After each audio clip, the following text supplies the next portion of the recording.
Let me play my cool intro. Y'all ain't ready for this. The disrespect is real. I don't give a fuck. I'll do it again. I'm not above it. I am that snake bitch. No, it's okay. You guys are all welcome to trash Queen in the chat. We'll hold a whole panel on Queen.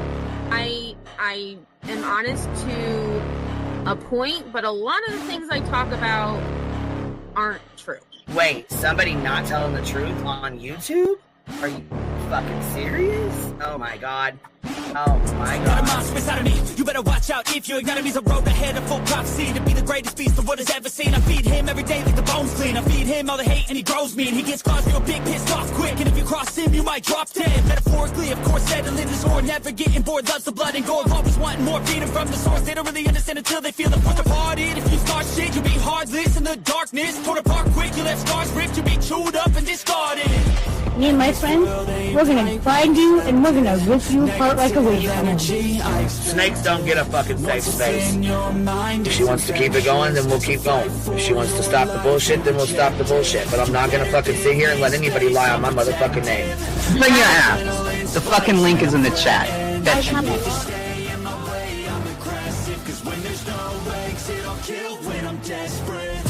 Oh, loose booty, wet panty looking ass boy. Replay that, Queen. Her name is Queen. It ain't really so much Queen. Queen B. Queen B. Queen B. Okay, there. Queen B. Queen B's money. Queen B ain't got no money. Queen B. She always fucks some shit up. I don't know why PJ doesn't get his ass on a motherfucking leash and get his ass under control. Fuck. Better than never. I can feel my heart rate, adrenaline pressure.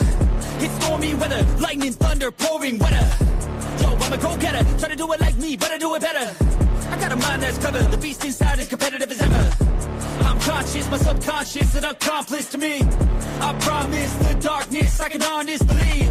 But don't cross me, I might lose control of the lost beast.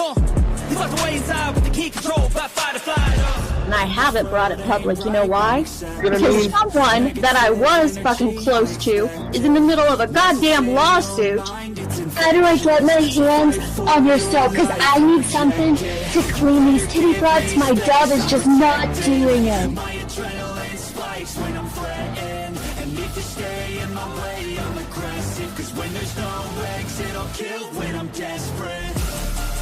Bring your asses. As simple as that. I mean, bring it. Bring your asses. Gee, don't get Queen B and her 550, 600 servants. Bring their asses out. You might have started it, but I'm gonna finish it. Absolutely. Or go to somebody else's panel. Let me just say Queen B's panel. I'm telling you, we all need to go up on Queen B's panel because that seems where everybody's going. I guess Queen B is like the god of YouTube. Queen B Escobar, bro. Like, she's in China just making drugs. You know, I run the cartel on the YouTubes. I run the cartel here. You know what I mean? Like, because that's what boss bitches do. Exactly. Beefing with the Queen Bee because I heard the stinger sucks. This lady Queen Bee with the lip ring is innocent. You two weirdos are being weird. No, I know who this is. You're the lady that was on Molly Go Lightly. No. You have no doubt QB can hold her own with any female on YouTube. Let me tell you something we all learned a long time ago. I would fuck her up and drag her from here to China. Let's meet one-on-one. Writing checks their mouth can't cash. Bitch, I didn't write a check my mouth can't cash. I cash all them motherfucking checks. And I cannot for the life of me understand why people put her on a pedestal. And these allegedly smart people put her on this pedestal like she's something important. We got to tell you about yourself. It's your fucking old lying ass over there. Is her fucking name obnoxiously relevant? Because I know, she changed it. She meant to say obnoxious and irrelevant. That's what she meant to say.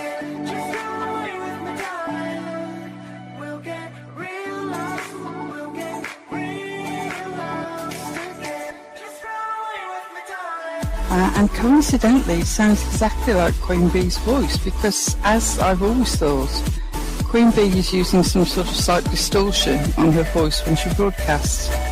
Exposed! Queen Bee exposed! Oh my god, bitch. Did they get that Dugan? Said they get that Dugan.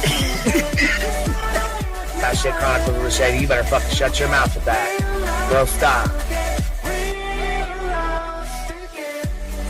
Wow. What in the hell? Someone told Queen Bee that you said it was her hacking your email. What the hell is wrong with people? Right? Take your ass to bed. It's fucking past your bedtime. Go on now. Right? Why you gotta be crying? Fucking killing the vibe, bitch. Take your ass to bed. Boston, no, I'm not capping at all. I'm telling the whole truth. Good, babe. Anyway, guys, I'm gonna skedaddle. You know me, skedaddling away. See you guys. Right. Pumpkin. I love you too. Alright. I despise you, Boston. Whatever.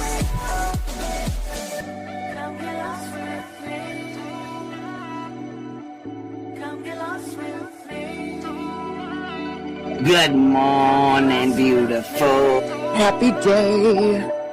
Happy day, baby. We got trigger today. I trigger these motherfuckers every day.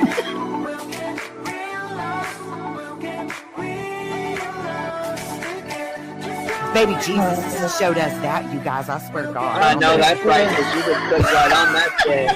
Yes, I did. Baby Jesus was like, look here. Yeah, fuck the pause. Pause for the cause. Fuck that pause. I'm just trying to be a better person. I know it. Let's see here. God damn it, Duke. You hear him? Yes, the dog is orange. Damn it, Duke. Girl, this tea is piping. It's living. This motherfucker's hot. That just burnt the roof of my mouth. Where's Candy Sue? Where's she at? You heard that like I heard that one. Fire in the hole. Smoke him if you got him. You're like the type of person that would probably be in the back of the class. Fuck you, me Tim. Ellie's a thug. Right. You don't We're all thugs around here. Shambles. Thank you for supporting the hot biddies.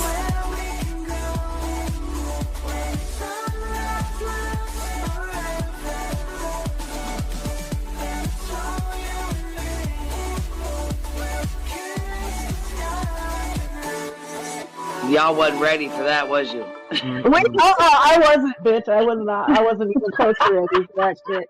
Alright, I love you, baby girl. I'm gonna jump off. I love you too, baby doll. Yo, what's happening? What's happening? Can y'all hear me now? Is this a little better? My God, I don't know what the fuck happened. I don't know what was going on earlier, but y'all couldn't hear shit I was saying. Good Lord, happy Friday. God dang, man. Smoke them if you got them. Jeez Louise.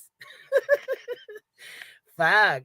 I was like talking to you guys. I was like, they can't hear me. You guys kept saying, we can't hear you. We can't hear you. I'm like, oh, fuck. I've been silenced. I've been silenced. Shit. Midnight Media got me. Fuck. They got me.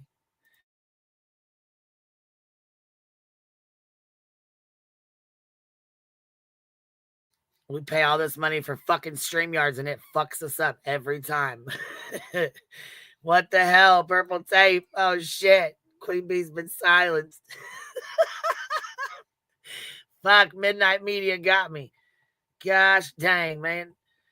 Fuck, I'm glad we're here. Gosh dang, man. You guys, listen, I'm so glad Christmas is done and over with. Whew. So fucking glad. My God. My voice changer sounds great today. Fucking right. You know what I did? What my trick is? A little hot cocoa. Cheers. Cheers to the hot cocoa. And you know. Yes, listen. Got that? My mouth was taped shut. That's it. Because you know my voice is quite distorted. My voice changer was messing up. Did you guys know that? Did you know, really? Listen, you know I'm not even from America, really. Do you love... So when I do my accent, this is like my accent. So my original is like, hello, girls. How you doing? You know. I got a voice changer. I said, shit, listen to this. If I fucking had a voice changer, I would sure as hell not pick a scratchy-ass fucking Marge Simpson smoker's voice. That's for damn sure. It's been distorted.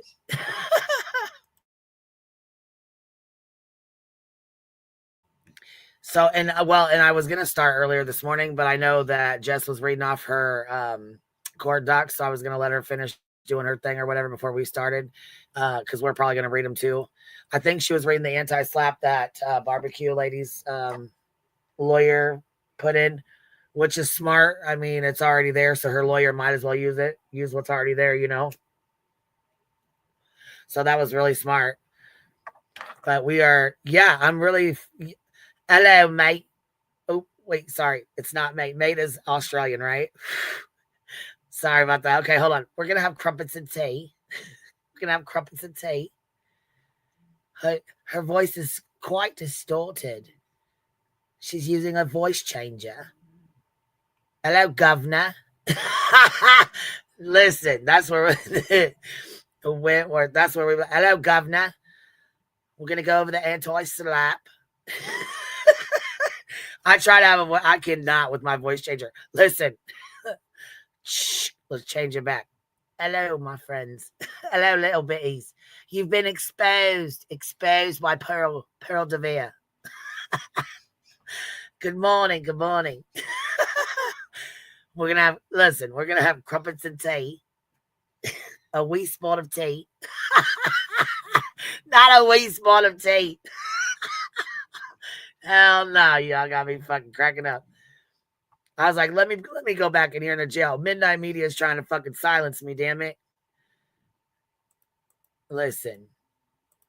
You're actually pretty good at that. Oh, cut it. Quit it right now. Shit.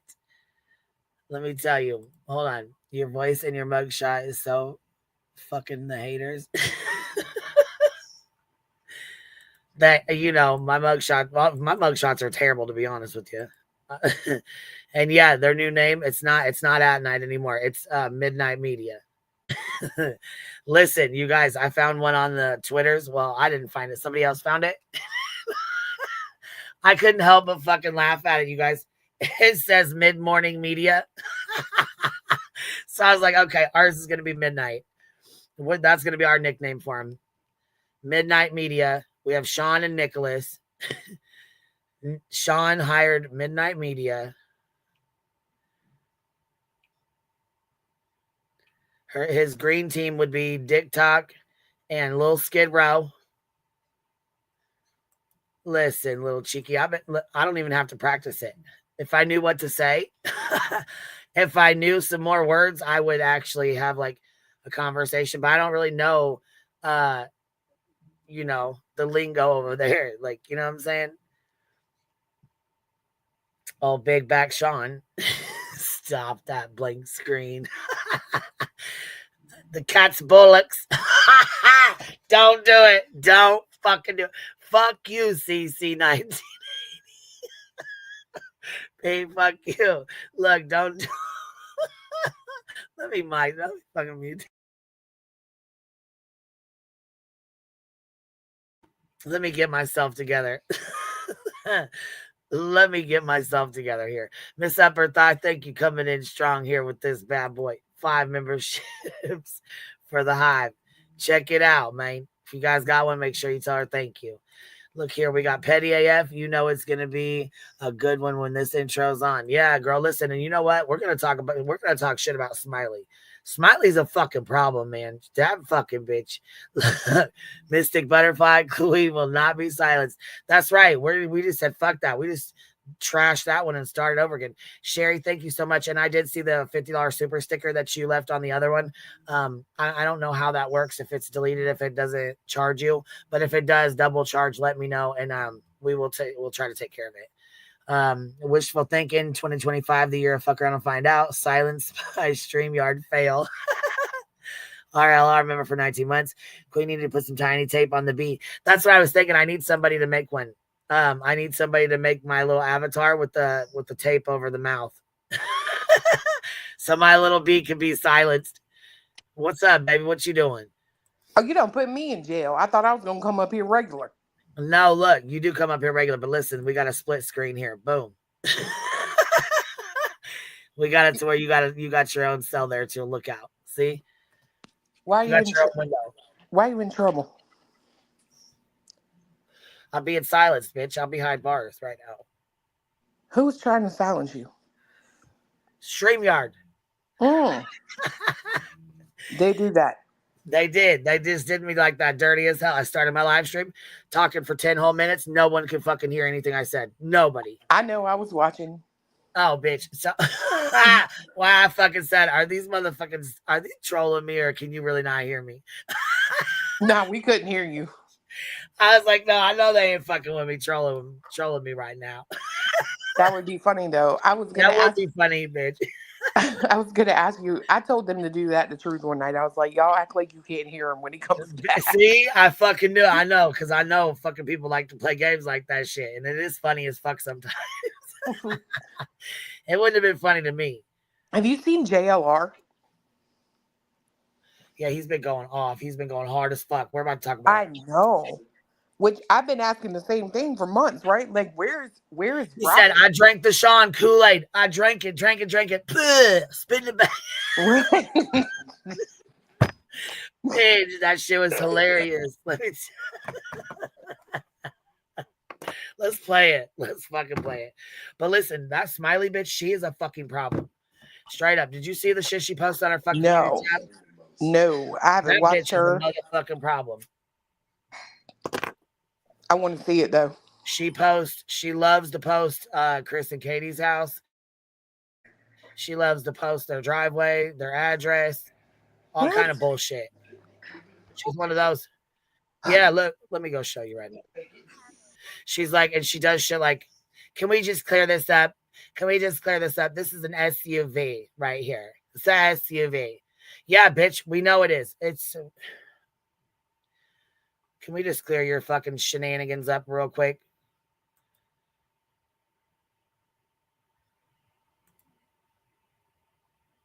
So, obviously, she's creeping somebody's fucking house. I'm sure it's probably the Bauer Sox or Chris and Katie's or somebody's. But here, she's like, can we just clear this up? This is a black Avalanche, not an SUV. So whose house is this?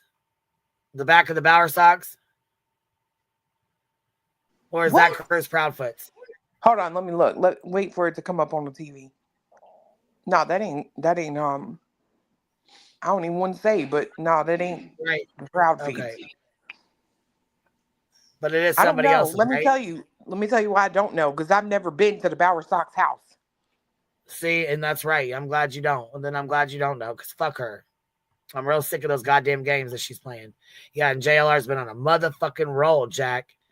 I want to know why somebody ain't riding by Sean's. That's what I want to know. You got all these people riding by these people's house, and it's even a rumor now that you've moved. Right. Why is nobody doing that? Did you see that? You seen that? Okay, you did see that rumor then on there. Yep.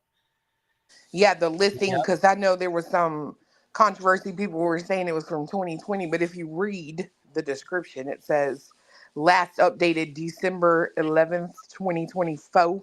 And it says tenants, the last tenants that live there. Yeah, I saw that too. Yep.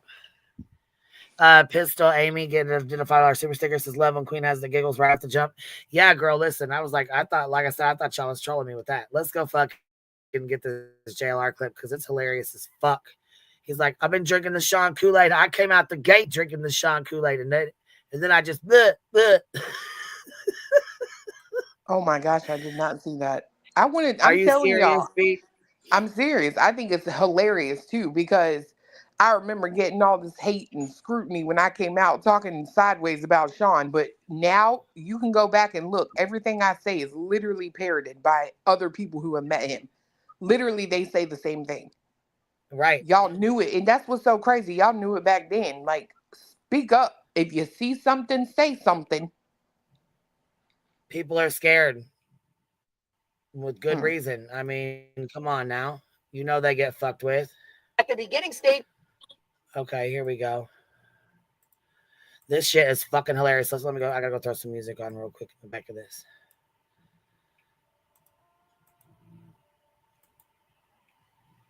Y'all hear that a little bit? Yep, I hear it a little bit. Okay. And the dogs they're in fucking trouble. They are in fucking trouble right now. They're in hot shit, hot water.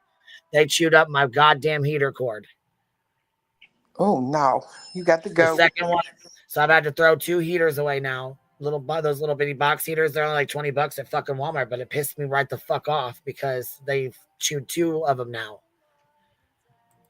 So they are in fucking trouble right now. They're in the timeout. They ain't getting no fucking for the day. He gonna keep grifting on YouTube, Glenda. That's how. Right.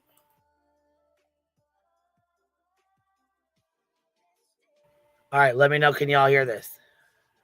At the beginning stages of this case, I drank the Kool-Aid. I drank the Seth Kool-Aid, but now I spit it out. Garbage. Poison. I drank the Seth Kool-Aid. Drank it. Okay, let me. Drank it. I drank the Seth Kool-Aid. Spit it out. Bleh, bleh.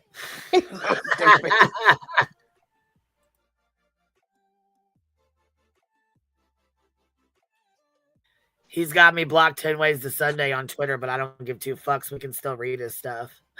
Who, JLR does? He's been had me blocked. He does not fuck with me. I do not fuck with him, but I still laugh at his bullshit. Some of it is fucking hilarious.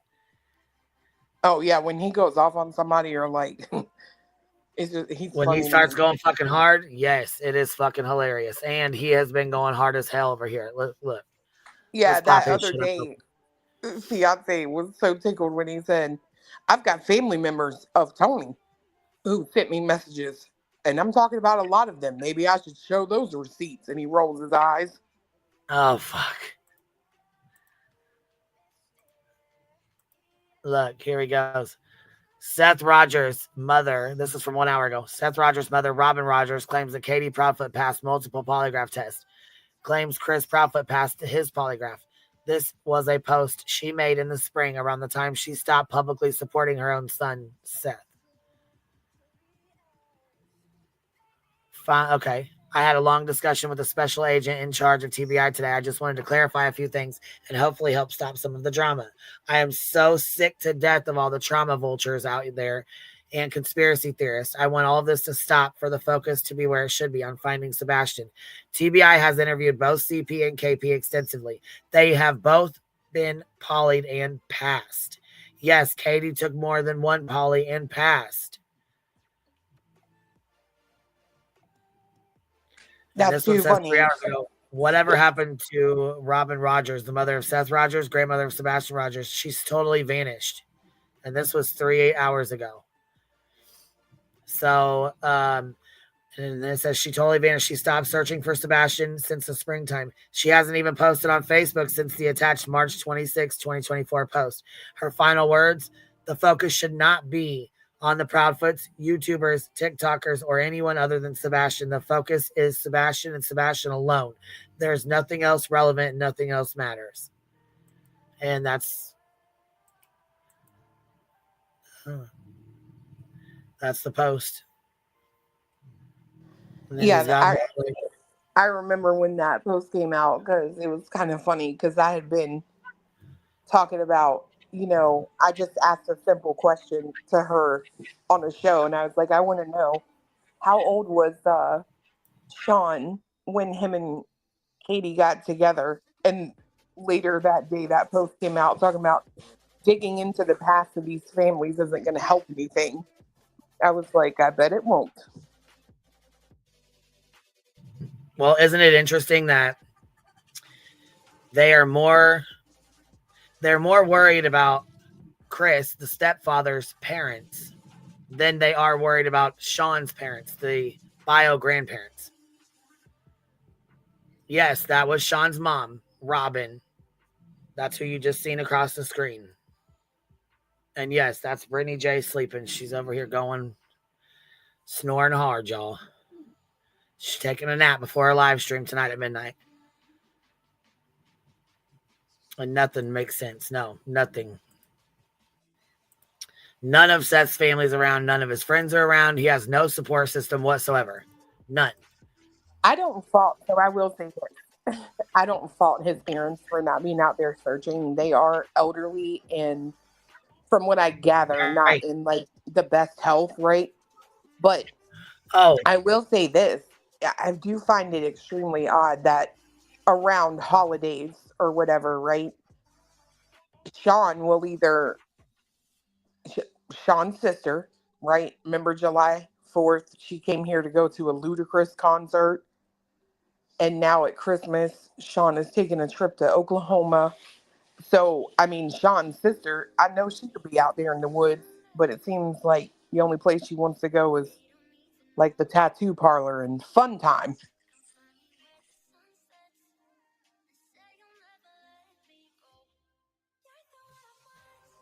and Brantley, to be fair, Queen, nothing makes sense on both sides, right? Well, there's things that, I mean, both sides have, there's the questions on both sides. I mean, agreed. You know, like I mean, I'm not going to sit here and act like there's not, you know, I mean, I do think that Katie's family and Chris's family gets the brunt of the bullshit. And I think Katie's family gets it because her family has history, records, and you know what I'm saying? Fucking, history that's not good. But I also see them being attacked way more and, fucked with way more than Seth and his family. But yeah, Well, to be Sean fair, I do didn't. agree. I do agree. There's things that don't make sense on both sides. Absolutely, Sean Brandon. didn't go to Ludacris concert, remember, because of his shoulder. What is it, baby? I'm sorry. Sean didn't go to the Ludacris concert because of his shoulder. Well, I will say I do have a timestamp where Emmy on BJ's panel confirmed that yes, he had to stop searching because of his disability. Yeah, I heard that. His disability check, not his shoulder. I mean, from my understanding. So I did think this was interesting here. It says update, and this was from 18 hours ago. Team Seth Rogers claims that Seth is working again. Seth Rogers worked as a correctional officer at the Davidson County Sheriff's Office when Sebastian Rogers went missing. So Gigi says, did Seth go back to work yet? Yes, he did. And there's 4 likes. Karen Strom, which is his friend, which is Seth's friend, put Gigi with the 100. So Karen has even came on our panel. That is Jaden's mother. Yeah, Karen yesterday posted something too somewhere. I forget where it was, talking about did Sean move? No. Matter of fact, someone hand delivered something to him at his house the other day. Did he take a few days off to go to Oklahoma? Yes. It was a well-deserved reprieve or something like that.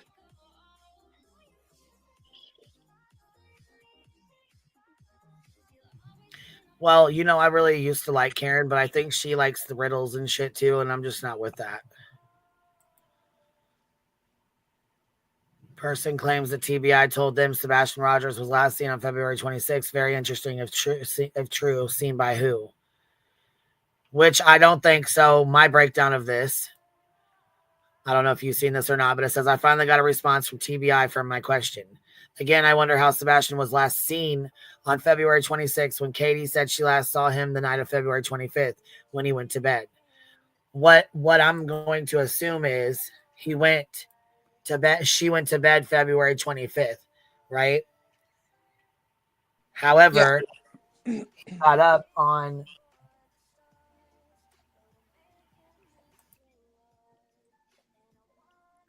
she got up on the 26th and he was missing. Therefore, it could have been in the middle of the night on either night. Or I mean on either the night of the 25th or the early morning of the 26th. So when she got up and didn't find him, they put the 26th. Yeah. That is how, in my opinion, that is how they got the 26th. See, not me. I've always thought that they saw him on camera somewhere. They very well might have, but it hasn't came out yet. So, or they, here's another way they could come up with that. If she went to bed at midnight, right? Like she said she was in the living room on the couch, right? And she went to bed at midnight. If they know he didn't go through the window, he would have had to have walked out of the door. Then it would have, no, see, I'm telling you, it just makes me feel like he's somewhere on a camera on the 26th. Because it says last seen. You know what I mean? And she didn't check on him at midnight, so somebody would have had to have seen him. Yeah, and they're probably keeping that close to the vest. I agree. I didn't as know far you as could Facebook message TBI. as far as Seth going out of town and whatever, and he needs a little vacation or whatever, I'm okay with that. Do what you want to do, right? But let's keep the same energy, people. You know, you trashed Katie for leaving the house. You trashed Katie for doing this. You assume she was buying a motorcycle when she was sitting on one. You know, you guys are trashing her for that. You know, keep the same energy. Stop trashing Katie for this shit if you're not going to trash Seth for it.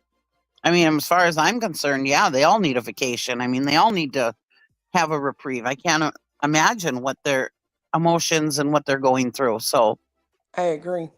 if I could send them all to the Bahamas to let them enjoy themselves, I would, you know, I mean, whatever, you know, but yeah, keep the same energy, people. Yep, I agree. And I don't know. I know why they left the house. I heard it myself. It didn't come from them, but I can tell you I know why, because I heard it on something and I would have done the same damn thing.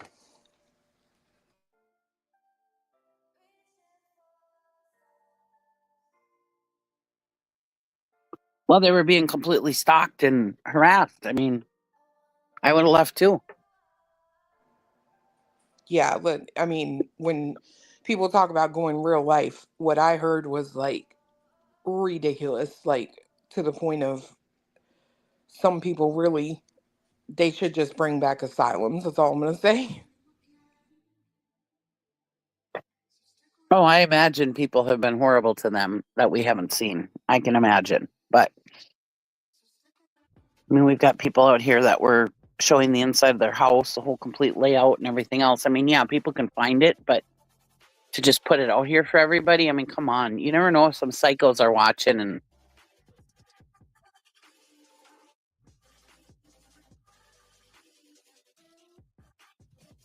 What's up, B-Tim? Hey, what's up? What's up? So we're bringing back asylums, huh? All right, good. You know, the word bedlam was actually an asylum clue. Say that again. Bedlam was an asylum. You know, the word bedlam, it was actually an asylum. Do you know how they used to raise money for bedlam? They used to have them go around the neighborhood and ask for donations, and they used to bring the asylum people. That didn't work anymore, so then they allowed people, you have to pay a little fee to go in like a circus or a freak show and say, hey, pay whatever to basically see the mentally ill. And then that was outlawed. And then the conditions kind of dropped from there. Oh. Just a little historical tip. how terrible. Yeah, well, that's how it was. Yeah, ignorance. That's how it was back in the day. A lot of ignorance back then. Oh, well, it was better than the witch trials. If you were mentally ill, they thought you were probably possessed by the devil. And yeah, you know, so it is what it is. So, what you guys talking about? I'm a left-hander person, so JLR. I'm actually ambidextrous, so I probably would have been put in the asylum. Yes, you would have. For sure. Not for the left hand, for the Crocs choice, because only a crazy person wears Crocs. But anyway. What the hell? It's always about the Crocs. Only a crazy person would wear that and think it's fashionable. But anyway, yeah, JLR. Yeah, he's been kind of on Twitter, kind of going at Seth for a little bit. He's been going fucking hard, man. Hard in the paint, Jack. He ain't messing around. No, I think like the narrative is kind of changing. And, you know, people are starting like to think to themselves, like, yeah, this is kind of the very least bad behavior by this group of people, at the very most suspicious. You know, so that's what I think. I love Crocs, by the way. One little quick. That's why you're crazy. One little quick sidebar. I don't dress for fashion. I dress for comfort. Thank you. Sure, that's but exactly what the guy with the Cheerios on his head would do in the subway. Oh my lord! There's a charge of coverage for babies. But I feel like almost every mom. Yeah, but I just think like this, it's looking really like weird. I mean, like the guy, it's alleged that he is not living at his place anymore. Not only that, the most shocking really thing is not that he's not living there and he possibly not living there anymore, but the fact that it was only $800. So like when you watched his previous streams, he was sitting there and he says, "Oh, my rent's going to be raised by $500," and he made it sound like it was. I mean, like I had the opinion he was saying like something with it was like a large amount of money per rent was being paid, right? That he was paying. Just don't all answer at once. Yeah, he definitely said it was going to be raised, and then it's crazy because on the listing, it definitely says $800, right? Yeah, it said $800. So unless he's paying $300 a month, which is, by the way, the cheapest rent you can ever imagine, for that. I mean, I was like, sign me up. I might move. I mean, they're paying $300 rent a month.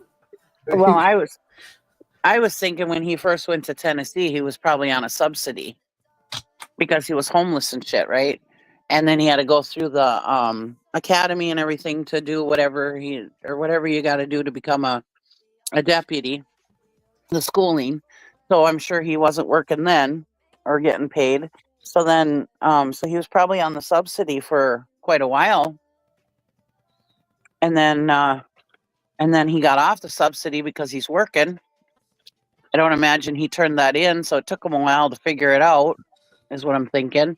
And then they figured it out, and so then they raised his rent, and it went up $500 because he was no longer poor, right? Yeah, but the thing is, was he like sad fishing? Because he made it seem like more than if he would have said, "Yeah, my rent was $300 and now I paid $800." That probably could like get the sympathy. People would be like, "Oh wow, that's still cheap." And well, that was 5 years ago. In 2020, it was $800 according to Zillow. But he said he paid like $1,200, $1,300, something like that. That his rent went up. So he probably is telling the truth when he said that, because it was 2020, it was 800. Yeah, I could easily see that. Okay, that makes more sense. Okay. Still, it's just. And a lot of times, if you do rent an apartment, like if you want to be there longer, they'll lift the rate just simply because it's like inflation and stuff, right? It does get higher. So. Well, yeah, and after the pandemic, things got really, higher because of all the things that happened, you know how it goes. So anyhow, this says here, Seth Rogers ran off searchers who were actually looking for Sebastian Rogers. It says 2 hours ago, Brandy Huff, wrong. Okay, so it says wrong. They have been more involved than y'all know. They don't post about it, nor grift money like old Seth does. Seth ain't searched since February. He ran us searchers off. Stop believing all their lies. Call FBI or TBI for info. You will see. And this kid was found last night. But there's his apartment right there. So admin of Sebastian Rogers Group is curious as to where Seth Rogers is currently living. She attached with what appears to be a listing of Seth's home/apartment now up for rent. People were previously claiming Seth left state to avoid being served a lawsuit brought by a woman who claims Seth misused funds for Sebastian.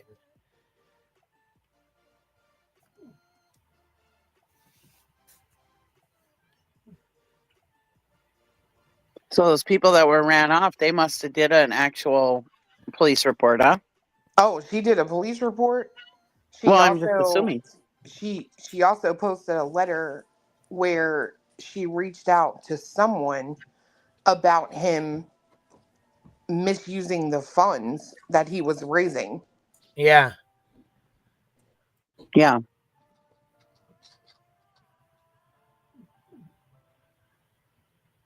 Oh, is that Texana? Yeah. Yeah. Oh, I didn't hear the name. I'm sorry. Okay, yeah. I know what she did. Okay. This person said Googled address and it does not show for rent or for sale. It says off the market. But I again, kept this is seeing that too. 2020. I looked it up too after someone sent it to me, and I couldn't find where it was on the market either. But I do know that on that one realtor site it says last updated December 11th, 2024. Huh. Which is weird. And it could be off the market, meaning they're not selling the entire property, they're renting it out. That's true too, because someone does own this entire duplex, right? Right. So that could be it is off the market. They're not selling the duplex, they're renting it. So maybe that's how they have to word it. Here's this. I don't know what this all has on it, but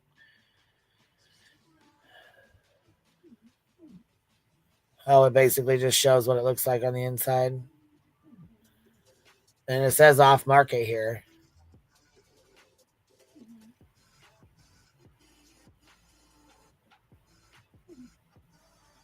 Yeah, that just means listing it's not removed, listed for rent, listing removed. This is 9/30/2020, 9/16/2020, 8/1/2018. So this is from before. So yeah, it's off the market in 2020. Yeah. Listed for rent on 9/16.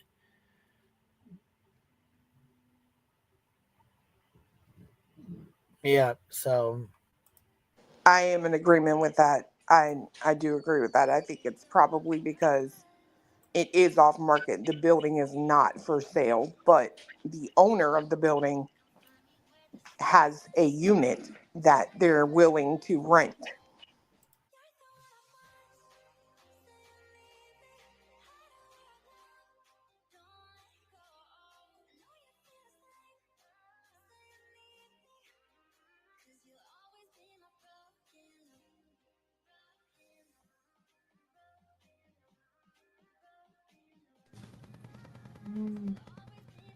Let me see. What do you think is the whole situation like? Why do you think as far as the docket goes, I don't think he's been served. We'll have to go check to see, but has anybody checked to see if he's been served yet in Montgomery County? Mm-mm. I thought maybe that's what Karen was referencing when she said hand delivered something. Oh, it could have been. I didn't even think about that. It could have been. Because they typically don't do that, like, with your mail in places like that. They should have, like, a community mailbox, right? So do you think he's just trying to avoid service, or is he, like, traveling for the holidays, or what? Like, what is he doing? I think he probably went there for Christmas. I mean, he shouldn't be yeah, alone on Christmas. If y'all remember when he did the interview with, here, let's pull it back up, where he walks up while Tony's talking, and then he looks and sees that Tony's live and he backs up. Remember they were both coughing at the same time? Oh my god. But like what'd you say? Sai, you up here with us? Sai.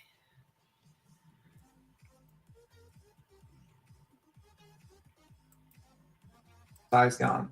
But yeah, like what's the like I don't understand why he's not with family. Like why would he be with just a random TikTok? Why are you not with your mother on Christmas? And why has his mother all of a sudden stopped posting, stopped supporting? What's going on? Like that's just really going on right now. I don't like to even discuss those kind of things, but something's up because he had a friend with him searching with him from the beginning that he worked with, and he disappeared, gone. And then his mom was very, very vocal. She was at the vigil and all that. She was very vocal. Yeah, she was on social media, wasn't she? Online as well. Yeah, she was very vocal online as well. And boom, just all of a sudden, bam, completely just stopped. Stopped supporting her son online. Stopped supporting him publicly on YouTube. You know what I'm saying? Just at all, pretty much. Yeah, and it just seems like anyone that I haven't seen her at the vigils, nothing. It just seems like anyone that gets close to him seem to like walk away. Does that not like seem odd to anyone? I mean, unless he's pushed him away and hit him with a cease and desist, they've walked away on their own, which is kind of. No, I don't think he hit his mom with a cease and desist. No, I didn't say that. I said to the searchers, like, unless he's hit some, most people walked away unless he hit the ones like Chloe with the cease and desist, or you know what I'm saying, like Trevor. Yeah, I get it. It's just what's up, Si? Not much. Just trying to get this mic working. Was that you that just was up here, right? Yeah, it was me. I was trying to tell you I was fixing my mic, but I couldn't type quick enough. Oh fuck! See, and I was like, "Is it StreamYard?" I wondered if somebody was coming up as you, or if it was your thing, No, or like StreamYard fucking with him, or like did we? it's me, but I just realized that my I was behind on the stream, so y'all ain't even talking about the same thing no more. No, that's okay. What was you on? What's up? Oh, we were just talking about the rent and everything on there, and I was just going to say, I always see people talking about like, oh, it's so much cheaper down there, this, that, and the third, and it is. But the thing that y'all have to remember is that we have a different kind of government as compared to some of these other places where taxes aren't as high, pay is not as high. When you adjust for, all things considered, it's actually a really good quality of life financially, even with the low pay, because we control things like rent. It's not like it's I don't know, I just feel like some people always get it twisted, like we make way different than people in New York do, so our rent is way different than people in New York pay. Does that make sense? I just feel like it's always a little yeah, twisted. I mean, but then again, like we were saying, it's from 2020, so we know it's went up a little bit. I mean, that's just what it is. We know it goes up anyways. Oh yeah, for sure. So, but I mean, like even 1,200 is still cheap as hell compared to what some people are paying, like in other states, or you know what I'm saying? Even. Yeah, but I mean, I guess my only argument back would just be that here $10 or $12 an hour for somebody to make wouldn't be uncommon in some parts of the South. But it's not necessarily that. I mean, it is cheap. Don't get me wrong, but that's why. Gas is cheaper, cigarettes are cheaper. That's why, housing is cheaper, utilities are cheaper. I mean, when I hear what some people pay for bills in other areas, I think, dear God. Well, hell, when I lived in California or when I lived in Chicago, I was like, Jesus Christ. But then again, the paychecks are 3 or 4 times as much. So it just balances out some. Mm-hmm. That's all I was getting at, really. And I wanted to ask, what is this about the, everybody's talking about this rental thing going on. And some people are saying like, oh, it's old from 2020. But then some people are saying that it was updated this month. Do y'all know what's up with that? If that's accurate or if that's just something people are saying? Yeah, it was updated. However, the screenshot from Zillow that they have is from 2020. Huh. So the screenshot from Zillow where they were showing the apartment, like what it looked like, and that it was a side-by-side is from 2020. Okay. But they did say, yes, he is. Here's another one from SF Investigates. We'll pop this up real quick. Check this out. He actually shared JLR's post 18 hours ago and said the same thing, which, let's see here.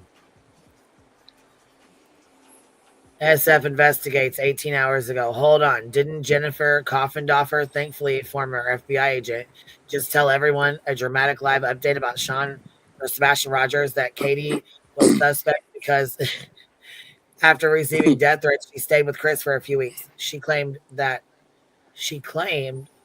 no responsible, mother or parent would leave their residence in case Sebastian escaped and came home. Now, just 3 days later, we're learning that Seth's apartment is for rent and he is no longer living there. That cannot be correct. Or is there some sort of unspoken 10-month rule after which it's suddenly acceptable to move? Speaking of 10 months, has Seth even been in town over the last few months? Or has he been spending most of his time collecting disability and not working? In my opinion, I think you're right, SF, but that's just my opinion. Yeah. What do I know?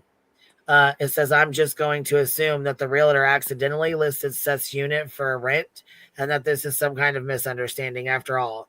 Why would a father, along with his unlicensed team, be releasing for immediate release reality show scripts, press releases, telling us how hard they and Seth are working from their iPhones on the East Coast and criticizing ground searchers and investigators if the bio father of Sebastian has moved away? By Jennifer Coffindoffer's own logic from her live a few days ago, I bet Seth would now be suspect number one.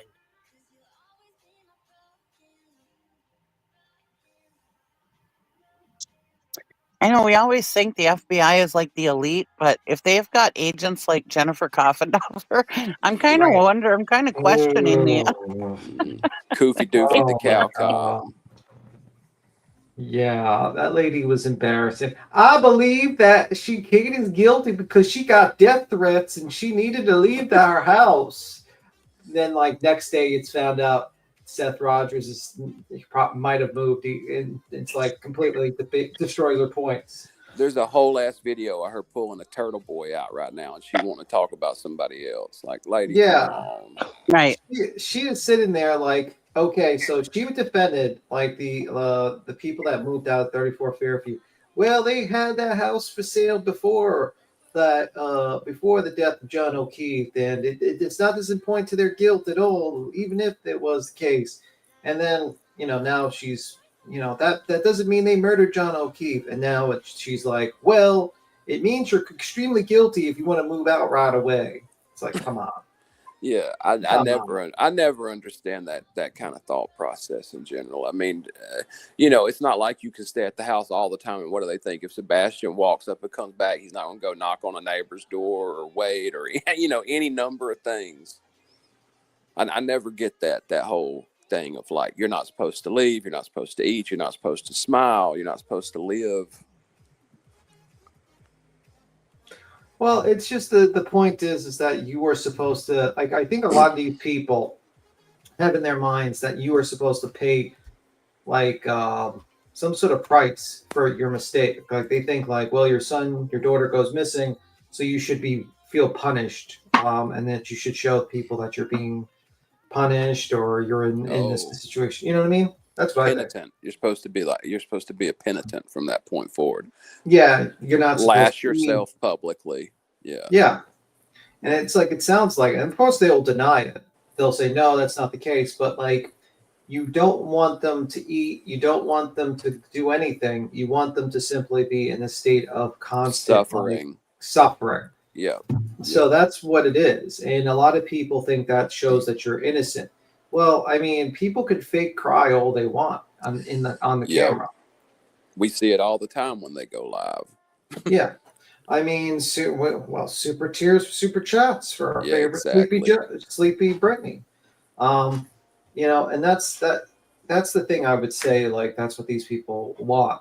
And the fact is that, I think unfortunately, Chris and Katie just did not get the press. Like when you don't jump on YouTube right away, do all the interviews, and become, do the certain things they expect you to do, you lose that motion. But Seth didn't, and now everyone thinks Seth is this great person, and Chris and Katie are guilty.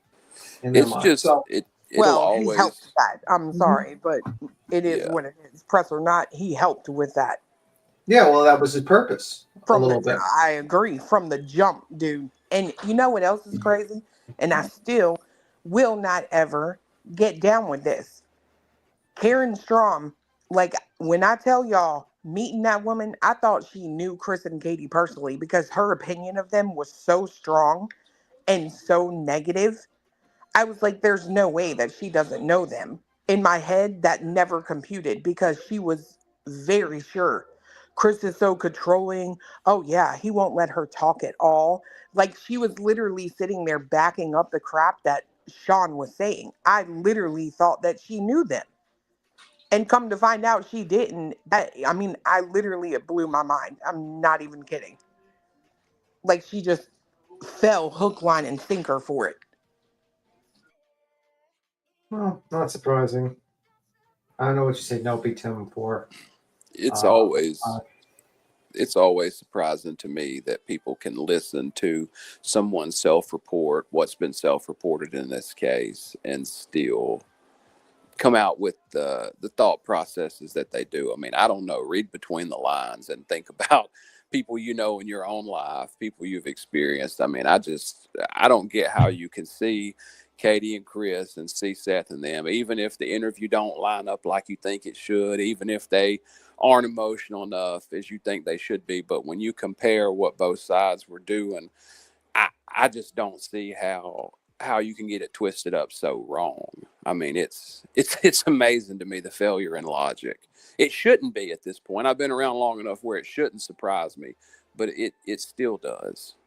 Well, it's a really hard situation, right? Because I'm not going to lie. If I were Seth and I honestly thought that she or he or them did something to my kid, I would be effing livid. You know what I mean? I would be, and I would be on a freaking like terror, right? Well, look here. This is a fucking example right here of them saying, here's this house, okay, right? Here's Seth's apartment. Somebody comes in like a fucking wrecking ball. Jesus Christ. As a PI, I trust you verified to be true and not spreading yet more disinformation to attempt to shift focus away from your clients who are allegedly under criminal investigation. It's not a criminal investigation. So where is the proof that this is true? And then he says, should a former FBI agent verify the info she reports? Yes, absolutely, she should verify it. And then boom. What did she not verify? Is this not Katie's car at Yogi Bear Campground in Horn Lake, Mississippi around April 7th? God damn, you little stalking fuck. What the fuck? See, this is the shit they had to fucking deal with right here. Exactly. This right here is the shit they had to deal with. I mean, it goes further than that. People stalking the fuck out of them. And I'm just going to say it goes past people stalking them, but... Oh, yeah, it goes way fucking past death threats and all kinds of shit. They've put up with so much bullshit from this. It's fucking ridiculous. So I was late this morning, but I called my girlfriend who's a realtor. What was you late for? What was going on? I was late getting up here because I was on the phone asking a realtor friend about this MLS stuff.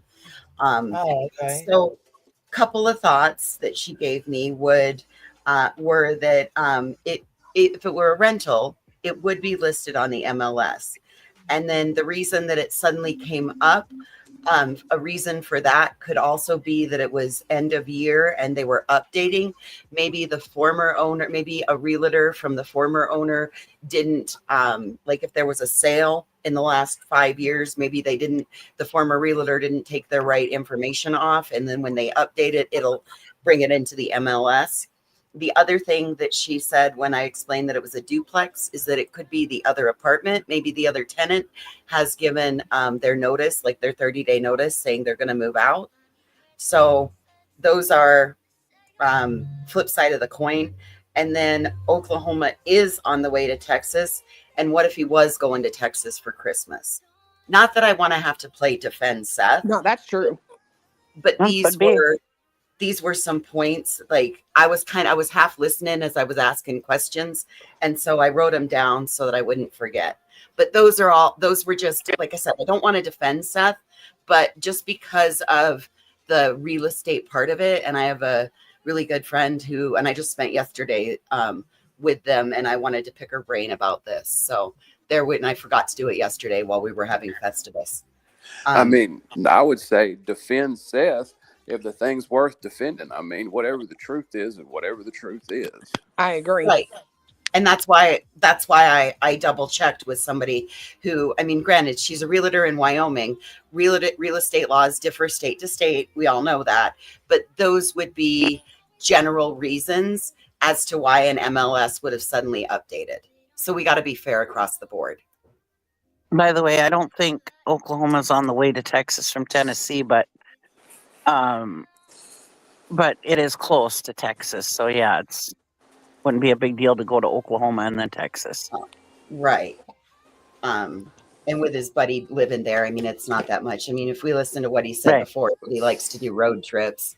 I mean, I don't fault him for that, because I'm somebody who, when my world gets really messy and full, the first thing I do is jump in the car and get out on the highway and see if I can clear out the head by turning up the volume and having a windshield full of beautiful God scenery. So I really don't fault either one of them.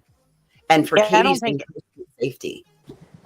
I don't think any of us are faulting Seth for going. No one's faulting anyone for it. The problem is Seth has been faulting for it. His team has been faulting for it. And most of all, his followers. They have talked a lot of shit to Katie. They have said a lot of things about her and Chris both. And then boom. Next thing you know, he's spending Christmas in Oklahoma. Right. We're just calling out the hypocrisy. Texas doesn't mean shit to me right now.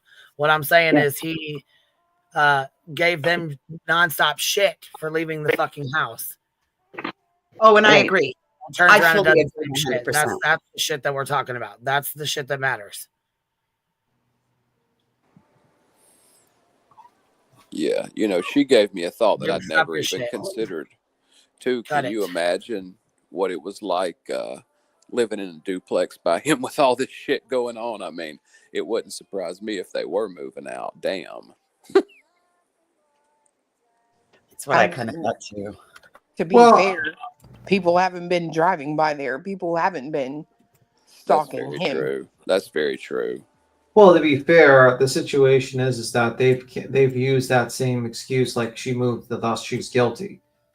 So I think like when people are bringing it up, yeah, nobody's been stalking his house. You don't see pictures of his house, for fuck's sakes. Dolly uses the Bauer socks and fucking Katie and Chris's house in his backdrop every live he goes. Every time he goes live, their fucking house is his backdrop. I was more thinking about just knowing who your neighbor is because of all that he shared. But yeah, and I'm sure they probably were. They were probably concerned as hell. Like, what the fuck is really going on right now? Yeah.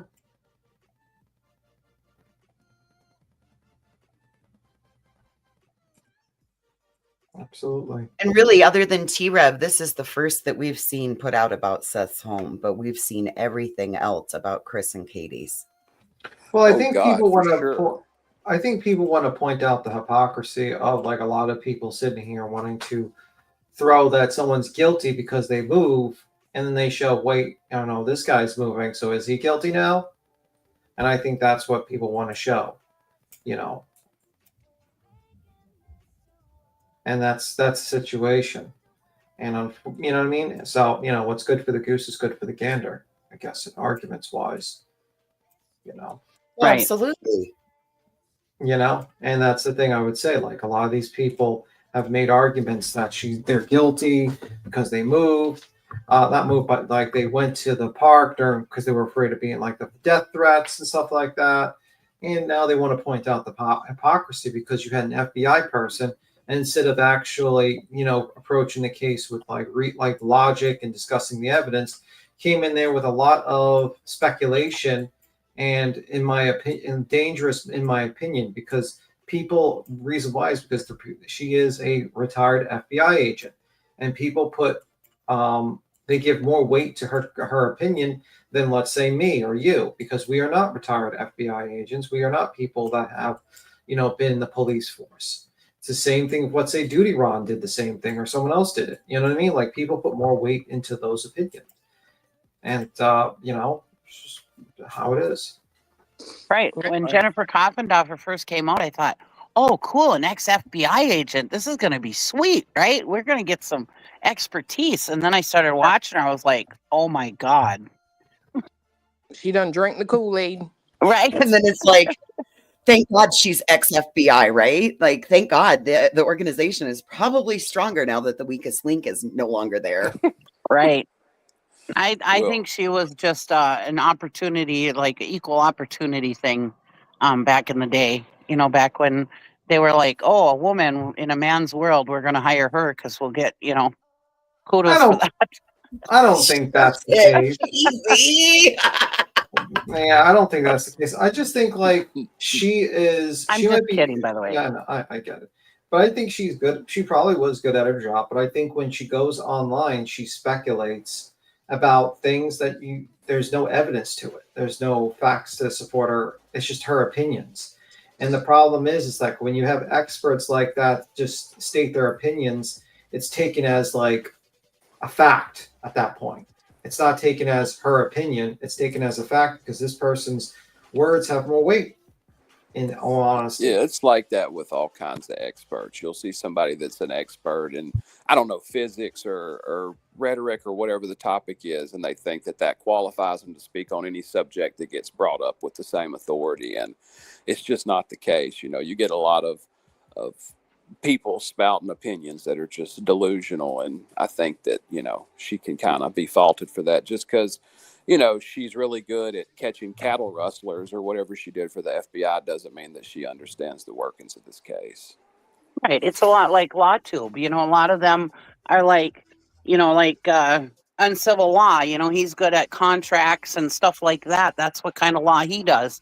But he can show a little bit of expertise as far as being able to read things and understand them, so he can explain that stuff to us. But he's not a criminal attorney. He's not a, so some of that stuff, he's a lot of the law tubers will be like, I'm not this kind of lawyer, but this is how I feel. You know what I mean? Being a lawyer, this is how I feel. And they can explain stuff. Whereas, yeah, that may not have been her expertise in the field, but I would expect that she would be able to explain it better. You know what I mean? Or be able to, I don't know. You'd think being in the FBI, she would have, I don't know. She would have, I don't know. She'd have a little more expertise. Cop. Please tell me that was true. Please tell me she was really a cow cop. I want She was in the agricultural division. Yeah. So that could be agriculture, could be livestock, it could be like farm crops. Like, so say somebody was supposed to be, now the government buys and seeds cattle rustling. Oh, well, I mean that could be stuff with issues with brands. Yes. I mean, there's a lot of, it could be like brucellosis, also enforcing like when the bison leave the park and then they come into the cattle ground and they bring brucellosis in. I mean, there's a lot of parts and pieces to that, but that what we've heard she doesn't line up with what she stated she did in that interview she gave. But like if you watch like Duty Ron, he's not an expert in forensics, and that's where Ed comes in. He doesn't try to act like he knows everything like she does. You know what I mean? So it's just isn't her expertise. She should be bringing people in that do know. You know what I mean? I don't know. I mean, agreed. Is she even really FBI? Kathy makes a great point. I mean, do we know if she's really, truly ex-FBI? I think she is. I think she's absolutely FBI. I just think she's just, I just think, just like, I'll give you an example. Sean from the Gulf, that guy from the Karen case, he was a DEA agent, and he went with wackadoo theories constantly, like conspiracy theories and stuff like that. He was probably very good at his job as being a DEA agent, but the problem is that when he went to, speculation and all that, he was a wackadoo.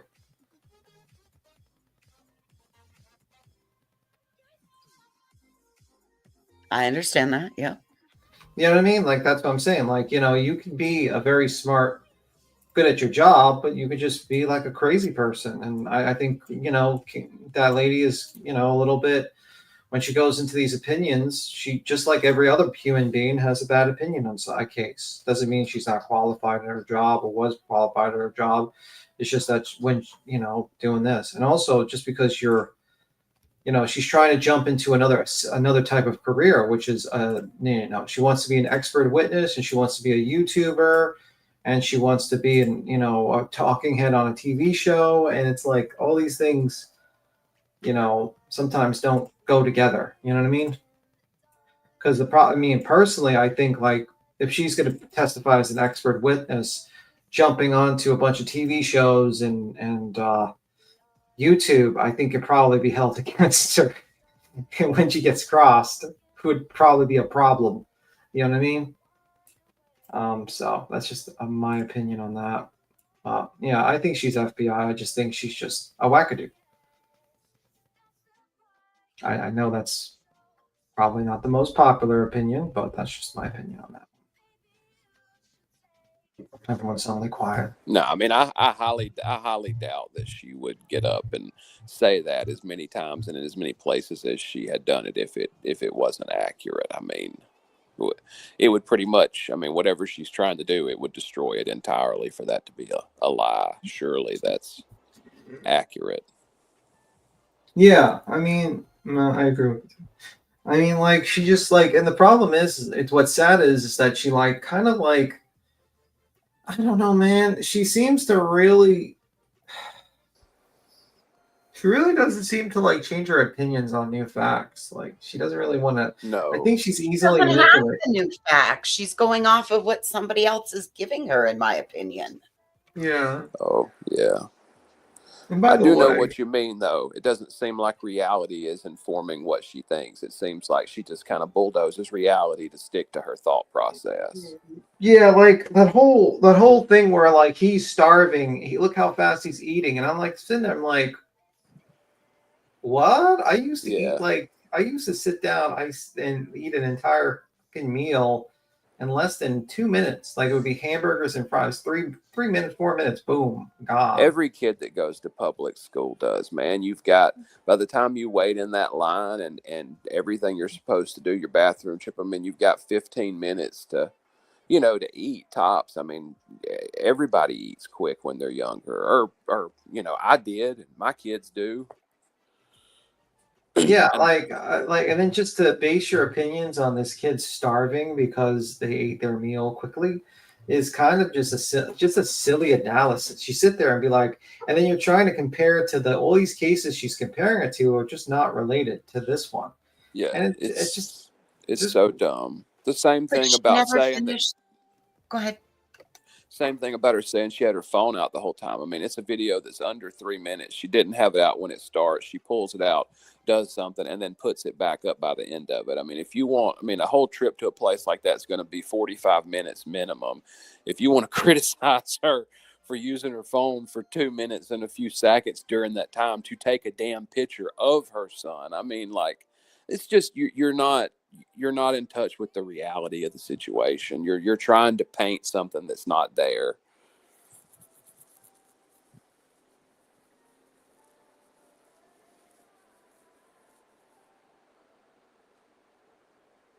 Yeah. Yeah. I just find it weird. A lot of her analysis doesn't make quite sense. And I think she gets a lot of her information from like third-hand people, like literally telling her from a person. Because when she was complimenting BHB, I don't think she saw any of the information related to BHB. She felt very unsure of the compliment that she was giving her. Like she says, "Oh, I heard that she went to jail for Sebastian." And I'm sitting here, I'm like, are you out of your fucking mind? This lady threatened to get a gun and then bring a machete back to the state. A machete. As Chris says, a machete. A machete. But yeah. You want to go over these, or did y'all already go over all of them? This is for those people who said she didn't have a lawyer. She did get a lawyer. Yeah, I talked to Granny a little bit, and I didn't get to read it. I just listened to it. But yeah. Yeah, this is her lawyer filed on her behalf. Defendant Jessica Lansing's motion to dismiss pursuant, which is exactly what she should have done. So it says, and now Jessica Lynn, which we already know who she is, with Granny's watching, by and through her undersigned counsel, Terrence Roof Jr. Esquire, hereby files the within motion to dismiss under the Pennsylvania anti-SLAPP statute. So she actually did pretty much the same thing as Barbecue Lady. And she should have. They very well should have. And I, in my opinion, hope this goes through. I really hope that. Queen, when you read to the lesson, Queen, when you read more to it about the canter or something like that, you're going to be kind of shocked. But like, because I asked verification questions on that, So I'm not going to spoil it, but you can keep on reading. But that I think they got them by the balls, to be honest with you. Like more ways than the anti-slap actually.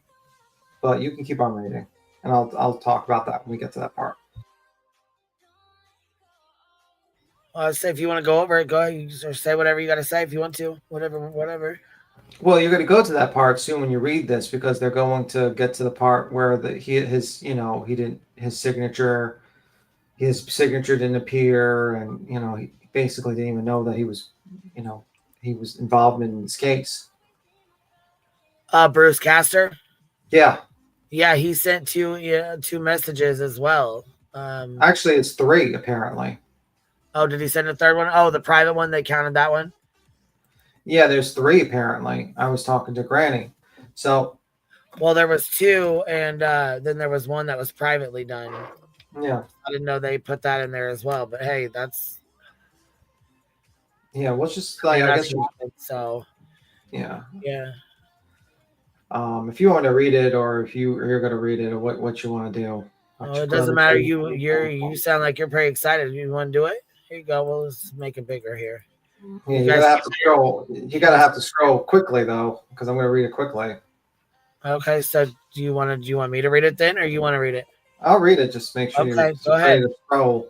All right, go ahead. Right to file a motion to dismiss and standard. 1. On or about October 18, 2024, plaintiffs at Night Media, LLC, Dwayne Dog Chapman, Seth Rogers, Tony L. Mathis, Andrew Griffin, Brittany Nicole Jackson, Christina O'Donnell, Julia Valente, Hong Z, you have your mouse, my mouse, Z, and Nick the Hat, or Hasafastio, hereafter referred as plaintiffs, filed a complaint against defendants alleging defamation, harassment, intentional infliction of emotional distress, cyberstalking, cyber harassment, civil conspiracy, and coordinated defamation, interference with prospective business relations, as well as alleged violations of Pennsylvania Corrupt Organization Act, Racketeer Influenced and Corrupt Organizations Act, seeking an injunction of the alleged claims as against all defendants.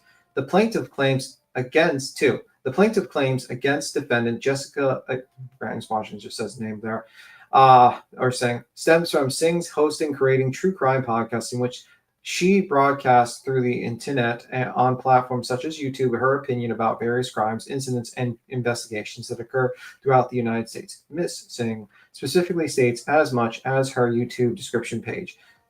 See true and correct copy of Granny's Watching description disclaimer attached here too as Exhibit A and incorporated by reference as though set forth in full. 3. Ms. Singh daily podcast prior to filing this instant action consists of taking calls and chat communications from her audience and commenting accordingly.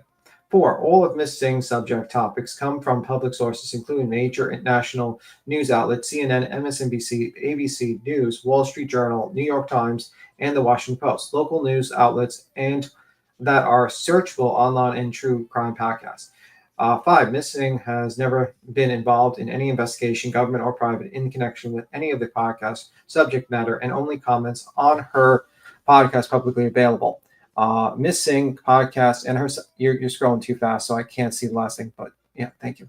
Ms. Singh podcast and her subject matter are publicly protected free speech. 7. The plaintiff have instituted the instant lawsuit against Ms. Singh, specifically designed and with admitted purpose of chilling Granny's Watching publicly protected free speech. 8. In summer of 2024, Pennsylvania enacted a anti-SLAPP strategic lawsuit against public participation statutes, Act 72, designed to protect individuals engaged in constitutionally protected activities such as speech or petitioning related to public participation from baseless lawsuits. Then it says 42 PA CSA 8320.1, and then it gets more code. You can look at it there. 9. Pennsylvania Anti-SLAPP Institute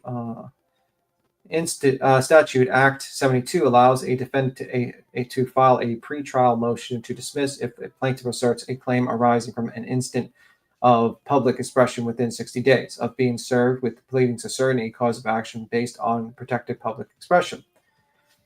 A person is immune from civil liberty for a cause of action based on protected public expression if any of the following apply. 1. The party asserting the cause of action based on protected public expression fails to establish a prima facie case as to such essential element of the cause of action, or state a cause of action upon which relief can be granted. 2. There is no genuine issue as to any material facts, and the person against whom the cause of action based on protected public expression has been asserted is entitled to judgment as a matter of law, in whole or in part. 11. Protected public expression is when a person communication legislative, executive, judicial, or administrative proceeding. 2. Communication on any issue under consideration or review in legislative, executive, judicial, or administrative proceedings. Or 3. Exercise on a matter of public concern of rights of freedom of speech or of the person, the right to assemble to or petition to the right of association guaranteed. The First Amendment to the Constitution of the United States, or Section 7 or 20, Article I of the Constitution of Pennsylvania. And it gives code.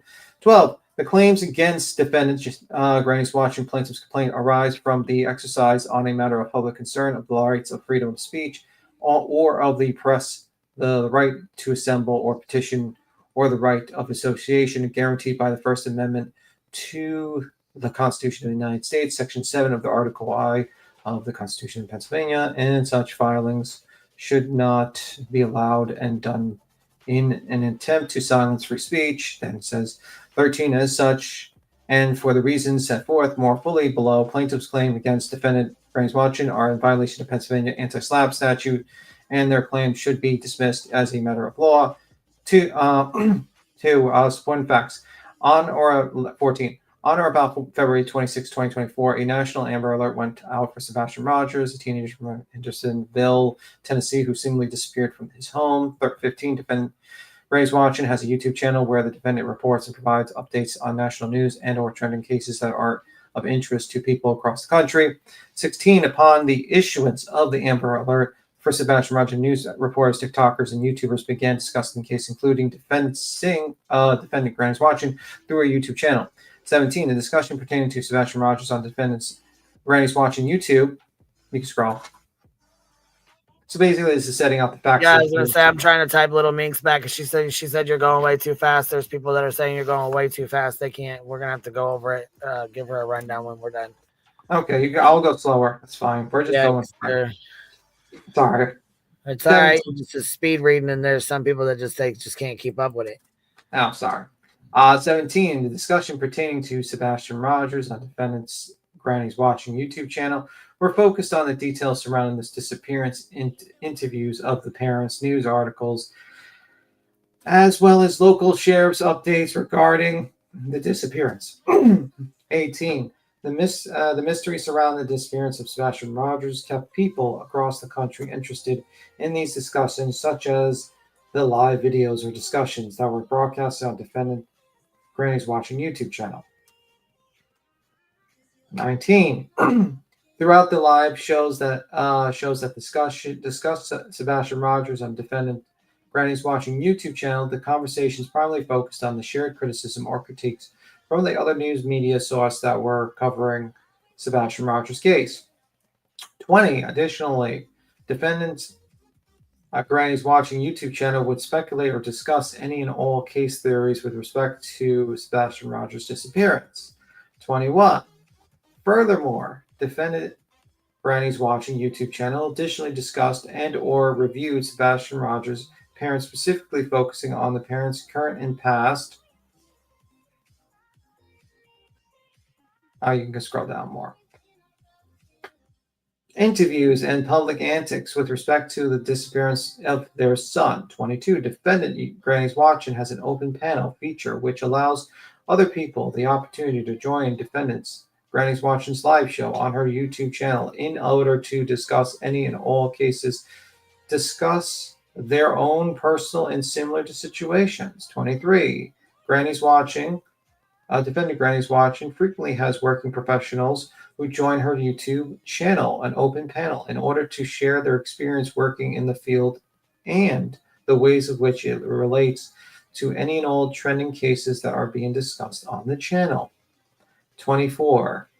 In September of 2024, Dog, the bounty hunter, Nick Hatsofastio, Joseph Lasniak, and Nick His Faust, my best friend. His Fasau. It feels like Rumpelstiltskin. Nick the Hat loves Queen Bee, my best friend. That's all. Yeah, might as well name himself Rumpelstiltskin with that fucking last name. Like really. And Hong Z made their appearance in Sebastian Rogers' case as an intelligence agent. You skipped too much. I didn't get to intelligence agency.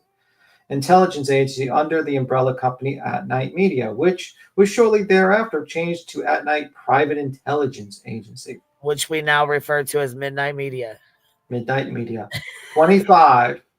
Dog the bounty hunter, Nick Hastafastio, or whatever. Queen Bee's best friend who got trolled by Queen Bee. Joseph Lasniak and Hong Zi demonstrated significant bias with respect to their coverage of the Rogers case, due to the fact that they were working hand in hand with Sebastian Rogers' biological father, Seth Rogers, and his self-titled spokesman, Tony Mathis. You can scroll. 26. Scrolled. I'm ready for you. Oh, cool. 26.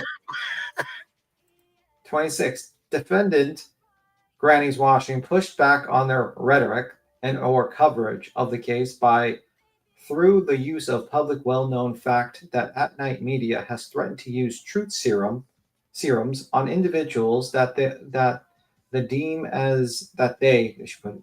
deem as a suspect in their cases, that of which is illegal in the United States. 27. Defendant Granny Watchin pushed back on At Night Media's rhetoric and coverage resulted in public attacks on defendant Granny's Watching. 28. When At Night Media public attacks on defendant Granny's Watching failed to work, they entered for the instant injunction, which baseless, meritless, and full of fallacies. 29. On or about September 25th, 2024, Granny's Watching was conducted a live show and Nick the Hat entered the chat. 30. I'm not reading his fucking last name anymore. 30. Defendant Granny's Watching podcast specifically disclaims the following. Quote, insert the podcast disclaimer. 31. The subject matter of the September 25th, 2024 podcast was the ongoing investigation of plaintiff Rogers' missing son in Sumner County, Tennessee. 32. Defendant Granny's Watching was expressing her opinion about the conduct of the investigation based on public accessible sources. 33. A portion of the podcast was reacting to a chat from the listening audience. 34. Nick the Hat commented in the chat room as an emoji of a boxing glove and a skunk and wrote, quote, I found the queen skunk, end quote, followed by, quote, hey, you in Delco too? Question mark, to see you soon, end quote. 35. On or about September 25th, 2024, following the comments on the live show, Nick the Hat posted a personal information about defendant Granny's Watching and defendant's Granny Watching's family members on X, formerly known as Twitter. 36. Joseph Lasniak responded to Nick the Hat's post on X with information regarding Pennsylvania law on doxing. 37. On or about October 18, 2024, Nick the Hat filed an injunction with the Honorable Court and attached the exhibits to his personal website. 38. Nick the Hat Online Associates read the injunction, and during their live shows, Nick the Hat made comments such as, quote, we're not going for money, end quote, as well as, quote, if they end the nonsense Monday, this could be settled Tuesday. See a true and correct copy of the screenshots of the chat statement attached here too as Exhibit B. 39. The live post stated that, quote, this is federal and will cost the defendant a lot of money, end quote. 40. Nick the Hat further commented that, quote, we haven't even started it. And all ends if the nonsense ends. No charge, no money, no nonsense ends Monday. They sign Tuesday, it's dismissed Wednesday. 41. Nick the Hat broadcast a live video on or about October 20th, 2024. 42. On the live video, Nick the Hat states that this is the first, quote, first shots fired, end quote, and that they are filing 10 lawsuits in 10 different states with the intent to combine them all and make them federal. 43. Nick the Hat further states that they are, quote, aren't asking for money, end quote, and further claims that they will get the IP addresses of everyone who disagrees with them because they sent subpoenas to multiple social media sites, and from there, those individuals will be dragged through and brought to Pennsylvania. 44. Nick the Hat repeatedly claims that their intent is to silence keyboard warriors and that, quote, it is not worth the money you are going to spend in litigation. It's really not. We just started a rather big bill on our end, so I can't imagine the other end. So, guys, again, all we're asking for is some civility here. We are not asking for money. If these individuals were to agree tomorrow to terms, which including to stop bullying Tuesday, we will have the agreement, and then Wednesday the judge will review the agreement and decide whether or not to accept it. 45. Nick the Hat then invites more people to join the lawsuit, claiming this is, quote, becoming a class action lawsuit, and that over 20 more plaintiffs have not been named yet and are also entities, quote, big, well-known entities. 46. On or about October 2024, Plaintiff at Night Media LLC released a statement via their website as well as on X that they intend on hosting public press conference on the steps of Delaware County Courthouse. 47. Plaintiff at Night LLC further stated that the news agencies need to RSVP and will be offered a one-on-one interview with Dog the Bounty Hunter. 48. Shortly after Plaintiff at Night Media LLC announces Plaintiff at Night Media LLC canceled the public press conference due to that they stated were, quote, safety concerns, agents over an offhanded joke of a marching band appearing. 49. Shortly thereafter, At Night Media changed their name to At Night Intelligence Agency at Night Priv Intelligence Agency. On October 23rd, 2024, Nick the Hat Associates reached out and had WKRN, a news organization in Tennessee, report on their filings. 51. On or about November 8, 2024, defendant Granny's Watching was served with an injunction. 52. On or about November 8, 2024, Nick the Hat live streams and speaks to defendant Granny's Watch throughout the stream. 53. Nick the Hat states, quote, there's no reason for you to drag yourself into something that we all know you won't be able to afford to get out. Now, maybe there are YouTubers, not in this case, that can afford litigation, probably 2 people that have millions of followers. Not everyone that has under 1 million. 54. Nick the Hat further brags that the company that is coming for defendant Granny's Watching won a lawsuit against Jeff Bezos. And, quote, he's the world's richest man, end quote. 55. Nick the Hat further threatens to add more defendants and plaintiffs and, quote, drag us across the world everywhere they have an office.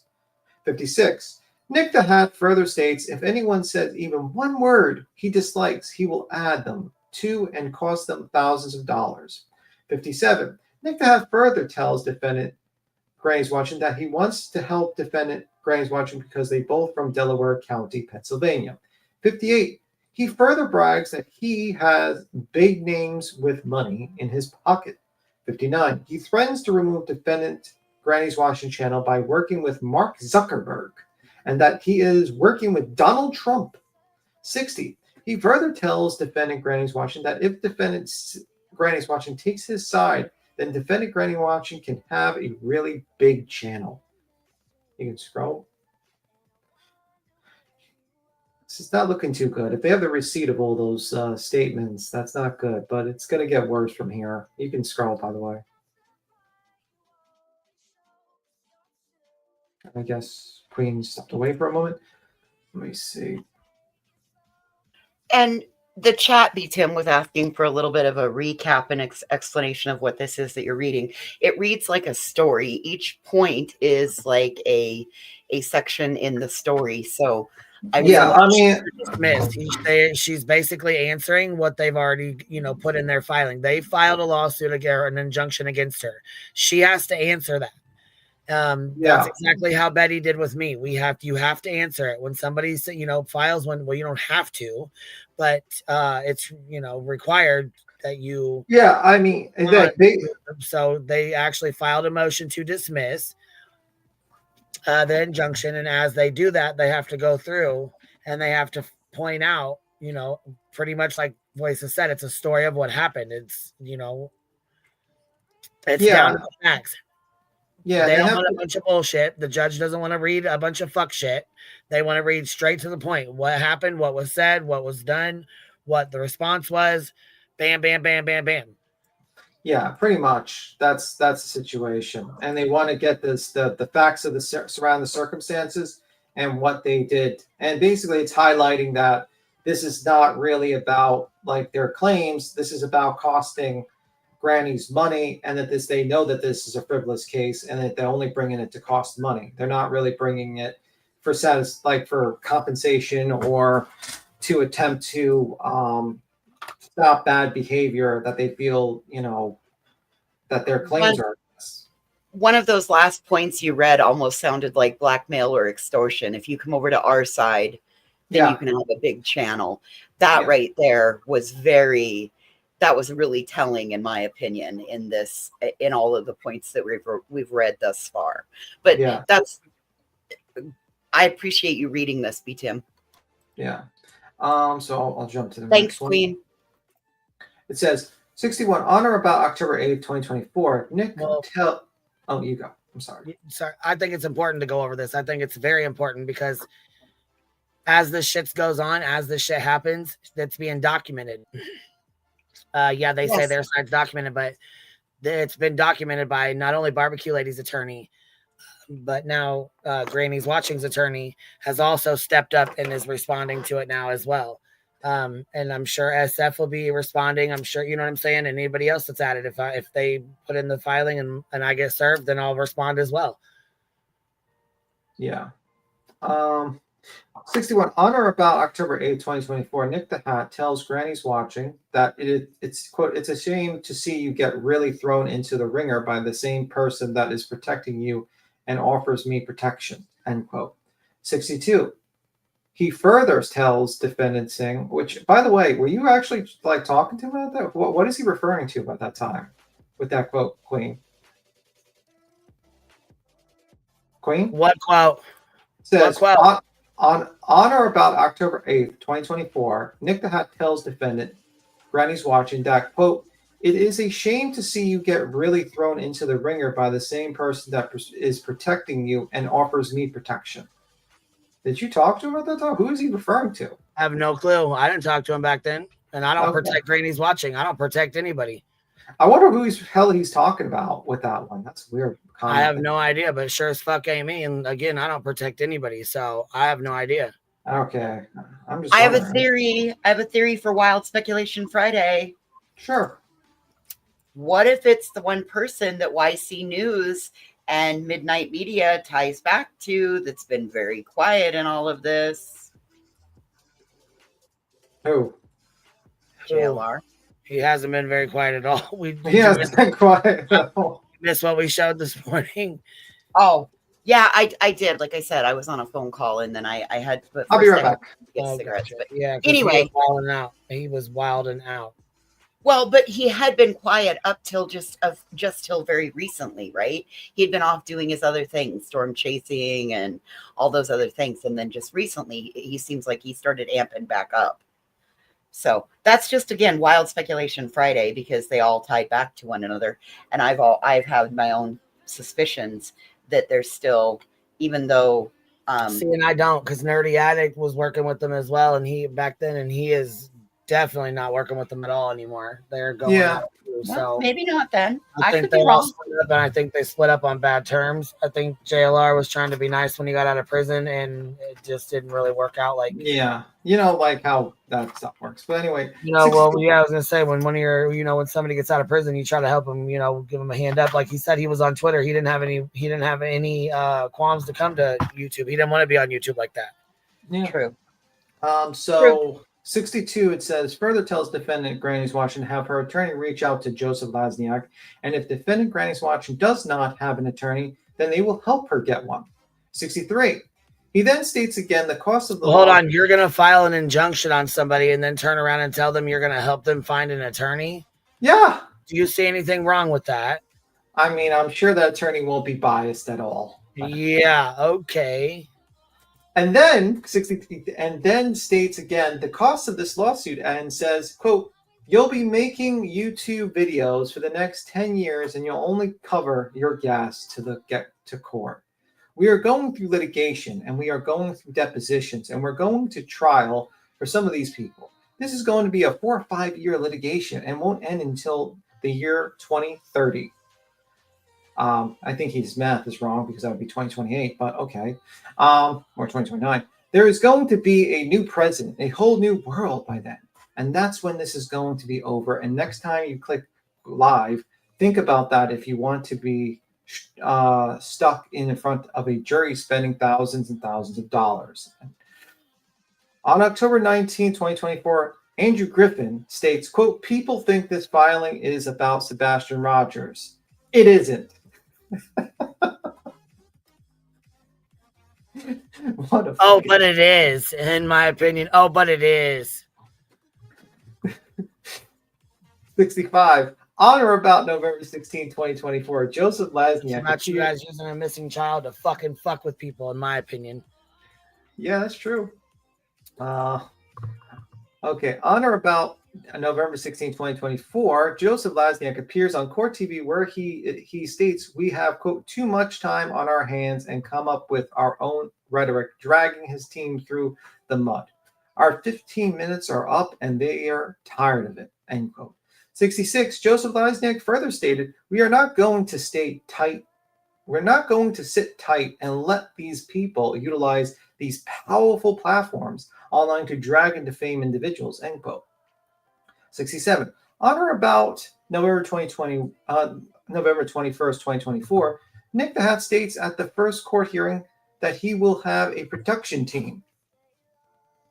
68. He further states that after the hearing, Nick the Hat would like to host a live panel and that he promises, quote, to make this production worthwhile, end quote. Sounds familiar, doesn't it? Sounds like JLR with the whole going to, filming and stuff like that and all those other things. Remember? Yes. Like, yes. 69. On several occasions, plaintiff Brittany Jackson, Andrew Griffin repeatedly misrepresented this filing by stating this is a federal lawsuit and that the defendants are facing up to 20 years in jail despite the fact that this is a civil lawsuit. And 3, legal argument. We're up to legal argument. Hey. 7. Hey, what's up? This is about the time when Betty was sitting here screaming that she was going to be filing federal injunctions, emergency federal injunctions, and emergency junctions against Queen and everything else. So this is what got her all hyped up on that, I'm sure. Yeah, because she's a fucking idiot. Right. 70. A defendant is permitted to file a motion to dismiss if the defendants believe this claim is a slap suit targeting their participation in public discourse, which if we listen to all the stuff in the beginning, kind of outlines it is.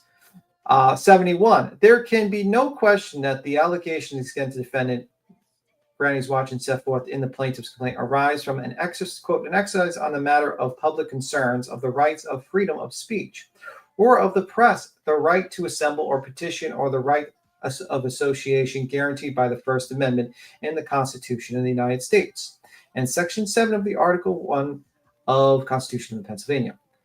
72. The plaintiff accusation against Granny's Watching are that she participated in a public forum of a YouTube podcast and expressed her opinion. 73, plaintiff cannot establish a prima facie case as to each essential element, each of the causes of action. 74, plaintiff have failed to state cause of action upon which relief can be granted against defendant Granny's Watchin. 75, there is no genuine issue as to any material fact that the plaintiff claims are based entirely on protected public expression. And 76, when defendant has filed a motion to dismiss on the grounds that the lawsuit is a slap, the burden then shifts to the plaintiff to establish that the case has merit. The message and impact to the general public, should this honorable court allow this obvious slap lawsuit to proceed, will be devastating to freedom, liberty, democracy in Pennsylvania. 78. This lawsuit is clearly an example that anyone with the financial resources to pay for lawyers and lawsuits with little or no concern for the merits, unlikely success of litigation, are encouraged to shut up their critics by filing lawsuits demanding critics stay silent. 79. Further, the complaint includes plaintiffs Dwayne Dog Chapman, aka Dog the Bounty Hunter, without making factual allegations or claims on said plaintiff's behalf. Clearly, his addition of his plaintiff for improper purposes, including but not limited to increased publicity and notoriety surrounding this case. 80. In addition, the complaint identifies a wide respected lawyer as counsel without including a signature line on the pleading for said lawyer. It is believed and therefore averred that the inclusion of this counsel was without his knowledge or consent, and that said lawyer is not now, nor has he ever been involved in this matter. Which I want to stop here for a moment, if it's all right. No, I want to stop right there for that moment. Basically, I went up to Granny and I asked her, what do you mean by that statement? And apparently, she stated that there's 3 messages, and he said he was not on this matter. He did not know he was signed up for this matter. And he made those statements, and they're going to demand him to show up in court to make these statements. And I sat there and I was like, wait a minute. So you're telling me that Joseph Lesniak included an attorney on a court document without that attorney giving like some sort of retainer agreement to the plaintiffs and becoming like their attorney? And she also told me that because the name of this attorney, Castor, was on there, that she tried to get to a law firm, and that law firm rejected her because he was associated with that law firm. So I think conflict of interest. Yeah, conflict of interest. And I think they knew that putting Castor's name on there would be a great intimidation factor. But now that it's being done in court, he's got to probably have to go down there and say, no, I'm not part of this case. I'm not part of any of this case. I don't know what you're talking about. So that means this is like possible malpractice by, Mr. This could be like, you know what I mean? Like, yeah. So that's what I had said from the beginning, because potentially this little snafu could cost him his bar license, because if you get hit with malpractice, that could cost you your law license. No, I mean, I don't think I think he gets sanctioned, but what I think is going to happen is that because of this and because of the obvious bad anti-slap so far, if they lose, like let's say they all lose the anti-slap and each of them have to pay money, the plaintiffs could technically want to sue. They could sue their attorney for malpractice, which is their attorney, which is Joseph Lesniak. I missed. It was Dog the Bounty Hunter put in this. Yeah, he was apparently. Then they might be able to say that. Well, Dog the Bounty Hunter's counsel. It doesn't work that way, because there has to be like a retainer agreement for that, for all the plaintiffs. It didn't say John Castor representing only Dog Chapman. Okay.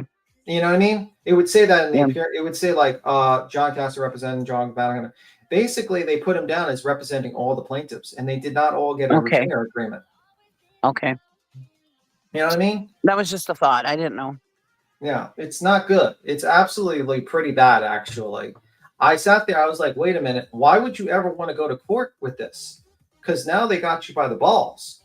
If they go into court and like Castor says, hey, they put my name there without my permission, and let's say Dog's like, I didn't agree to be on this, or which I think he'll probably say he'll agree, but let's say just like the lawyer says, I didn't agree my name to be on there.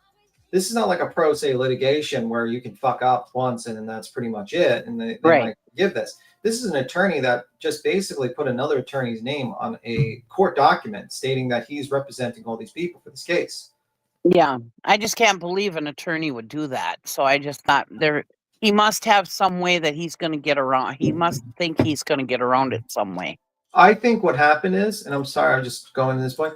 I think they thought that they would just put this down and intimidate everyone, and that they would never challenge it.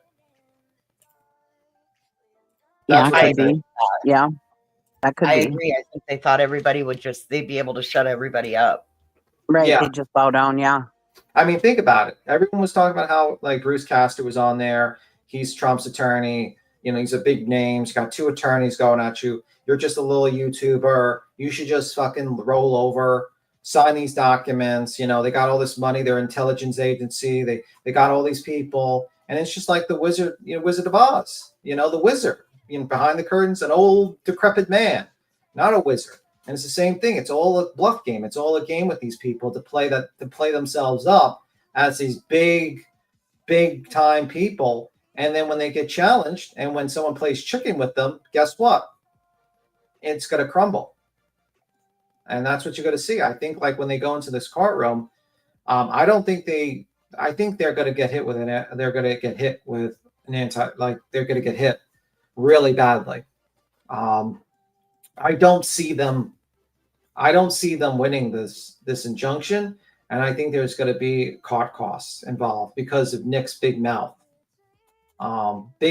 stupidity, and all the other people's big mouth and stupidity. Their statements afterwards have kind of sealed the deal. If they would have kept their mouth shut and if they would have just kept it moving, they probably might not be hit with fees and stuff like that. But I think for them constantly talking about, making these statements afterwards, I think they really fucked themselves like completely and utterly. So it says, and I'll continue reading Queen, so I'll do it. In addition to the claims, in addition, the complaint identifies a widely respected lawyer as counsel without including. Okay, I got that.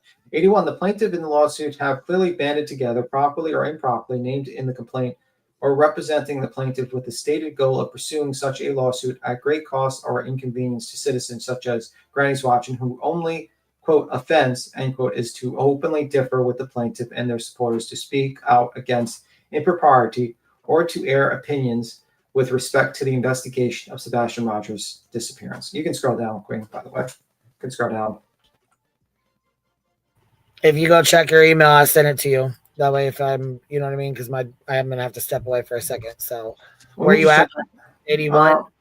Yeah, let me just. We still got about 4 pages of stuff left to read. So, actually, we don't. We only got a few. Okay, go ahead. We only got 3 left. Yeah, I kind of read through them really quickly. All right, cool. Where are we at? 81 or 83?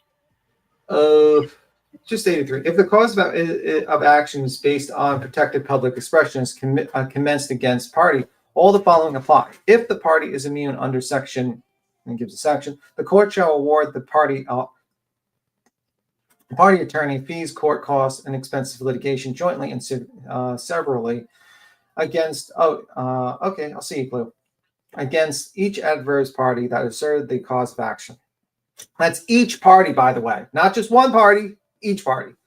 84. If the party asserts protected public expression immunity and is the opposing party voluntarily continues the action under the law with or without prejudice, the court shall award the asserting party attorney's fees, court costs, expenses of litigation jointly and severally against each adverse party that asserted the cause of action.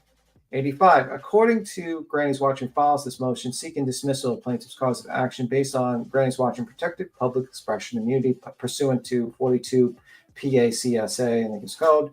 86. Granny's Watching is entitled to attorney's fees, court costs, expenses, litigations in the underlying action. In this code, you can scroll down a little bit, or I can go to the email and look at the email if you like. It's fine. Granny's Watching is further entitled to punitive damages as plaintiffs brought the underlying action for the sole purpose of punishing maliciously inhibiting public expression. 88. In accordance with 42, and gives the subsection, Granny's Watching respectfully requests this court to schedule an oral argument in this matter within 60 days of the date of filing or on or before January 18, 2025. Wherefore, defendant Granny's Watching respectfully requests that this honorable court grants her motion to dismiss and dismiss all plaintiffs' claims as against defendants Granny's Watching with prejudice and award reasonable attorney fees as against each plaintiff's jointly and severally. And then it has the verification. And then let me see. I don't know if the exhibits are attached here. Yeah, and that's pretty much it. They don't have the exhibits attached. Yeah, I mean, I think this is not good for these people. I think they've made a tactical error because I mean, reading this, it reads out just like how it says. They basically started this litigation to go after someone based upon their opinions. Oh, they did send it to Bruce Castor too. Yeah, well, what's going to happen is what's going to happen is Bruce Castor's going to have to show up too. Yeah, he's going to have to answer for it. Yeah. Mm-hmm. Yeah. And he can't lie. He's already stated 2 or 3 times that this is not, he's not involved in it. He is not involved in it. He said that over and over again. Yeah, and the problem is that he's already made statements and emails that he's not involved with it. So if he goes in that courtroom and he says otherwise, not going to be good. So he's going to have to go in there and say, nope, I was not involved in this at all. And of course, Mr. Joseph Wozniak's going to be like, oh, it's an error. It's not, it's just an error. But it's like there was multiple YouTube channels that have stated that they, or multiple people have stated that he was involved. And I like the part where the next one. What's the next? You can just email it to me so you don't, if you want. I'm going to right now. Yeah, so you don't have to. Yeah, I just don't want to count my chickens before they hatch. What? Did you get the first one I just sent? Yeah, the first one, the anti-slap one, right? I got that one. Yeah, I just sent it to you. Did you get it?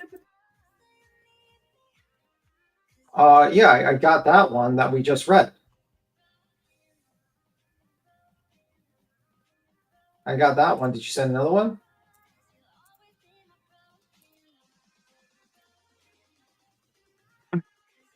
Well, I got one. I got the one that I was just reading.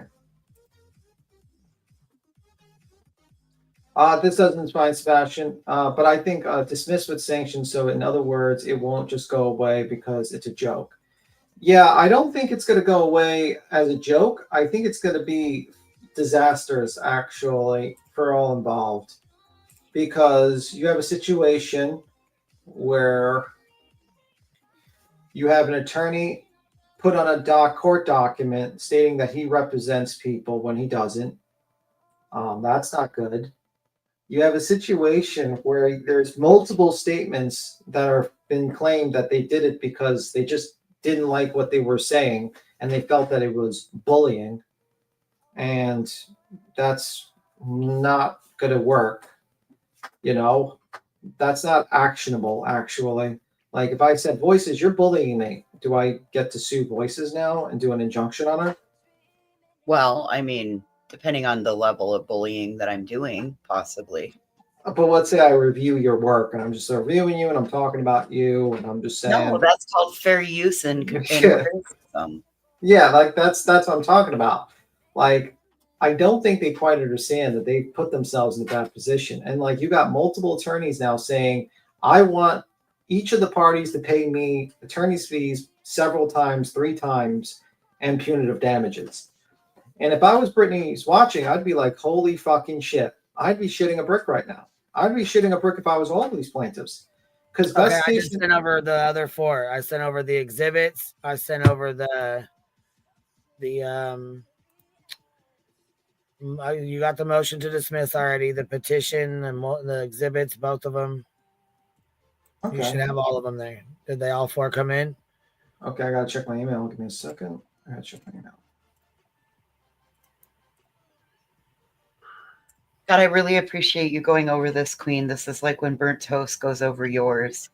I really appreciate it. Yeah, see, well, I didn't know these were all out, and I wanted to let Jessica read her own first. That's only fair. Right. That's her stuff. You know what I'm saying? So I wanted to make sure she was able to get through her stuff or read her, you know what I mean? Go through whatever she wanted to go through first before we did. Yeah, I can't really show the, you know. Let me see if I can. I'm not sure if I can show the exhibits because they're PDF. I'm not sure how to do that with StreamYard. But it basically shows Exhibit B shows the comments. It's in the Mrs. and Mrs. E section. It says, we're not asking for money, etc. If they end the nonsense Monday, this could be settled Tuesday. They have that screenshotted. And Exhibit B is, Exhibit A is, Granny's watching description of her channel, obviously. And we see. What's this one? Multiple parts. I think this one was. Here, I'll pull them up. Yeah. I didn't know you. I'm sorry, I didn't know you couldn't get them Yeah. up there. So we already went over this, which is the defendant. Yeah, I think it's just exhibits attached to the motion. Can Britney take herself off? No, if you listen to it, even if she withdrew herself right now, she would still have to pay penalties. I think the only people that actually escaped it was Uncle Taco and Aunt Burrito. They were the smartest ones. They took off, yeah. Because they're not named as plaintiffs anymore, but their statements are still there, so they can be still used against them, basically. So whoever thought those 2 were the smart ones? Yeah, the smartest ones of the bunch. Oh, dude. I always said they were smarter than we gave them credit for being. He's like, his last video, Uncle Taco's in the middle of nowhere. He's disappeared. He's filming in the middle of a fucking desert. Like, guys, I'm gone. Don't talk to me. You'll never see me again. Fast as fast can be. You'll never catch me. He's the smartest one of the bunch, actually. But yeah, he ran to the border to get out of this. Yeah, he might Listen, need out of that whole bunch. Exhibit A. Here we go. This is Exhibit A. I'm pretty sure. Yeah. So yeah, this is Exhibit A. Is that what we got on here? Yeah, Exhibit A, just a description of our channel. Yep. Okay, so there's that. So we got that one. And then here's Exhibit B, which is the Mr. and Mrs. E live that they did that he was just talking about. Yeah. And then Nick, we're not asking for money, etc. Blah, blah, blah. And then there is this.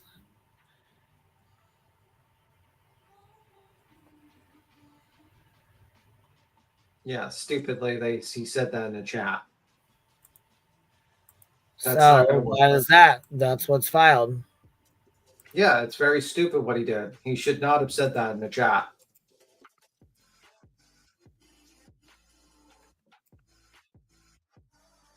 I would have probably not said those statements in the chat. Just like you shouldn't have wrote to me and said, yeah, we only put your name in there to get a reaction out of somebody. We have no intention on adding you to it. Right. Yeah, that is literally going to haunt him because that's really bad, actually. It's like, guys, I don't mean to bring this I'm just bringing this frivolous lawsuit to get a reaction. Injunction to get a reaction. Yeah. Which is fucking bullshit anyways. Anybody would be mad about that. What the fuck? You're playing with my real fucking life, fucking around with my real life when I'm already going through a fucking lawsuit with some dumb bitch, in my opinion. Well, and what's crazy is that idiot, like Betty, has brought this injunction in another state while she's in the middle of litigation. I'm pretty sure there's rules against that, actually. for the same thing. So, I mean, good luck. I'm going to laugh my ass off if Granny and Barbecue win and they get 3 times attorney's fees and punitives, and Betty has got to go bankrupt or something. I'm just going to laugh. I don't care. Well, I mean, look, Nick's already got a big judgment against him. Dog owes a shit ton of money to back taxes and all that, right? Mm-hmm. Yeah. I'm sure that was there was a thing about that. I don't know anything really about Hong. I don't know shit about him, but I mean, look at the ones that they already owe thousands and thousands of dollars. You know, they don't really give a fuck, in my opinion. They don't. Well, when they don't got anything to lose. Right. Yeah, but when they like start getting their money, their cash apps and all that stuff being docked, like being taken, pieces being taken, they're not. Well, I mean, that's how I was gonna say. Nick doesn't have one. I mean, Brittany, yeah, she's gonna be really. Brittany is. It's probably gonna affect the lower tier than more so than the higher. Yeah. No, but you don't realize the worst part of it, really. Because let's say all these people. No, there's worse. There's worse. Because let's say, okay, if they consider what Mr. Joseph Lasniak did was malpractice, each of the plaintiffs could potentially bring a lawsuit against him for losing the anti-slap. Yeah. Think about it. Do you realize how bad that would be for him? He's going to have 10 people suing him for hundreds of thousands of dollars. That's why I don't want to count my chickens before they're hatched, because I just can't believe that this lawyer is that stupid. I'm having a hard time believing that. You know, we just watched an FBI agent gave the stupidest fucking comment. I mean, you could be so smart and be pretty fucking stupid. That's true, but I'll just wait and see. C's and D's get degrees too, and they become attorneys. Yeah. I mean, think about it. Think about it. His motion that he did for the injunction was bad enough. Was terrible. Yeah. That's not. I'm not sure.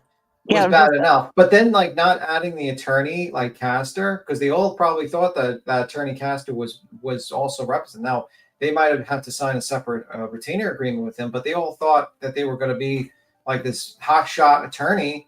Also, attorney would be on there, and then he's going to have to go in court and say, "Hey, I messed up," and he wasn't really on there, right? On open court, you know what I mean? Can they do that even if they're doing it pro bono? You mean pro bono? When you sign a retainer agreement with people, yeah, they have to basically sign a retainer agreement with each of these people to say that I'm your attorney for this case, or there's no attorney-client privilege of any of their conversations. So yeah. They think it's free, but it's not going to be free. I mean, the best case scenario for them, this gets, I don't think the injunction is going to go through, but the best case scenario, it gets dismissed and no one pays any money with the anti-slap. You know what I mean? They just kind of gets it dismissed. People are, and then they just kind of look like fools when they walk out. The worst case scenario is they lose, and they lose hundreds, they lose 60, 70,000 to Barbecue, and 15 to 17,000 each to 60, 70,000 each to Barbecue, and 17,000 each to fucking Granny's Watching. And then then if you're you got a brain, you got to say to yourself, wait a minute, my counsel is incompetent. Maybe I should sue him because he has insurance. Now, you know what I mean? To get some sort of, or get some help me out with these bills, because there's no way I'm paying $100,000, or I don't want to be docked, and I don't want to have my pay taken away for the next 30 years because of this. Yeah. You know what I mean? So I mean, that's their, I think, and then they're going to have to hire an attorney, or they're just going to eat the costs and just basically, that's it. I mean, lawyers like to throw their name around. I had an attorney one time where I thought I was going to have to sue somebody, and he's like, well, let me just give them a call. And usually if they know that you're represented, they'll just stop, right? And so, like I said, they like to throw their lawyer degree around and say, you know, I'm Well, doing that's what this, and then people will stop. So, I mean, that makes sense to me that he would throw his name around to try to Yeah. get people to stop. But I just can't believe that he's stupid enough, Lesniak is Well, stupid enough to put well, Bruce Castor's name in a filing. That's just, but think it's about just, it. Like I'm just in awe by that. Granny said that, like, when someone read that filing, she was planning on getting this bigger firm to join, and Yeah. apparently this firm didn't want to take the case because it would be a conflict of interest because he Right. was associated with that firm. So I think it was just an intimidation tactic. They thought they would throw the name Right. down, and they thought, hey, these YouTubers are not going to hire an attorney. They're not going to fight this. They're just sign Yeah. and we'll call. Hi, JP, by the way. I have a question for you. All right. Question. Let me get me So, worried. You get me worried with your questions, JP. oh my God. So, what if the current plaintiffs, Brittany J. and the like, decide to file a slapback? Then what? This just goes on forever with the What do you mean stupid. what do you mean a slap back? Like, Yeah, Pennsylvania has a slapback statute. So if Granny's watching and Barbecue do not win their anti-slap, each plaintiff can go file a slapback on them. I didn't think about that. But and then this becomes, I mean, it's already stupid. I think the problem is like, I don't know. I mean, like, the problem is like, if it's Granny says they can't slap back. That's not what that means. Yeah, I was like, I'm trying to wonder what the hell you're talking about because it's the first time I really heard about it. So. It is literally what that means. Go to the statute. It says that if somebody that puts forth an anti-slap, i.e.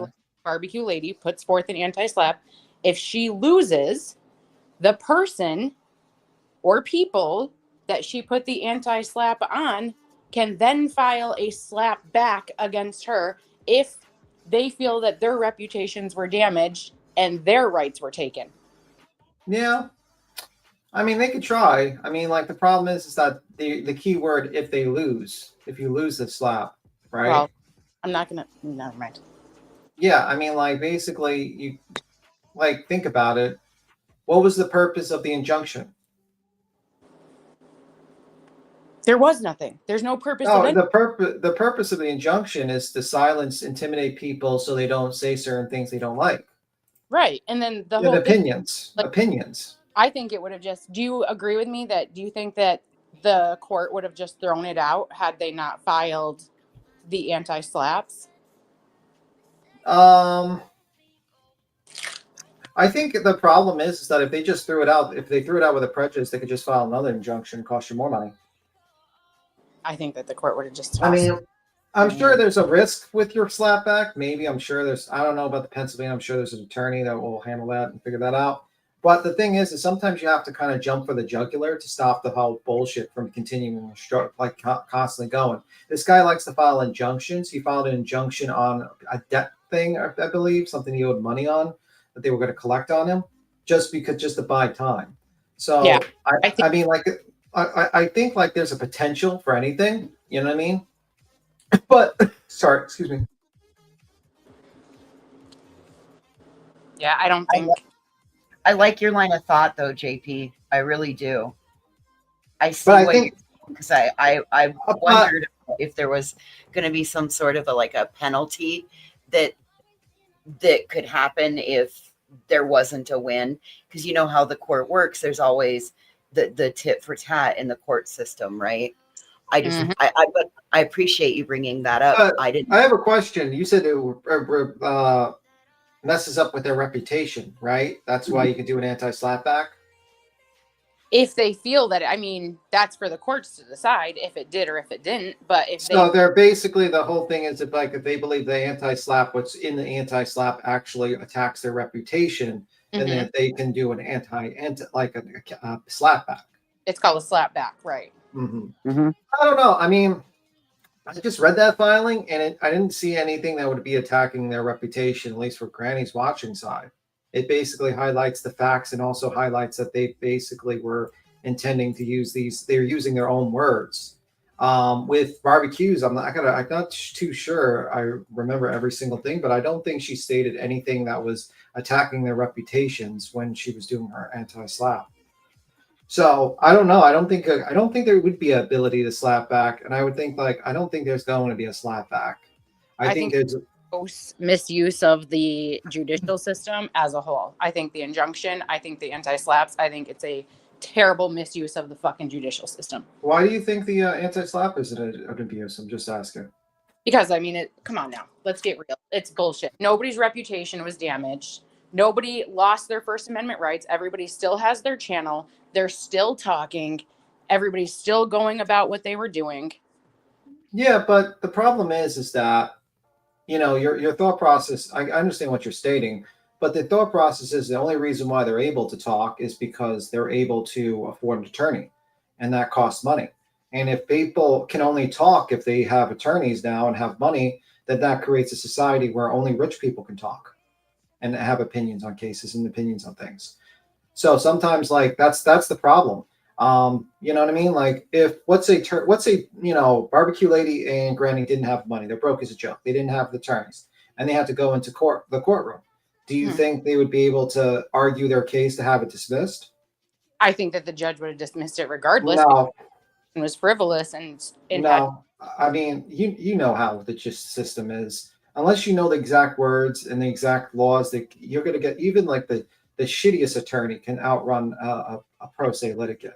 I think the judge would have taken it under advisement. I think he would have read through that crazy bullshit injunction, and he would have came back and dismissed the entire thing. I think you're wrong. I think you give too much credit to the judges, to be honest with you, because it's not it's how you argue the case. If an attorney, I mean, let's be real, Lasniak is a good criminal attorney.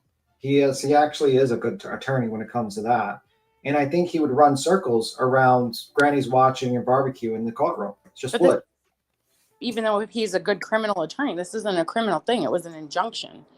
Still like an attorney. It's better than no attorney. He still knows courtroom process and he knows the words. Right. He was a criminal attorney, so he would, and he would know how to push buttons in an ordinary citizen and get them so flustered in there that they would. And I'll be honest, JP, I just went through trying to get a lien off of my grandmother's house that we sold, and we ended up having to eat it because doing it pro se, and even with a paralegal and an attorney's advisement, I didn't have the wording the exact proper way that it needed to be. And the judge kicked it out and denied our request. And I had to go back and start it all over again. And it was just because of one little bit of wording that I put in my motion. That was it. That was all. And it kicked it all out. And we ate the lien. And the problem is that, the other side is not being reasonable. The other side wanted to be reasonable and say, listen, if we drop this injunction and we just fucking move forward, you drop your anti-slap, we drop our injunction, we just move our separate ways, your argument would make sense. You would be like, we all can drop it. But the other side is being completely unreasonable. They want to do an injunction that lasts for 4 years. They want to basically attack someone's freedom to actually, have an opinion on a case or opinions. And that's what they put down. And they also lied on their filings and also basically said everyone is involved in a criminal activities. But I don't even think that the injunction was filed correctly just due to the clerical errors on the original injunction, first of all. Then he's going to have to go to her malpractice when his clients sue the fuck out of him if he loses his anti-slap. Then everybody's like, well, they had to issue a response. Right. You can issue a response. You do not need an attorney to issue a response for you. You can issue your own response once you accept service. I know how this works. Yeah, I agree. You can, you know what I mean? You can issue your own response. You do not need an attorney for that. You can definitely 100%. Yeah, but you know what? There's a difference between, you can issue a response, but it probably wouldn't be the right response and the codings and all the procedures and all that. I mean, I just think you need an attorney when you're dealing with another attorney. It's just it's like going to a gunfight with a stick. Right, but why not do the response? If it was me, and I'm just saying, this is just my opinion. You know what I mean? All these absolutely my opinions. and people don't have to agree with them, and that's fine.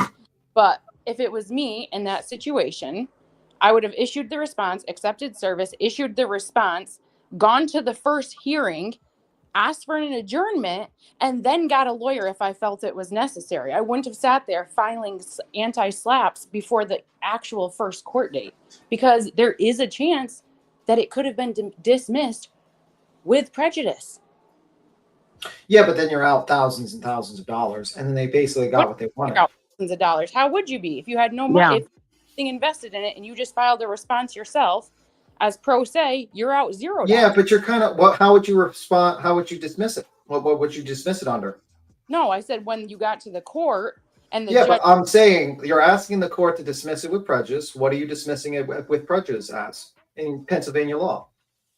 Because there's no intent. The burden of proof isn't there with that injunction, and you know. How would you file that? How would you put that down in paper and pen? What do you mean? I would do a little bit of research and I would write it in my response. There's no burden of proof. I hereby, respectfully request that the court dismisses this with prejudice. The judge takes. Why? What section under the law, the codes? Well, I don't live in Pennsylvania, thank God. I'm just saying, I know I'm being kind of an ass, but I'm just saying. Well, but that's part of the research that one does. But here's the thing. Because you are a layman, so to speak, you run the risk of citing the wrong state statute. You run the risk of putting it in the wrong format. And that's all it takes for the judge to say, denied. Oh, by the way, Granny's watching. It's in the back, Queen, if you want to. But you could research your own case law. You know what I mean? I'm just saying, if we're looking at, it's a big risk. I mean, you want to risk your reputation and a bunch of money and possibly getting hit by all these people civilly. I mean, go for it. I mean, put your hands in that snake den and see if you get bit. I mean, good luck with that. If they're not public figures, if Granny's watching and Barbecue Lady aren't public figures, which they should probably say that they're not, because that will actually help them in the long run more than if they were. So if they're not public figures, what reputation do they have to protect? They are public figures because they're on YouTube. Hold up. Pennsylvania has a thing called the right to reputation. Okay. And I understand. Listen, and I don't blame them. I don't fault either one of them for doing this the right way and getting an attorney and going forward and answering it. The other part of that is also respect for the court system.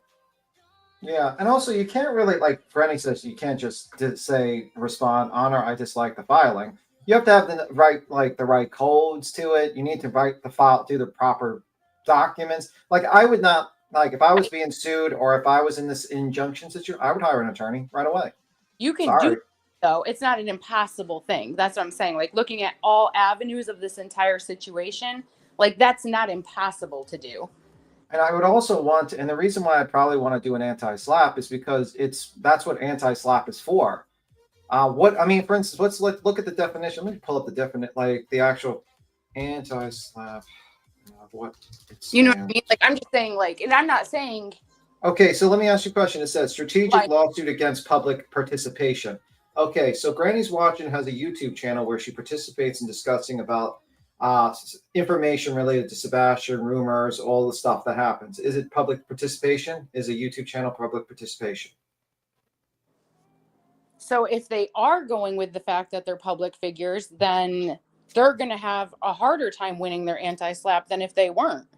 Not really, because anti-slap means for strategic lawsuits against public participation.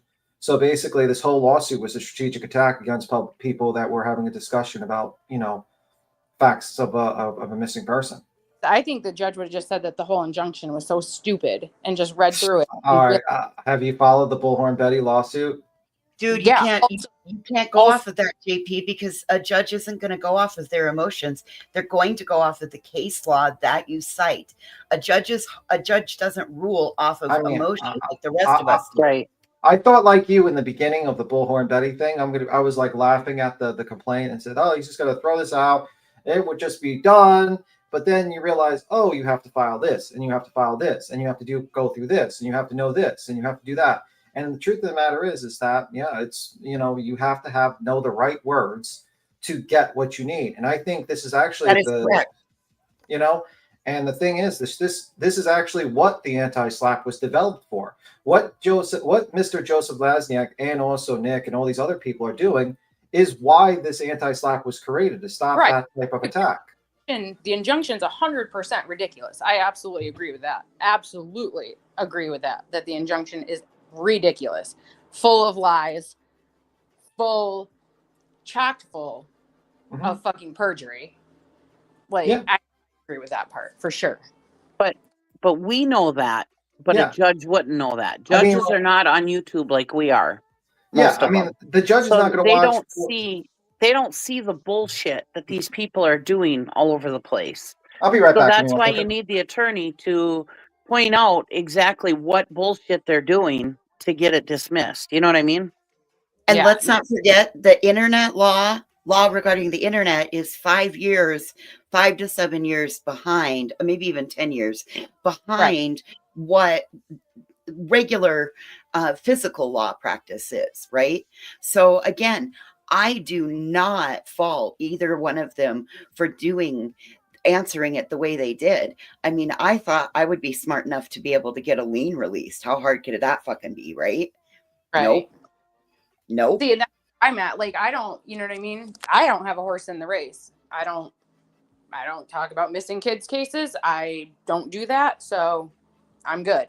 But I was just, you know what I mean, throwing out like a different perspective. And I for you. Back. Is it like you're breaking up? Done. You're roboting. You're roboting. Oh, is that better? I think so. Yeah, I mean, like Betty says, which is an interesting name, says, but Tim, it's just it takes a bit of research to figure out the proper motion to put forward. And think JP's point is that their case is stupid and wouldn't win even in pro se, which is PR and then PROS and then space SE is pro se. Yeah, I get what you're saying. I know what JP's point is. And I agree with JP as far as everything's bullshit. It is bullshit. Yeah. It's bullshit that these people brought a lawsuit against Barbecue Lady and Granny's Watching. It's bullshit that Bullhorn Betty brought a lawsuit against Queen Bee. It's bullshit that JLR brought a lawsuit against Unirock. It's all bullshit. I mean, because it's just out of hurt feelings. And but I think you need to hire an attorney to, just like Queen Bee. We all push Queen Bee to do it because you can't just lay down and let these fuckers win. Yeah, I mean, they'll just do it all over the place. Anytime anybody. That's why I've always supported Queen Bee's lawsuit or filing against the lawsuit, because you can't just lay down and let them win. Because I mean, if you let BHB mark her territory here, she's going to be marking her territory all over the goddamn place, peeing everywhere. And see, and I didn't say that they shouldn't have an attorney. I said I would not have right off the jump. You know what I mean? Right. I would have tested the waters first myself, but that's me and my personality. I think that's a risky thing to go into court without an attorney and say, "Can I have more time?" And then suddenly they're like, "Nope, you can make your arguments here, and we'll see if we're going to put this injunction onto you." And then you get hit, and then you're screwed. But I understand what JP is saying, that she's probably thinking that nothing would happen to Granny's Watching and Barbecue Lady if they tried to fight it themselves. Right. Saying that it's just bullshit. Yes. Frivolous. At first, nothing would happen, and then hire the attorney. I understand what JP's saying, but honestly, my father always taught me you're getting sued, hire an attorney. You know, so that's what I would do too. I mean, and I think like what they did was actually smart in a way to get attorneys, because I think this, number one, I think this anti-slap is what it's intended to be used for. I don't think there's going to be a slap back, because they're not misusing this slap. They're not using it as not intended. This is what the slap was made for situations like this, because you clearly have a guy who's stating this is the intent, This is his intent, is to basically do a strategic lawsuit to silence people. And that was the plan. And I'm sorry, but they're dealing with that. Coming from. That's why I was very hesitant to even click the link, but I was like, I feel like, I don't know. Like, at what point is it enough? You know what I mean? At what point is the court going to say, not meaning like enough is enough, but like, is the court going to say, this is all frivolous, we're done here? I wish they would do that, but the problem is you still need to like get an attorney. And the problem is you're not just dealing with a pro se litigant, you're dealing with an attorney that is in on it. Nobody has to get an attorney. Like, no, but you're dealing with an attorney that's also, you know, in the bullshit as well. I mean, he's on court TV, he's making statements, you know, he's also in the bullshit as well. It's not just like a pro se litigant where, you know, like for instance, if barbecue lady, if let's say it was just Nick doing pro se, I would actually agree with you. I'd be like, you know what, maybe they should go into the courtroom first and argue their case and see what happens. But they're dealing with an attorney. They're dealing with a guy who's got years of experience, who's done injunctions before, because I'm pretty sure if we looked up the injunctions that he filed against that bill collector, I'm pretty sure we might find Lesniak's name on it. We might actually find it. I'm not sure, but I don't think other attorneys are doing that for him. So I'm pretty sure he has an expertise on injunctions. He talked about having expertise in injunctions. So he was a special prosecutor. Yeah. You can't. That's like taking a knife to a gunfight, in my opinion. It's worse than taking a knife to a gunfight. At least you have a knife. You would be like me taking a fucking toothpick to a gunfight. Well, either way, I mean, the proper response, and again, you got to remember that the court is going to, you know, they're due respect, and that is the proper way to answer an injunction, is by getting an attorney and making sure it's done the proper way. The other problem with all of this, again, is that this is internet based, and the internet is so far behind physical law. So if you're going to do this, you want to do it right and make it a one and done. So then it can become like precedence in that state, in my opinion. And you know what? I would love, you know, like personally, I want all these people to lose so they don't try these tactics again. Because guess what? If it works with Granny and it works with barbecue, guess what? It's going to work with other people. It's just how it is. The next, it's going to be you. It's going to be anyone. And, you know, it's just how it is. You gotta do that. You gotta deal with these people. I understand your point of view. You're thinking in terms of like, oh, well, you know, I would have checked it out and before I put money into this case, but I don't know. I wouldn't want to risk it. That's like, you know, risking possibly being bitten by a snake by sticking my hand in there. I mean, you're hoping for a sympathetic judge. I mean, you don't know if this judge has some like knows Lysiak from other cases that they might have been in front of, and you're going in there cold by yourself. Maybe. That was just, you know, and I mean, I guess people can get mad at me for my opinion. No, don't get mad at JP. No. Like, listen, please don't get mad at her. Don't give a fuck. JP, why would we get mad at you when you came up here with the utmost respect and you broke it down? You just didn't come up here and start calling names and saying, well, that's just fucking stupid. No, you broke it down with the utmost respect, JP. Come on. I mean, I think that I appreciate the way you made us all think about it.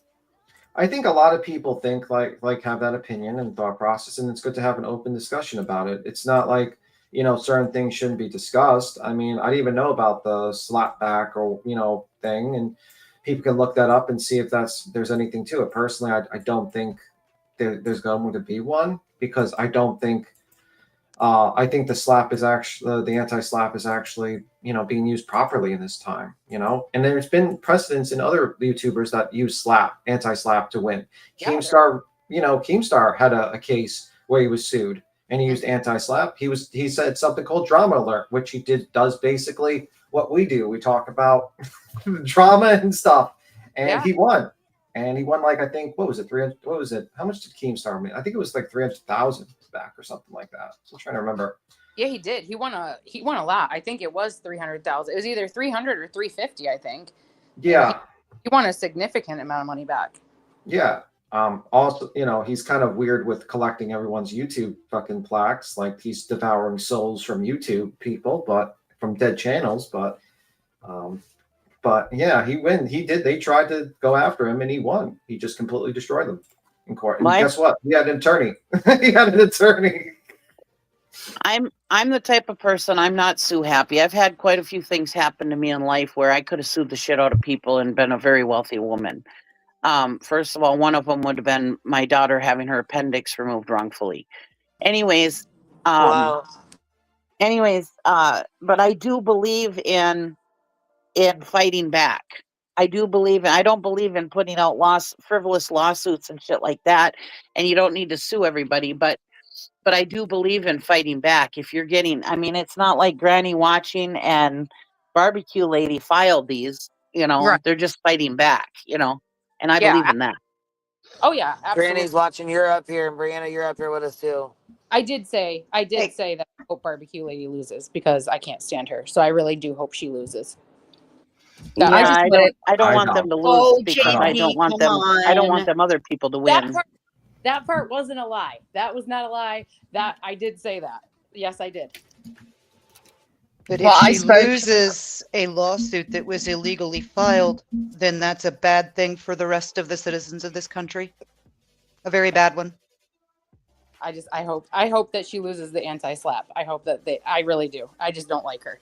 And that's I want her to win. I want her to win. Not like her, but wishing that upon her, that's a miscarriage of justice. And those two things should not cross.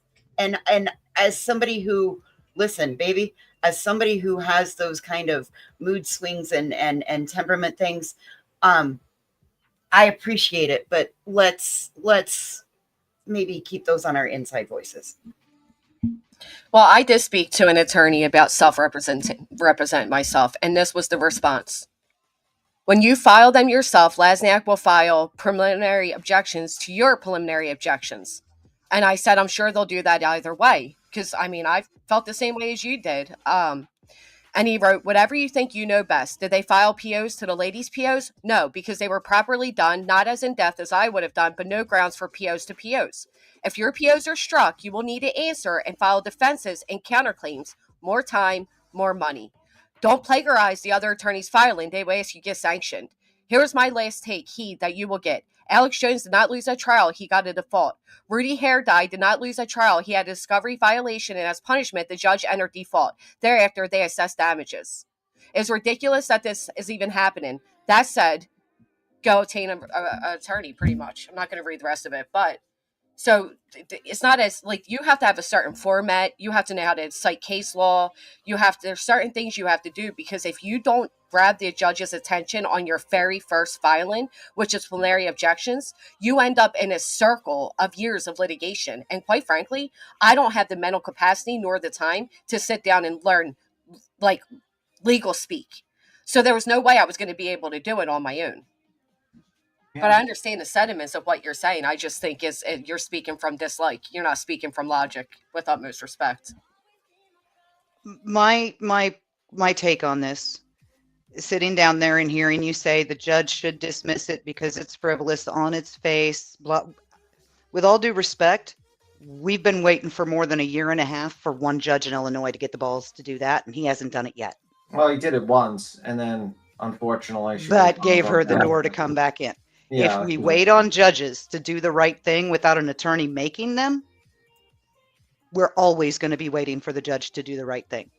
Yeah. And if a lawyer would get a lawyer in this instance, and they absolutely would, then private citizens absolutely should. Yeah, that's very true. Yeah. Lawyers often will get representations for themselves. They will not represent themselves. Only the really batshit crazy lawyers usually do that, actually.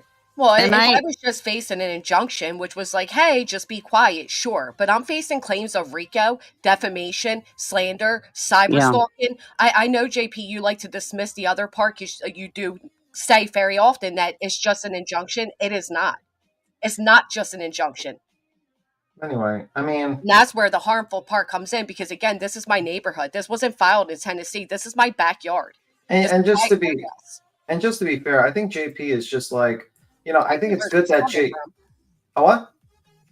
I said I actually understand where she's coming from. She's coming from a place of not liking us. She's not coming from a logical place. It's a place of not liking us, because if it was logical, she'd feel the same way about Queen Bee's lawsuit. Tell me I'm wrong. She said it about barbecue lady, not you. Barbecue, but not you. I not do you. agree with what Granny's response was with what when she asked about being pro se and what they said. Because if you sit and you watch like Emily D. Baker long enough, and if she talks about how the judge does not like if it's not like double spaced and if it's not worded this way and if it's not, I mean, they critique them judges critique, and she says this that the judge that it's not her thing, it's the judges that critique even just the way that it's typed. Can you imagine, like, I think if like we went in there with our not knowing the law, going yeah, in there trying to do it pro se? I mean, yeah. if you get a critical judge like that that has a fit about how you typed it, can you imagine what would happen? No. Well, not Yeah, only you gotta that, have an attorney. I'm gonna what if say we this. got a judge that was excited to have Dog the Bounty Hunter in his office, in his courtroom? What if we got a judge Right. that was a fan of Dog the Bounty Hunter? You know what I Yeah, mean? Like, you but cannot like go into this. Like, I just What can't. happens? okay, Hold on, you but- guys. What yeah, happens if it's you like- got a can I judge? can I say something? Good, thank you. I think the JP's words were she didn't like barbecue lady. She didn't say she didn't like you. Also, Yeah, I apologize. It felt personal, but I understand what she's I saying. yeah, I think like though the truth of the matter is that the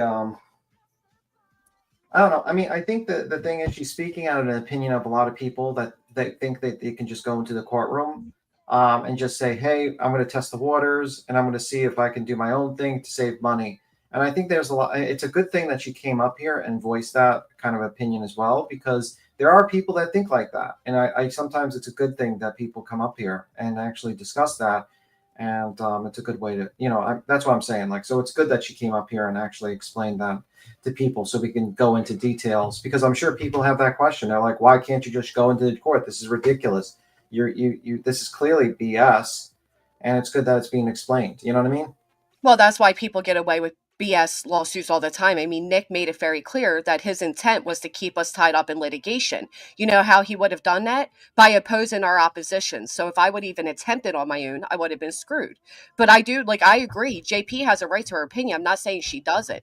Everybody can feel how they feel. And I have a right to mine. And I don't deserve to face Rico because you dislike mine. Mm-hmm. I agree with that also. Yeah, and I think I understand Granny feeling and taking that declaration personally. Yeah, man. Because if barbecue loses, so does she. Oh yeah. Well, I'm want very like confident. I'm going to tell you this. I want barbecue to win, and I want you to win. I want you to win a lot of money. And my hope and dream is that not only do you win a lot of money from that they get pissed off the plaintiffs and they sue Joseph. That's also I'm hoping to see What a happens if you cascade. get a judge? What happens if you get a judge that's all about internet law and wanting to set case precedent because it's uncharted territory? I don't know. Then, Man. I mean, and you went in pro se, you could end up, oh my goodness, it could end up setting the wrong precedent, in my opinion. Yeah. Well, thankfully it's not criminal, it's civil, but they certainly claim they had intent to attempt criminal, which I believe if they would have been even semi-successful with the civil, that's the route they would have gone. I mean, I think that's why he said that it would take you years, because just like what you said, he would file his counter to that, and he thought you were going to go pro se. He really thought that you were going to go in there in the courtroom and say, I have no money, I can't do this. And then eventually you would lose the war of attrition against them. Because obviously I believe that was their intent, which is why they added in the injunction that we are not allowed to fundraise, because they knew, he said it. There's not many YouTubers who can afford this type of litigation. There might be two. They have millions of subscribers, but nobody in this sector. They literally put it in there that we can't fundraise in hopes that that would fear us in enough to either A, settle in, which again, what happens the next case or the next topic I'm covering? If Nick doesn't like that, he'll just refile and I'll have to settle again. I mean, you don't ever sign a deal with the devil, but that was certainly was their intent, was hopes that we wouldn't be able to rally together the way we did to fight this. Absolutely. Or they and there's a reason that anti-slap is now the law in Pennsylvania, why it was in Virginia 3 years ago, why it is gaining a foothold nationwide. It's because there have been an influx in the last 5 years of these frivolous type lawsuits. You insulted me, so I'm going to sue you, not just from YouTube, but from corporate America as well. We have seen these slap suits and they're winning. That's why they're having to make it illegal, because toe to toe, pro se versus lawyer, these people are winning. Right. And there was Right. actually a company in Philadelphia that was financially drained and was facing bankruptcy because of frivolous lawsuits, because of their desire to advocate for the good of their community, which is why it's public, it's slap is what it is. Yeah, I mean, and I think, we're going to see, I personally think this is exactly what the law was created for. It's for this type of thing because Nick basically said it. This was strategic. This was, his point. He wanted to get people, he wanted to get a reaction from another person. He wanted to silence people that had a different opinion than him. It's exactly what the law. Now, could there be a slapback? I don't know. I don't know about that. No, I don't we've already think. went into that. But I will say this, JP was right that this injunction is so ridiculously written that it is very likely once it lands on a judge's desk to be dismissed, but we have to respond for that to happen. And again, if my objections were not done correctly, they could have kept it going by, going against my objections. So it would have been a circle before we even got before a judge. Right. Sorry, I fell off because I had a phone call. That's what I was saying is, you know what I mean? Like the whole thing, when it's I said so stupid. Yeah, when I said agree. this whole thing is ridiculous. By this, I should have been clearer, I guess.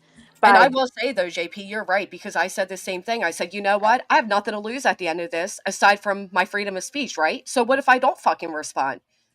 Joke's on you. I'm not going to spend a penny to fight you. You can go ahead and see if this injunction even makes it far enough to take away my freedom of speech, which I don't believe it would. And that's when I had like a slap of reality from an attorney who said, go ahead and check out Alex Jones. He didn't fight it. He got a default judgment, which if they got a default judgment against me because I ignored it, which they have a right to do. So if I ignored it, like I was going to, within 10 days of when my response was due, they just have to submit to the court and ask for a default judgment. They would get that. Then they could come back and sue me financially. I didn't realize that either. So I shared all your same sentiments. Like, it's a waste of money. It's a waste of subscribers' money. It's a waste of fucking time. It's an absolute mockery to this case. I'm just going to sit back and let's see what happens with it. But that wouldn't have been smart. It would have been really stupid, actually. Yeah, I mean, like I said, I wasn't saying like this is right and this is wrong and this is that's not what I was saying. I was saying like if it was me, this is what I would have done, and it was like more of a question to like be Tim, like what if the plaintiffs, let's just use Brittany J for an example because her, you know what I mean, her name's right here and she's the one that pretty much pointed her finger directly at you. Let's say that she decides that she's going to do a slap back against you. Then what happens? And so I'm glad you asked. I did check into that. So in order for anybody to do a slapback, they have to prove that this provision was brought along to slow down the courts. So you have to prove that I really believe that there's no basis for a slap, and that would be the only way to slap back. They cannot slap back because we have every reason to full-heartedly believe that this is for freedom of speech, especially when Lasniak says, we're not asking for money, we're asking for their voices to be silenced. Yes, you can, Kodo. There is a slap back law in Pennsylvania. Barbecue's up here with us. So let's say that but what if a judge, like if we're going to play devil's advocate, and this is asking a question for real. What if the judge says, okay, your anti-slap doesn't have merit and tosses that out, and then they can, because it didn't have merit, then they file a slap back? No. No, they were the initial filers of the injunction. The slap is a response to the injunction. They can't slap back the slap back. But that's what it's there for. The slap back is to prevent frivolous lawsuits. What they started. JP is right. There's an anti-slap, which is what we filed. There's a slap back, which it is if we were proven to assert this anti-slap frivolously and with like just the intent of slowing down the court proceeding or getting a heads up into what they have because they have to make the pre-face case or whatever it's called, they could slap back. And if the judge rules against us, they could slap back. Right. So that's asking. Because of that is the fact that this is the first anti-slap case since the law was revised this year, I highly doubt that anything but either a granting or a dismissal of the slap is going to happen. It's, in my opinion, I think it's going to be granted based on other slap cases in other states and what my attorney has researched and what my attorney has told me. Mm-hmm. They're going to have to eventually set precedents for an anti-slap in Pennsylvania. They're going to start somewhere. Right. I see what you're saying, and I get it. And I know that you and I don't get along, but I do see and Fine. I'm not. Listen, I ain't got nothing against anybody, really. I mean, at the end of the day, I'm just here. I get what you're saying 100%. My question was, though, is like, is there ever an end to it if the judge, you know what I mean? If fairy tale and unicorn land, you know what I mean? If he says, okay, these anti-slaps are frivolous, the injunction's frivolous, and then they file, then can you file again? Or does it just end there? No, I think at that point they'll throw it out. I mean, that's what it is. We can countersue the original injunction in a whole separate filing. Right, that's a whole separate filing. Though. Right. From at that point, though, it's done. You know what I'm But saying? I know what That's JP's saying. Like, do we get in a boxing match now? Are we just going to continuously slapping each other? Mine The answer says to that is dismiss. no. They're not going to let that keep going. No. Right. Yeah, it's not. Mine clearly states to dismiss with prejudice. So yeah, same. That's what my question was. Like, is there ever a limit, like, of this, or is it just going to bog the courts down forever? If there were no limit, that would be a problem with the judicial system, not with the people dragged into it by other people. Right, like even bogging down that I agree, this is a gross misuse of our court systems, but I didn't file it. You know what I mean? Absolutely. Just like what Bullhorn Betty did. That was a gross of the court systems. 100%. I said that initially. I guess people didn't hear that part. So this is what happens next, JP. So now that we filed this, they need to file no later than 60 days. We need to file no later than 60 days of being served. So now that we asserted that, we need to do an oral argument on the motion, which has to happen within 60 days of the motion being filed, which is why they have till January 20th to respond. And within 60 days, we should be in a courtroom where they have to show not just that they have a basis for their merit, but a basis for each singular claim within their complaint, which they don't. You know what I mean? So even if they have it towards barbecue or not me, because that's part of the issue, they added so many different people throughout this filing. There's not even a bill of particulars. You can't just say that, oh, because SF Investigators wrote this, that now reflects on me. So that's when like the whole thing was like poorly written and probably didn't stand a snowball's chance in hell to begin with. That's what I was getting at. Is like it was just terribly written. It was, and there's so many clerical errors in it. Aside from written, there's also been an attorney that was added without a signature page and a declaration. Let's not forget that. Oh, shit. But she's right on like the clerical issues and all of that. So if we didn't have an actual basis, which thank goodness we have the provision of the updated slap, that would have been our argument. The first argument my attorneys would have taken is to their clerical issues. And you just do that to run in circles. But in this case, we're saying we're not running in circles because that's your fucking intentions. So instead, we're going to put an immediate stop to this frivolous lawsuit by making you come in and prove that it's not frivolous. That's the whole point of the slap, which thank God they just updated it, or I would have been fucked. Right. And you're right. I would have just folded. Basically, like what happened is that your attorneys, and by yours, I mean yours and barbecues, basically turned it around and put the burden of proof on Lesniak and the plaintiffs versus the burden of proof being on you. Well, the burden of proof would have always been on them. They have to prove their claims. But what we did was we sped up, which would have been a couple-year-long litigation. Also, Granny, I know you said January 20th. Mine's January 9th. So we only have, like 12 or 13 days of Christmas. I forget. 12 days to Christmas. Like they have to respond within a certain amount of time or it automatically gets sent to the judge and then there's oral arguments.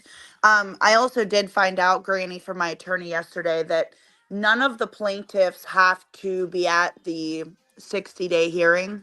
Yeah, not the original oral argument. But I'll gladly sit in that courtroom, and if you want to come, I'll sit. I got a couple Oh, people I'm that are going. coming also. Yeah. I want to hear it all, and I want to look them in the face, and I want them to look me in the face to know that this is who they filed this bullshit on. Well, and Breaking Chains said you wouldn't have had to fold. You know, there's other ways of addressing it. It would have taken longer and been more money. Here's the fact: I don't have the money, and I don't care to waste anybody else's money further than what we have. You know what I mean? So I wasn't going to go get in a legal battle using other people's money. It just wouldn't have been worth it to me. And to your point, JP, I did make an offer with Seth Rogers. That wasn't good enough for them. I would have no problem whatsoever never speaking on Seth Rogers again. I do take issue with saying I shouldn't speak on Sebastian because his other parents have a right as well. But like, I get what you're saying. Like, ultimately it comes down to a father missing his son. I'm not so above that I don't realize the empathy part of that, which is why I was willing to do that. Like, I have no problem never speaking on Seth Rogers if it really meant that much to him. But that's not what it came down to for them. And that was clear. Or they would have accepted. I think he definitely, has the wrong people in his corner for sure. Absolutely. I think that was. I agree with you. I think he had great people in the beginning, licensed private investigators who were, running background checks and making sure that people were credible enough to help.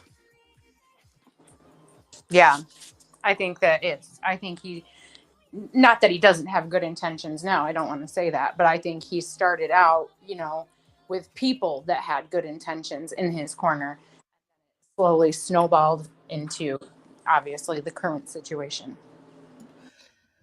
Yeah. Yeah, Sweet One's right. The whole purpose of anti-SLAPP is to speed up the resolution so less money spent.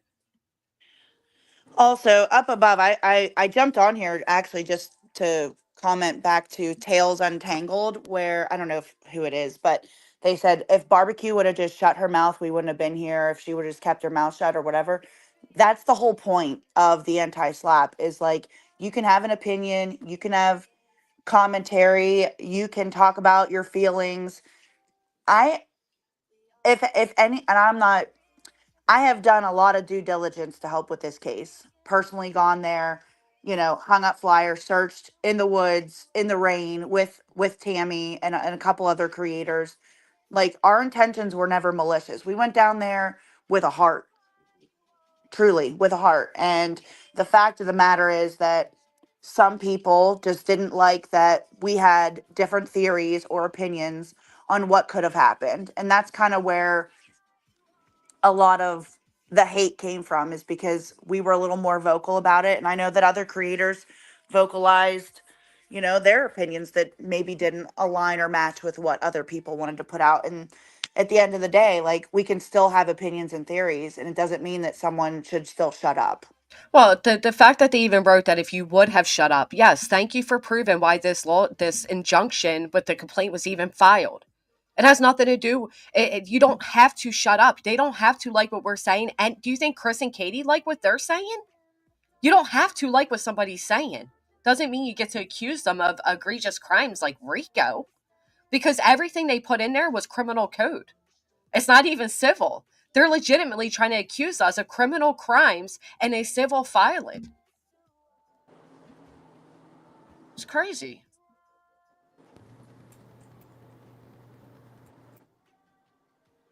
It's a well, very, personally, I think you ladies are handling it well.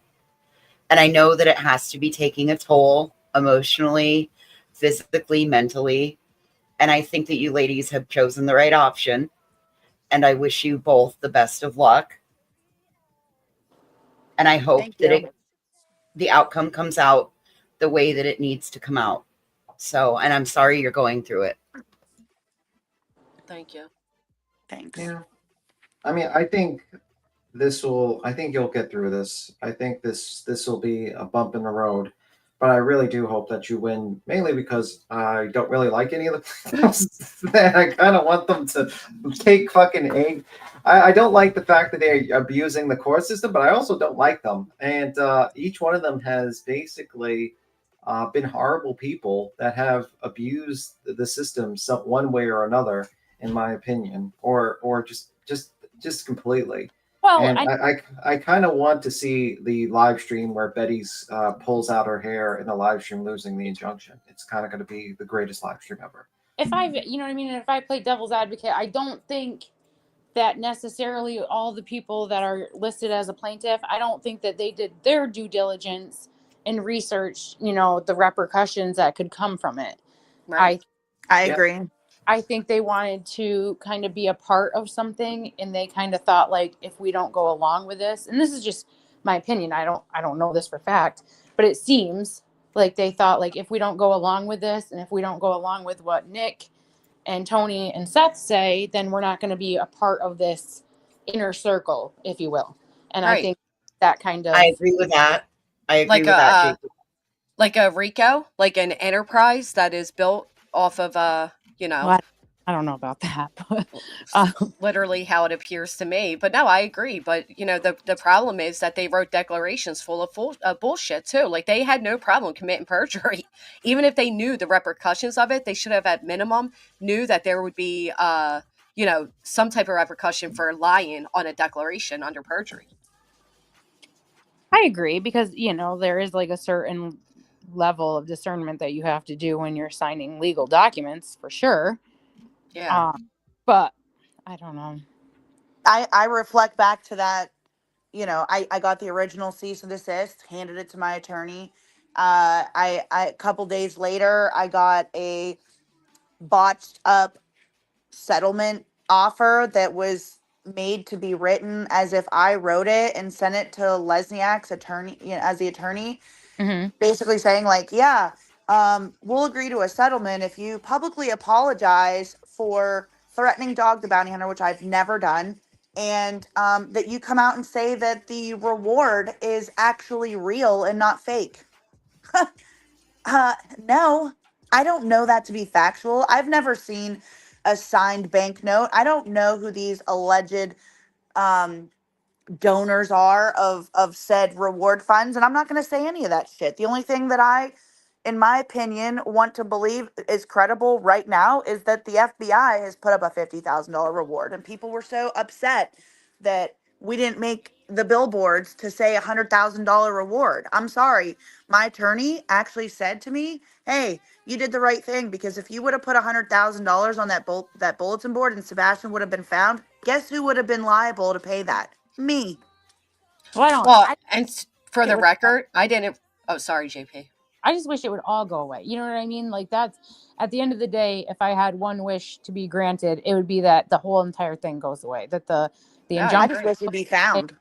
That it all just goes away, and that the focus can shift from a RICO, an injunction, an anti-SLAPP, and everything else. That the focus just shifts back to searching for Sebastian, finding Sebastian where it was initially, and I think everybody's intentions were pure in the beginning, and not that they're not now, but I think everything's been clouded by this side versus this side. And really, I think the focus has kind of been lost because there's been so much muddying the waters. And I'm not going to say that it's not mostly from At Night Media and its cohorts, because it is. Well, and they have more of a duty to, with utmost, and I mean this as respectfully as I can say it, they have much more of a duty to keep the focus on Sebastian, being that is his father, his allegedly hired company that is investigating his disappearance. That duty lies on them. At this point, when I'm speaking on the injunction or the anti-SLAPP or any of that, I'm not speaking on behalf of Sebastian Rogers. I'm speaking on behalf of myself and my reputation.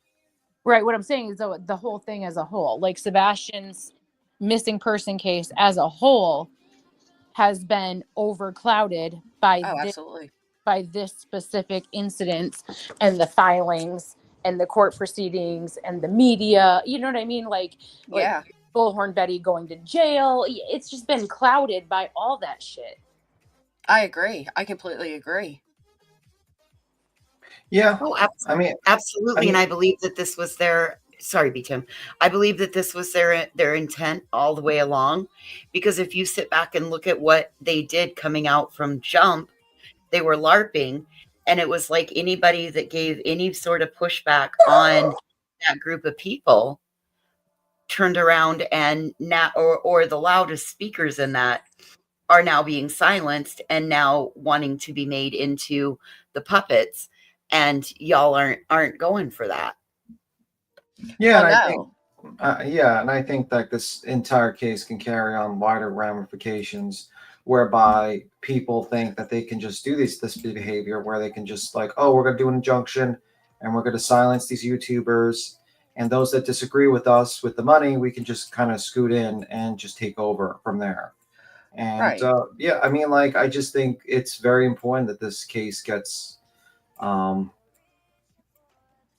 doesn't get that to that point, because once it does, I do as well. I think that's you, for real. Yeah. Well, and the other part of it is, I know people are saying, and JP, and I agreed with you, that a judge will see this for what it is and kind of toss it, right? But then what is the fix? Like, okay, so the judge says like, this is ridiculous, and just tosses it. It still was spread all over the internet and news and local to me for a month prior to me even being served. So I feel like just having it dropped and like the whole like, oh, that's it, we're done, it just isn't good enough for me at this point. Like, part of what I want, as what the judge deems like necessary, is for them to publicly admit that they lied, that this was federal, that they lied I was facing jail time, that they lied on their declarations. Like, I want, There's a lot on my side, but I'm going to keep my mouth shut on it for now. Yeah, like there's a lot that I think needs to be cleaned up due to what they did. Be careful, you know what I mean? Just always true. Be mindful of things that you're saying too. You know what I mean? Especially absolutely. Court, Yeah, they know. Wait a minute, you're not supposed to tell your court plans on a live stream? Holy fuck! Oh, it's a good thing we filed already. I heard you giving pointers to friggin' Brittany J this morning on Grid. I want to give those pointers. I want to give those pointers because I kind of want to see that type of shit show happen where she's like, all these people sue him. I wanted to unplug his mic so badly, like so badly. You should have just popped him backstage. You should have just. And I was asking a question because I'm thinking to myself, wait a minute, you're an attorney. I hire you as an attorney, and then I find out that you falsely represented that this other attorney is also on this case, and then also here he goes again. In case you didn't catch it the first time, let's give her a second round of it. You write this horrible shit! He's here, Granny. He's going around it so far round about it. She won't be awake long enough to figure out. And you write this horrible document. And then you have to owe hundreds of thousands of $100,000. Can we just kick him? Just boot beat him. Listen, it's a good thing for you because like there's no way Brittany has like $100,000. Maybe she'll get it somewhere else. I'm just saying. Well, beat him. There's no way that fucking Sleepy J's got $100,000. Bitch, if she had $100,000, she wouldn't have been out here begging for $400 for her fucking internet. I don't know. Do you recall some background noise about something about $100K? Who knows? How do you know Brittany J?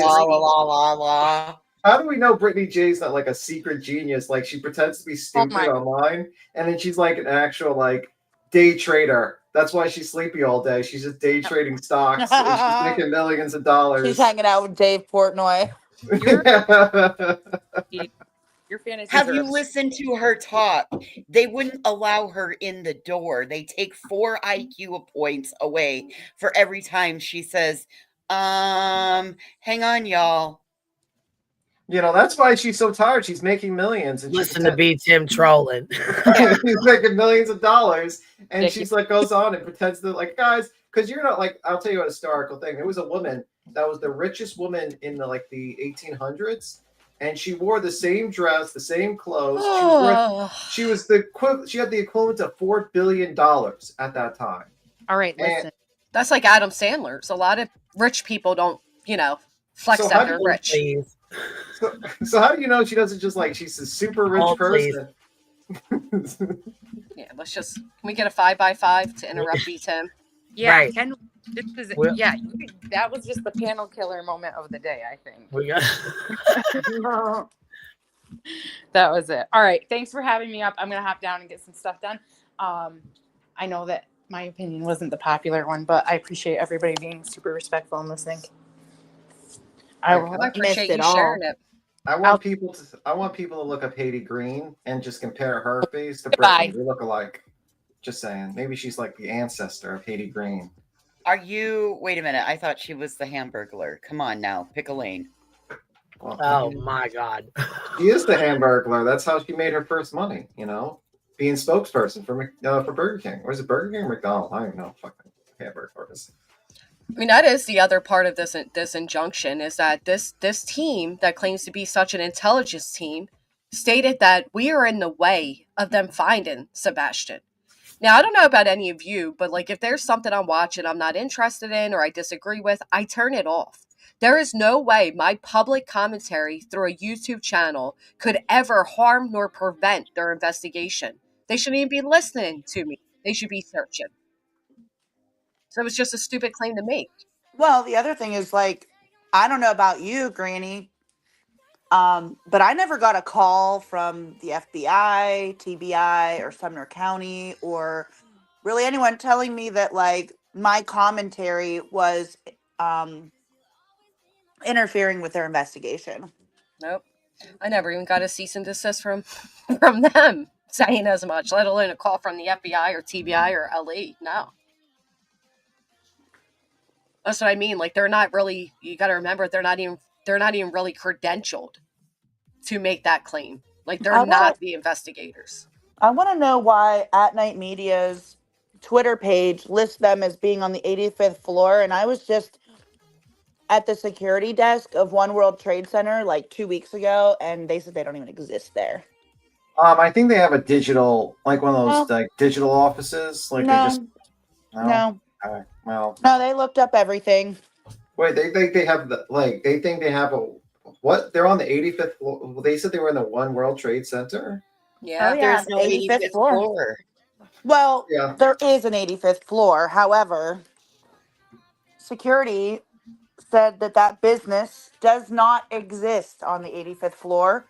No virtual mail, no P.O. box, Do nothing. you realize the rent that you would have to pay to have an office in downtown Manhattan? And that, are you out of your mind? You probably just for that floor would cost you. I wouldn't be shocked if it would cost you about $100,000 a month. Well, see, there are businesses that do use that floor. They're legitimate businesses. You can just Google and find that out. Yeah. Well, just like Dog he's not living at a post office. That's what his address was listed as. Yeah. That's the clerical errors that JP was referencing. There's plenty of them. Actually, security said there's a lot of people that just use this as their address because it carries like not clout. My daughter just said clout. But it carries. What's the word I'm looking for? It carries weight. It carries some type of credentials. Gravitas. Yeah, something. Gravitas. Like it makes you sound prestige because that's where all the prestige businesses are. Like it's a very It carries weight. It makes you sound official.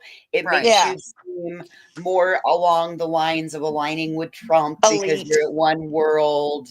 You know, it's all American. Like it's all those Mandela effects, psychosocial things. I wouldn't want to be in that building. Some bad luck. Well, I mean, beat him. I'm just saying. Yeah, well, it was an alleged virtual office that, quite frankly, they're not in. Which is, much like the rest of the filing, full of fallacies, in my opinion.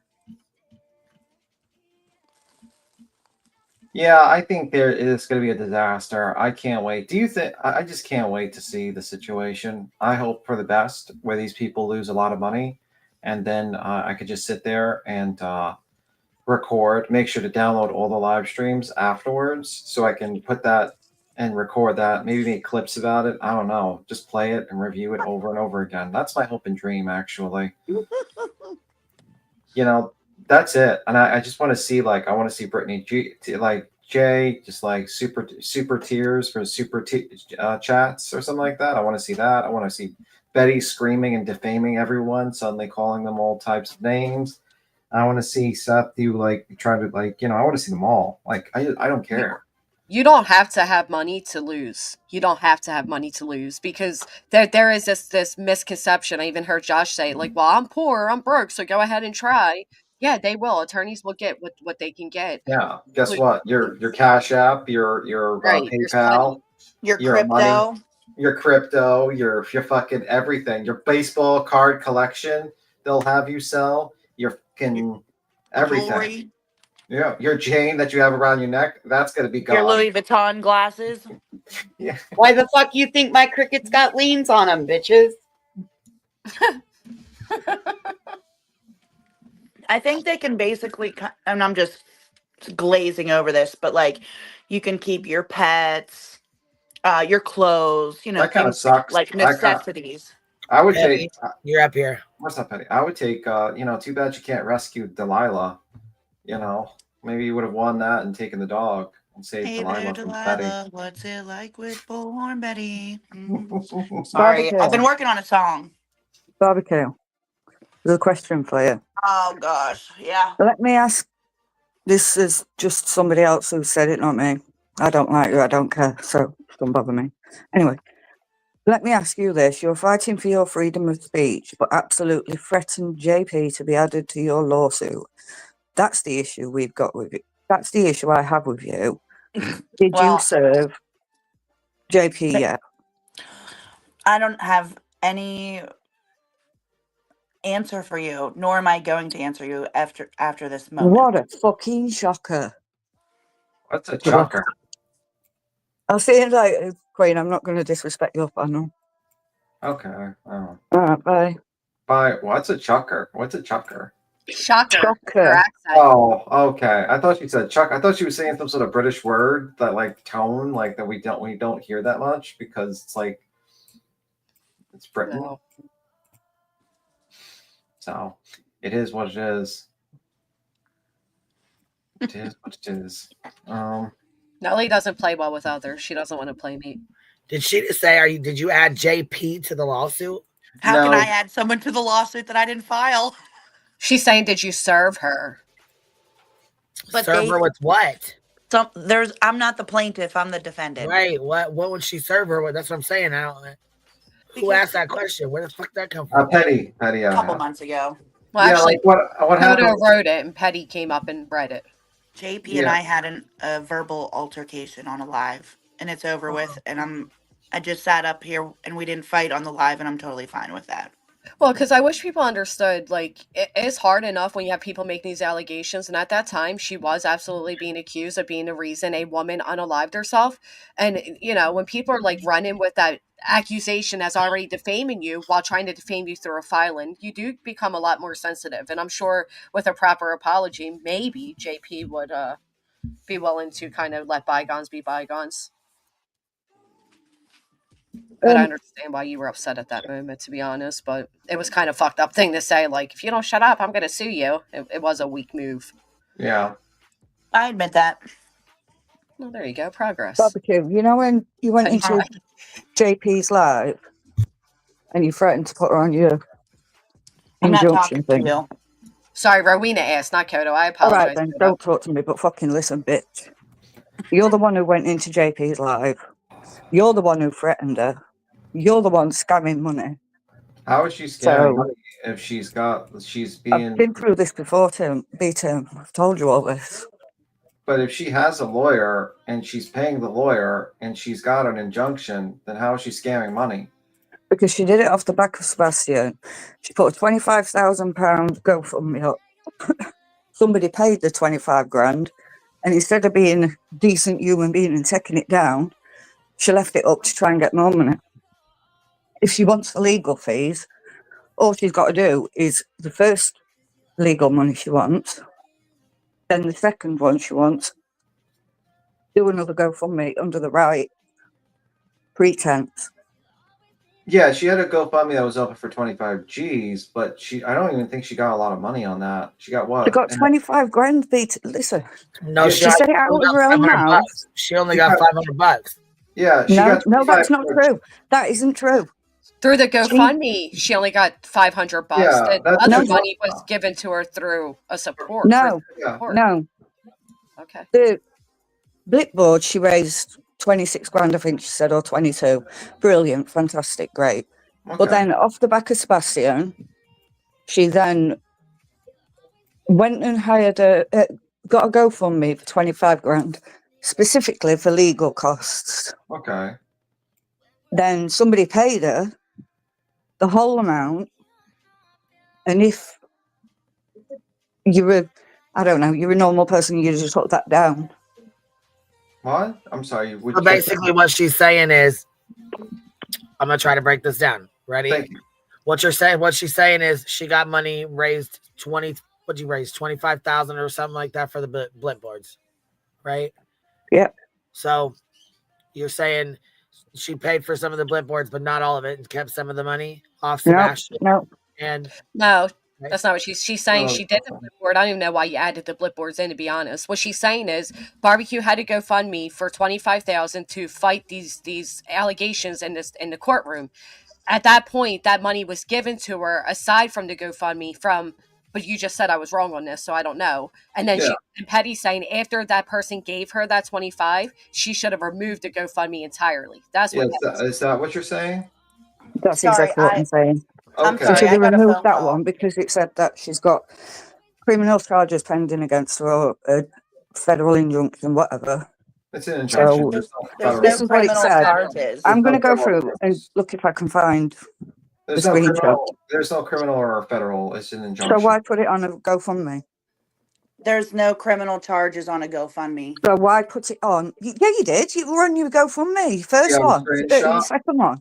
No, that's what I'm saying, Rita. I'm going to go and find it. I didn't even make the GoFundMe, first of all. So you need to correct yourself. I don't have access to the GoFundMe. I didn't write the language in the GoFundMe. I didn't write anything. I don't have a card linked to the GoFundMe. And I've never personally received any money for the GoFundMe.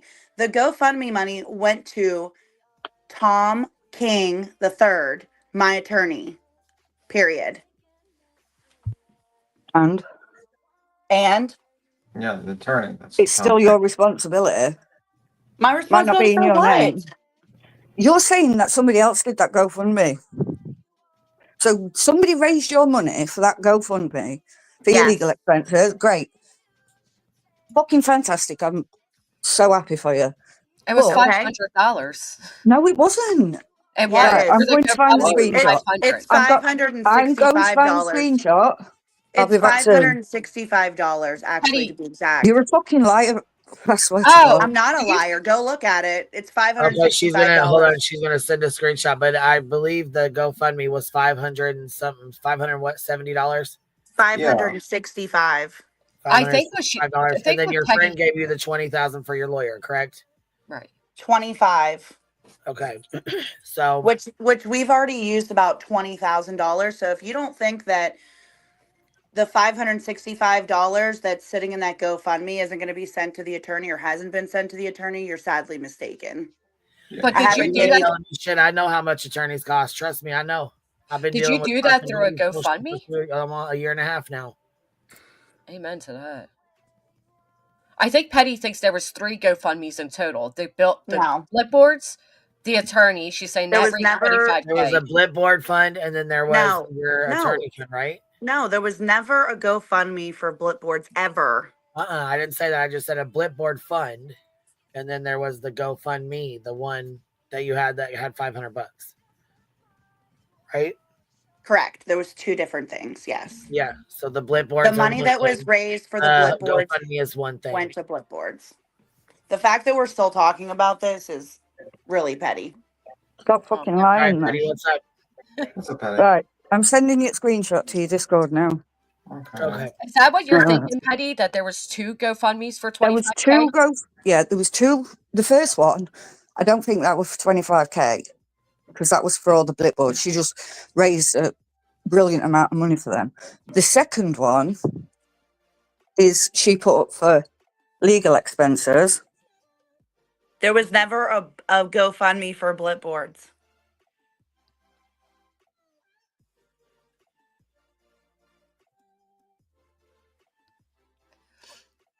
Yeah. Guess we're waiting for the screenshots.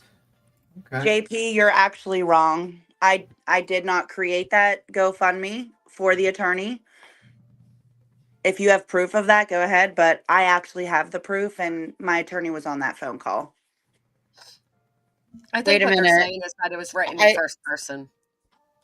Wait a minute. I remember you saying that somebody wrote it, you had it okayed, you okayed it. So you can't really say that you don't have any knowledge of it.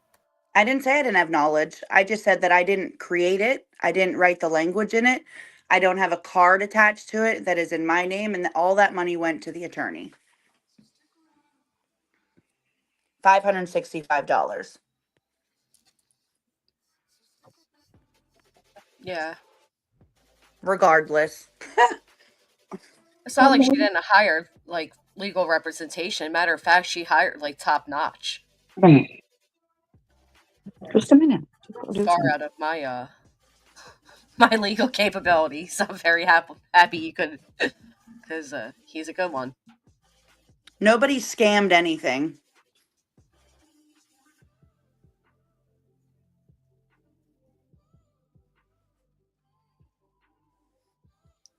Yeah, I'm just waiting for the screenshot. See this is the screenshot she's talking about right here.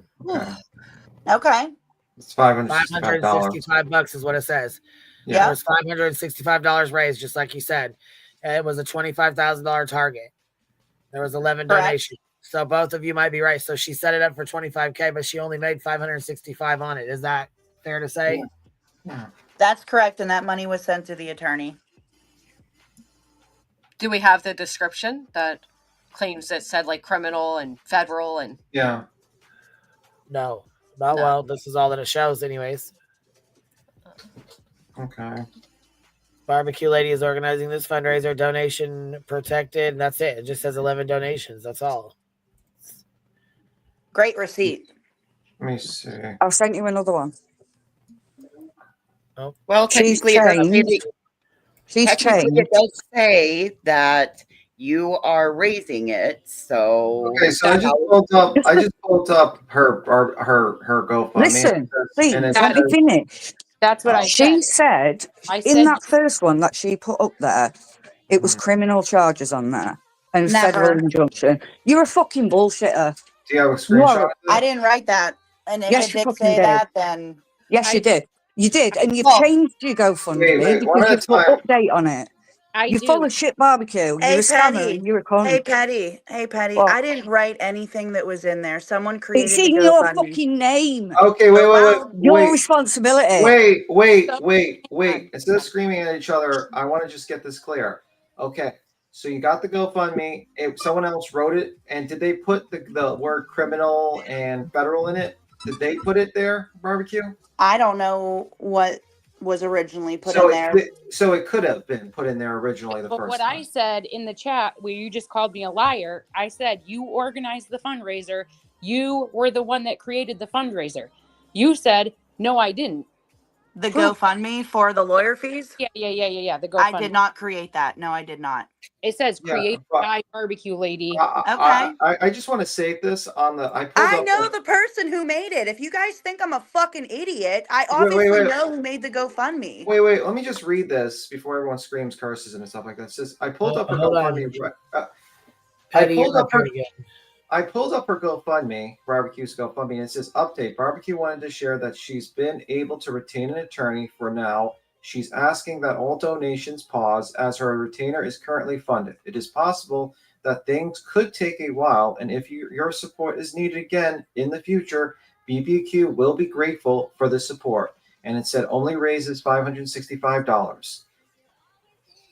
So there you go. Well, in the beginning, they were. None of you have got the point. She put that up on the back of Sebastian. Stop saying I put it up because I didn't. Whatever. She put that up and it said criminal and federal charge. I didn't put it up. Do you ever shut up? Do you ever stop accusing people of shit that you don't actually speak correctly on? I am speaking 100% correctly. No, you're not. You're lying. Yes, I fucking am. I will find that in your own screenshot. fucking head. Why have you changed the listing then? I Why didn't have you change took all that anything. off? But what because did you fucking changed it last time. Well, she did an edit. Well, whoever did the fundraiser did an edit to let everybody know that she already had the She already had the retainer paid for. The lawyer was paid for. That she was good. She didn't need any other money. She collected the $565 and gave it to the lawyer, and that was it. Yeah. Right, and even if the verbiage just say criminal or federal, that's what they came out here saying. Like, I at first thought I was facing federal and criminal as well until I spoke with an attorney to find out otherwise. So if that's the language we're judging her off of, that's the language they've been selling everybody.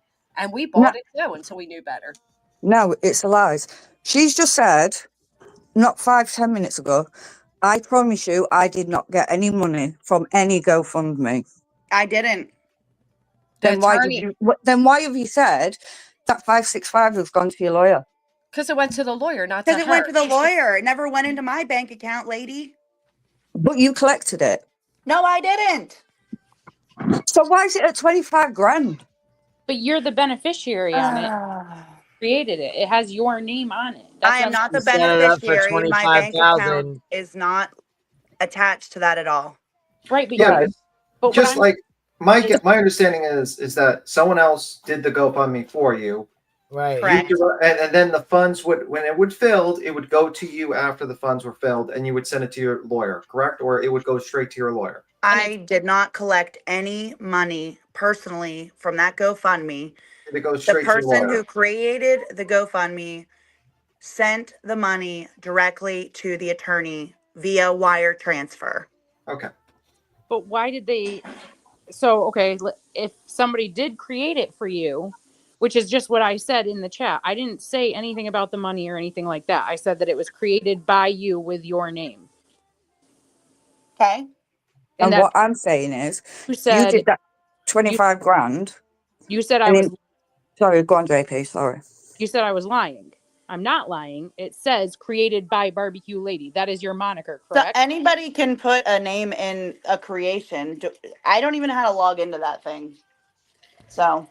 That's all I could sit there and go make a GoFundMe and put created by JP. Does it mean that you made it?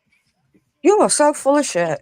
But you Do you know did, that? yeah. But I'm just saying, like, you did give authorization for that person to create the GoFundMe. I think that's their point. To create it, but I didn't write the language or anything that was in it. And I didn't attach my card to it. So basically, somebody was like, "Hey, I'm going to help you out and make a GoFundMe. I'm gonna do this to help you out," and they made the GoFundMe. Correct. Put it in your name. Put it in a name, your name in the picture with it, as if it was you doing it. Then you said, "Okay, cool. Send it straight to the lawyer yourself, so it doesn't go through my hands at all." Yes, that's correct. Okay. Right, but don't... And I actually have text messages with my attorney to corroborate that. Right, I understand that, but you calling me a liar for saying what it said on the GoFundMe, that's not right, because I wasn't lying. I was reading exactly what it said. Yeah, and it does say Barbecue Lady fund or whatever the fuck it says on there. It says Barbecue Lady is organizing this fundraiser. However, she's saying it's someone else is using her name. Don't call me a liar. But it does say that she is right. So you're both right. I mean, yes. Yeah, call me a liar. My biggest issue, it's not the legal expenses because she needed that for a lawyer. Fair enough. My biggest issue is she put a GoFundMe up for 25 grand for her legal. Said that she was fighting a federal injunction, and I am going to look back and see if I've still got the receipt. She was fighting a federal injunction in a criminal case, so she needed a high-powered attorney. Okay. However, somebody paid that 25 grand in full. Mm-hmm. And instead of being a responsible or moral person, she left it up. And she never updated that. She did. She did. She never. Hold on. She never. She's only just updated that, Tim. No. She's only just updated that. I'm just asking, Petty. Petty, were you on the phone with the attorney when you got the quote of $35,000? I don't give a fuck about your attorney. Right. Do you know what? All you ever do is showboat. It's all about you. You don't care about Granny. We're trying to help Granny over here because what you're doing is I wrong. don't care about other people. Petty, her attorney does help. Wait, because this is getting ridiculous, and I do appreciate you, Petty. I really do. But her attorney is helping me more than you guys even realize. Like her attorney is a high-end attorney. And he is a high-powered attorney. They cost money. $25,000 is a fucking drop in the goddamn bucket, baby. Right, Over here, I don't know. Maybe I know that. it is a lot. It's not because she Lawyers wanted do to cost raise a lot of money. So $500 out of $25,000, you know what I'm saying? That's really not shit. I get what Petty's saying. Like, once her friend or whoever gave her the $25K, she should have shut down the GoFundMe. But what Barbecue is saying is that the expenses go above $25K. That friend was gracious enough to give that. But if people are able to donate more, you know, she's not going to turn it down because the attorney does cost more, is what she just said with the 35. Then do what a normal responsible person does, and do like Queen Bee. Every time she's got to do a motion, she's earning the money. This is what JP was saying to you. Why do you keep needing? Why is your GoFundMe for 25 grand? Why? They cost a lot of money. Because that's the fucking retainer, you dumb fuck. They cost a lot of money. No curse. Yeah. If that was the retainer, I'm tired of it. You put on there that you wanted. Well, how about you go call Tom King and you go ask him how much it's going to cost to battle an injunction. Okay, then why are you up here? Because you're scamming people and you're a liar. I'm not scamming anybody. I got all my receipts. Petty, respectfully, it's not scamming. I understand what you're saying, but it's still not scamming. Ultimately, it's not scamming. It also says on her page, on the GoFundMe page, it says BBQ, and I put the link in the back. BBQ wanted to share that she's been able to retain an attorney for now. She's asking that all donations pause as her retainer is currently funded. It's possible that things could take a while, and if your support is needed again in the future, BBQ will be grateful for the support. And it says $565. Your screenshot shows $565. Does it say on the first line of her description, update? So you want her to update her? That's the no. You want her to update? Does it already say? Go to her, back to her GoFundMe, and where it's got her description, the first word is update. She has removed everything off that and put it with that shitty one. So with all due respect, responsible thing to do though? Like, isn't that if she didn't do that, you'd be attacking her that she didn't do it?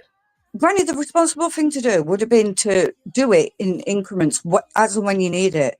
But that's not logical, Petty, because when you it sign off, it's not because what if you don't get the money? What if you don't get the money? What if last minute, now I have a motion coming up, what if I'm not able to get the money?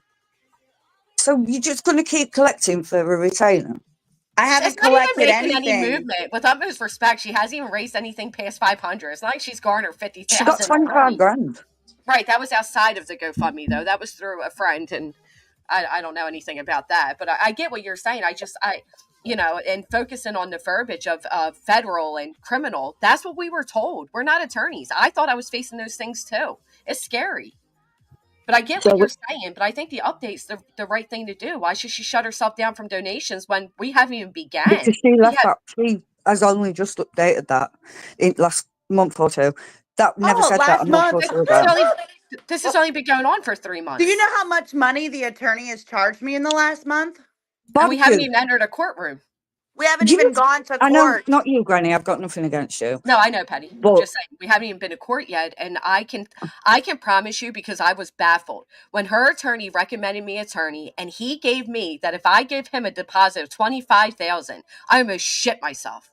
And that's why you see the difference between my attorney's filing and Barbecue's attorney's filing, because she was fortunate enough to be able to afford that attorney, and he shows it in his weight. And quite frankly, my case depends on that as well. So I am all the more thankful that she was able to do that. I take zero complaint with it. Yeah, my attorney could have the choice of just not talking to any attorneys. My attorney has been very open to speak with Queen Bee's attorney, Granny's attorney. So they didn't have to do that. They could have had to start from scratch on their own shit. I almost didn't find representation because all I could initially offer was $5,000. And there was not one attorney worth his salt that was going to sign on to this nonsense and this headache with these people that love to intimidate and dox and threaten for $5,000. So then it cost me a little bit extra that I was luckily I was able to, but no attorney's going to wait and say, okay, I'll take you on the basis that you're going to meet this goal with this GoFundMe. And thank God they didn't, because quite frankly, Barbecue did not meet her goal.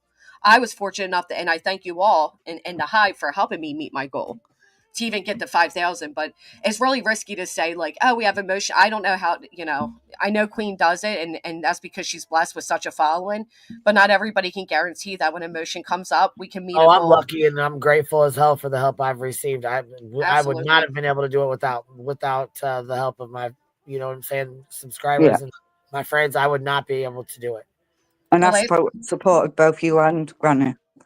Yeah, because the last thing you want is for an attorney to have to go in a courtroom and say, Your Honor, I haven't been paid, so respectfully, I'm asking to be excused from this case. And you're left, scratching your head trying to figure out how you're going to get another attorney while hoping that your goal is met on a GoFundMe. You know what I mean? So it's kind of, I understand what you're saying, Petty. I do. And I get you're passionate and you're really bothered by the verbiage of like being for Sebastian. But ultimately, this is all because of her coverage of Sebastian, right or wrong. Yeah, that's fair enough, and I disagree with the whole lawsuit, but she didn't, the way she's gone about it is very showboating, very show-off, I'm better than you, blah, blah, blah. I've never showed off. Oh, and I've never said that I'm better than anybody. That's very bold to say and false. Okay. But you're still a liar. You contradicted yourself about 10. You contradicted yourself about 10 times during your little speech there. Yeah, You've never received any money. You've never took any money out of the GoFundMe. Yeah, you've just said that money got released to your lawyer, but it came to you first. No, I never said that. No, she did not say that. She said that the money. Hey, Tim, can you give me a chance? No, you're lying on me again. I am not fucking lying on you, you dozy cunt. Excuse me. What happened to I'm going to respect Queen's panel? Because that flew out the window about 30 seconds after you opened your mouth. Now stop. Yeah, no, I won't stop. She's a liar. What she said was, when I asked her to explain it, she stated that her friend opened up the GoFundMe and the money would be sent. The friend sent the money to the lawyer. It never went into Barbecue's hands. That's the point of it. Yes. And just on the topic of GoFundMe in general, in 2016, I started a GoFundMe for my dying sister. My name was not on it. Hers was. Did we disclose the private donations that we got for my dying sister to the GoFundMe? No, we did not. Call me a scammer. I'm not calling you a fucking scammer. Yeah, you needed that for your sister. I'm not going to say that's wrong. I'm not going to say Granny raising money is wrong. I'm not going to say Queen's raising money wrong. And I ain't saying that Barbecue's raising it wrong. I'm saying she's done it immorally. She's lying up here. She did say to JP that she was... Beat it! Oh, for fuck's sake. Let's just calm down. Let's calm down. What is the lie? And we'll just go through each point. Let her finish her sentence. She was just good. She was just talking about it. My apologies. My apologies. Let her finish, man. My apologies. JP's live. Barbecue come in. JP said something to Barbecue that Barbecue didn't like. So what then Barbecue threatened JP. I don't know. It was you don't even know. Yeah, because it was nonsense. And then you turn around and say, do you want adding to my lawsuit? Because I can do that. You said that. That is not a threat. That was my question to Rowena the whole time. Was it an actual threat? Yeah. Or a hypothetical thrown back in the heat of a conversation? Absolutely sounds like the latter, because she is the defendant. She can't add anyone to somebody else's lawsuit. She's absolutely right about that. She could add someone if she wanted to. She just has to pay an extra fee. No, she can't add people. Yes, she could. No. She has to just file a complaint. Yes, she does. All she has JP does not live in Pennsylvania. Just like Queen can't sue, Queen can't sue Dolly and Molly and everybody else because Betty wants her to. Yeah, I mean, like, let's be real. It was counter to defendants. It was a very shitty thing to say to JP about, like, you know. But that's not what I'm in here to say. That's not what I'm in here to say.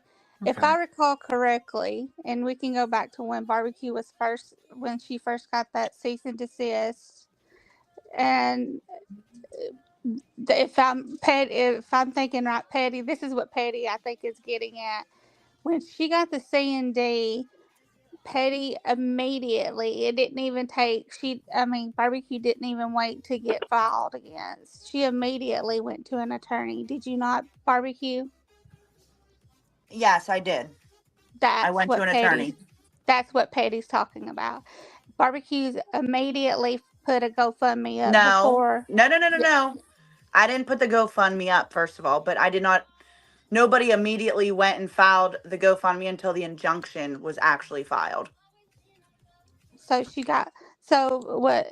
and then when you said then, there was a whole discussion, and if I'm not mistaken, Queen has it on a live. And you could probably go back and pull it. There was a whole discussion about it, and you said that you were there when the GoFundMe was written, and you know exactly word for word what was written and who wrote it, and that you were there, and that you said I that was it was where? wherever that you were in the attorney's office when the GoFundMe Never was said written. I was in an attorney's office. Okay, well, I'm sure it's on Queen's Live that it could be pulled back Good up. luck. Go look for it. But I've never even seen my attorney in person. Well, I mean, or maybe on the phone. She But said a phone call. She said that she had it reviewed via phone call. Okay, well then okay.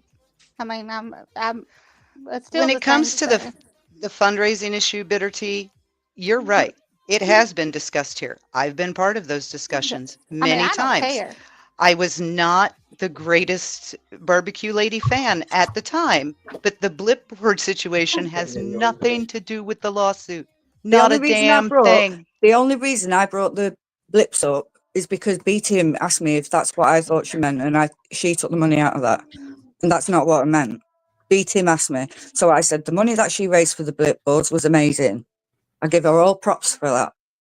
And even the legal fees, it wouldn't have bothered me if she didn't meet that goal of 25 grand and if she didn't keep that fundraiser up.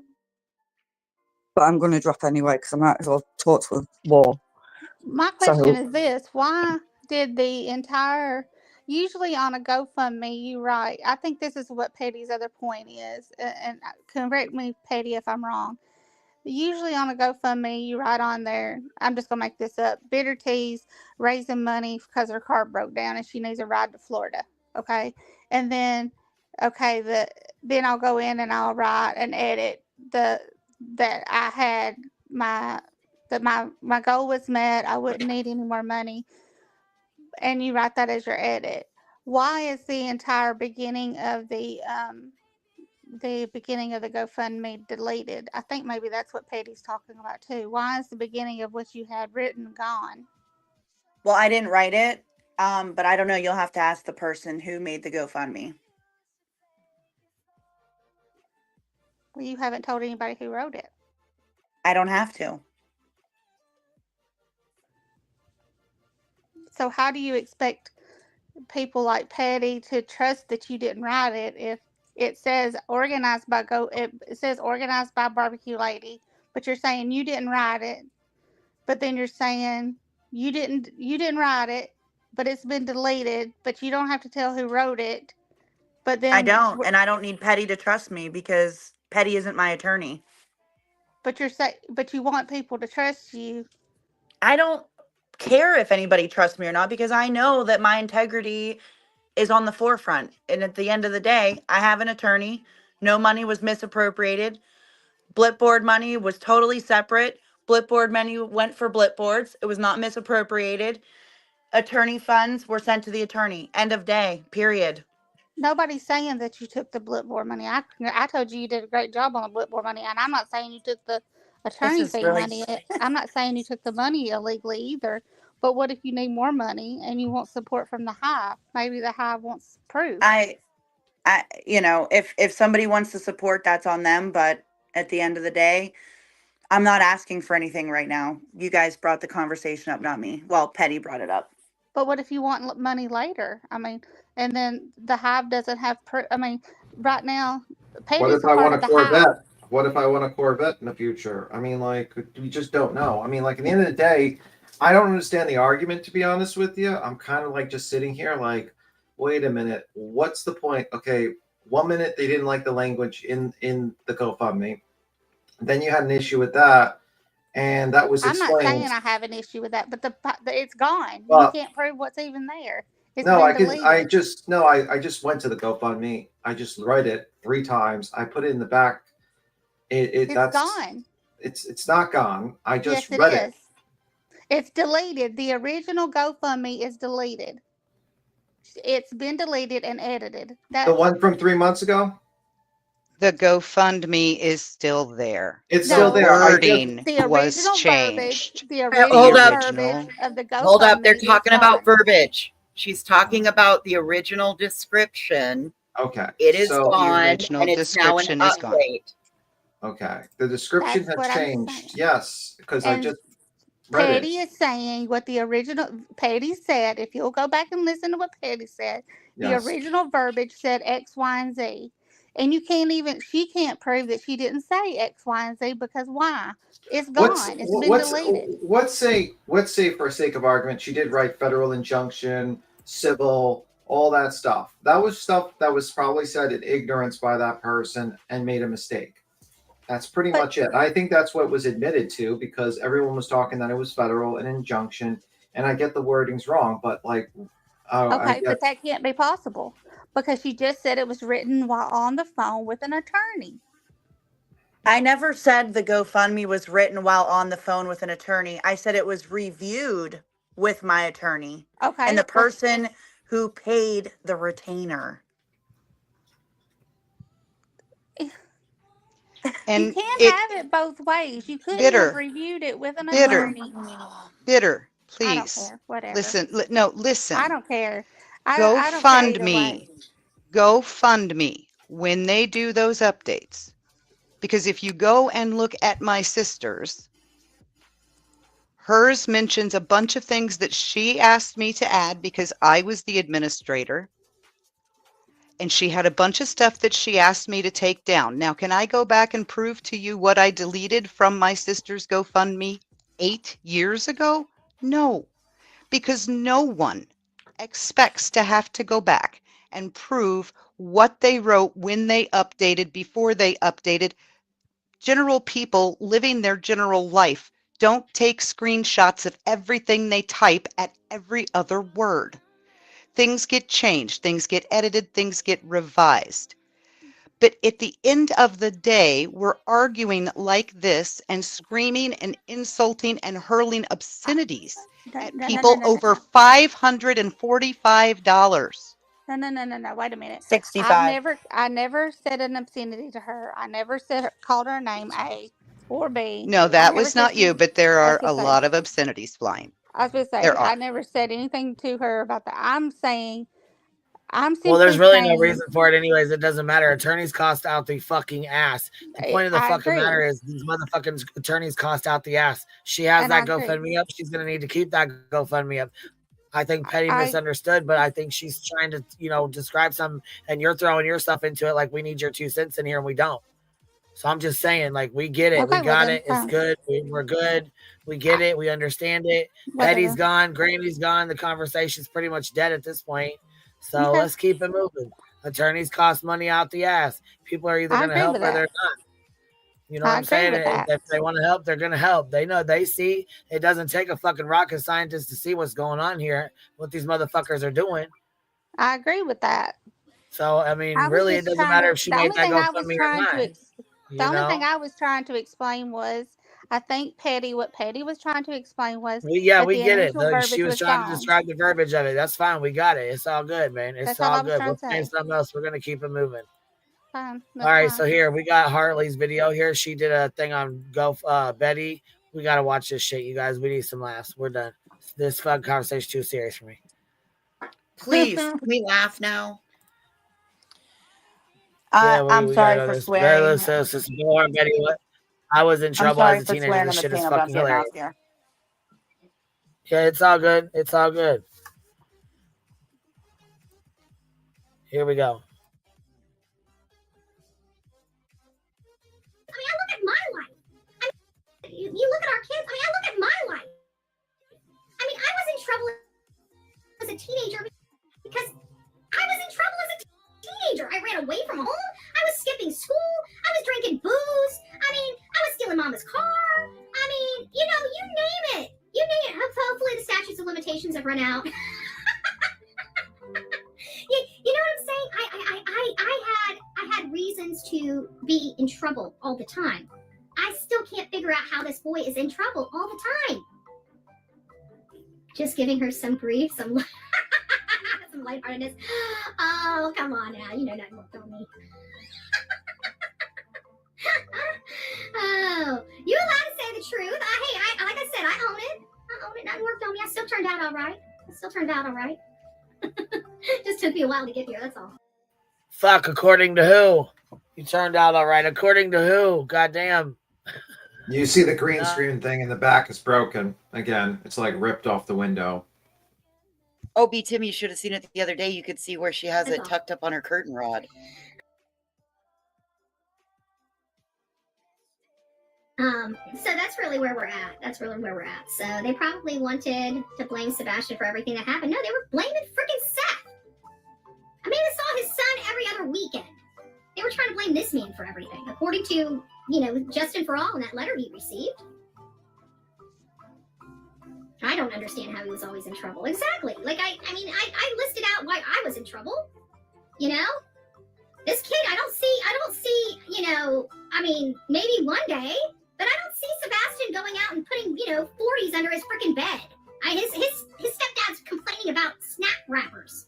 Do you know how my mom would so much have rather pulled snack wrappers from under my bed than what she did? Can you imagine what her mom pulled out from under her bed when she was a teenager? I ain't even going there. That wasn't on my bingo card. Here's Harley's link, you guys. I can only... She had kits under there that most teenagers don't even know that exist, I'm sure.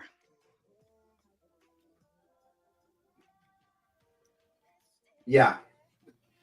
I don't want to imagine what's under her bed. That's one thing I don't want to see. A whole bunch of bed bugs. Oh, that's true. They nest. I do want to say this. What? I said they build nests. Oh, gotcha.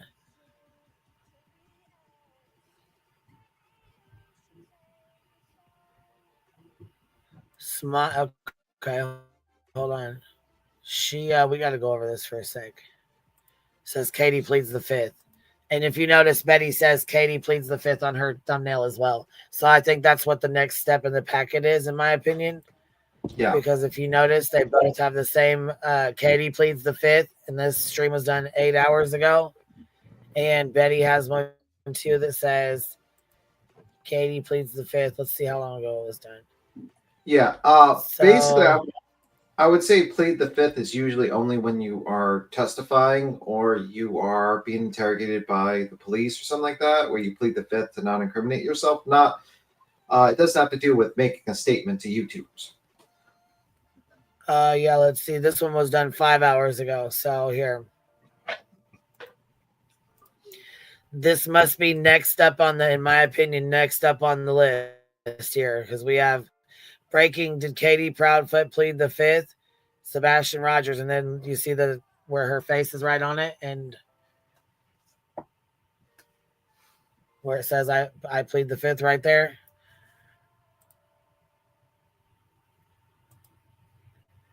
If I can't read it, but here, I'm blind. Yup, you are. And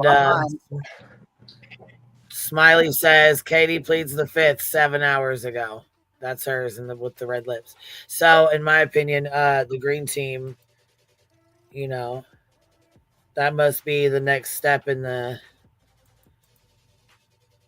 Yeah,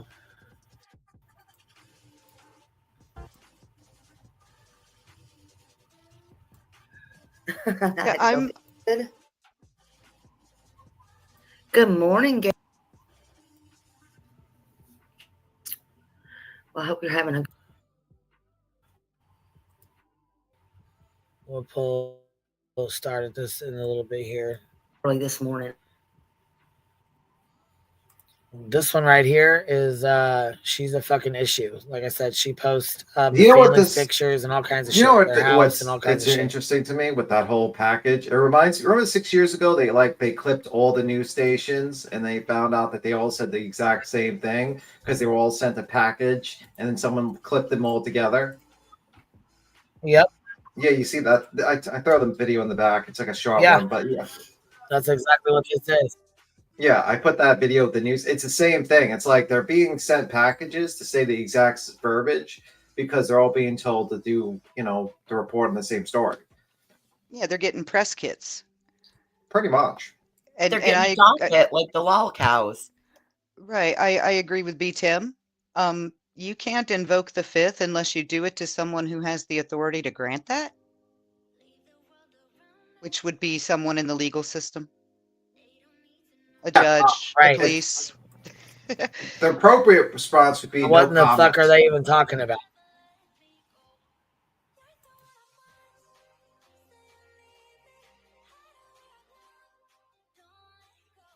In my opinion, Midnight Media has been passing out packets. You know, the one that Nick says he doesn't have anything to do with,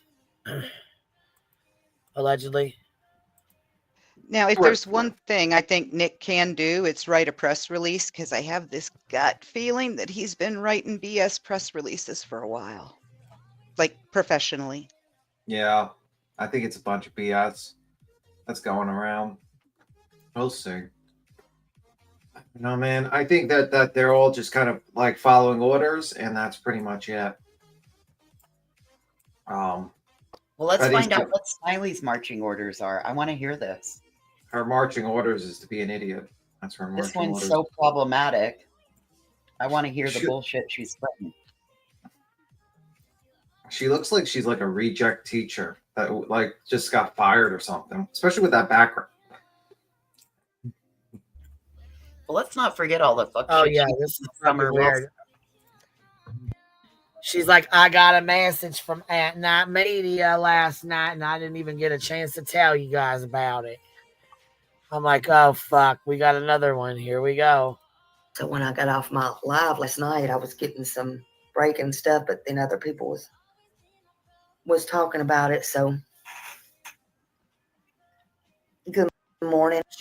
She was getting some breaking stuff. Stephanie. After she got off her live last night, she was getting some breaking information, but other people were already talking about it. So is a snitch lover. Good morning. Good morning. Did Stitch. you just say Stitch. a snitch? Not snitch. Snitch lover? Wait a minute. Hey, I didn't promise y'all my eyes was wide open this morning. Can you go back? What? Did she just say? Play that again. She said snitch lover. Oh, I thought she said Stitch lover. You said Stitch snitch like the lover. animal? No, look. Let's Good morning. listen to Good it morning. again. Stitch. Stitch. Not snitch. You said Stitch. No, Stitch, but like go not back a little. Stitch. She originally said snitch. She really did. Just go back a little bit before that. So when I got off my live last night, I was getting some breaking stuff, but then other people was talking about it. So good morning, Ohio, Stephanie. Rio is a snitch lover. Good morning. Good morning. Oh, yes, she did. Stitch. Stitch. Not snitch. She said Stephanie. Hey, I didn't promise y'all my eyes was wide open this morning. I didn't promise y'all that much. Was a snitch lover. Oh I just said it was a good one. She said Stephanie was a snitch lover. Got Snitch lover.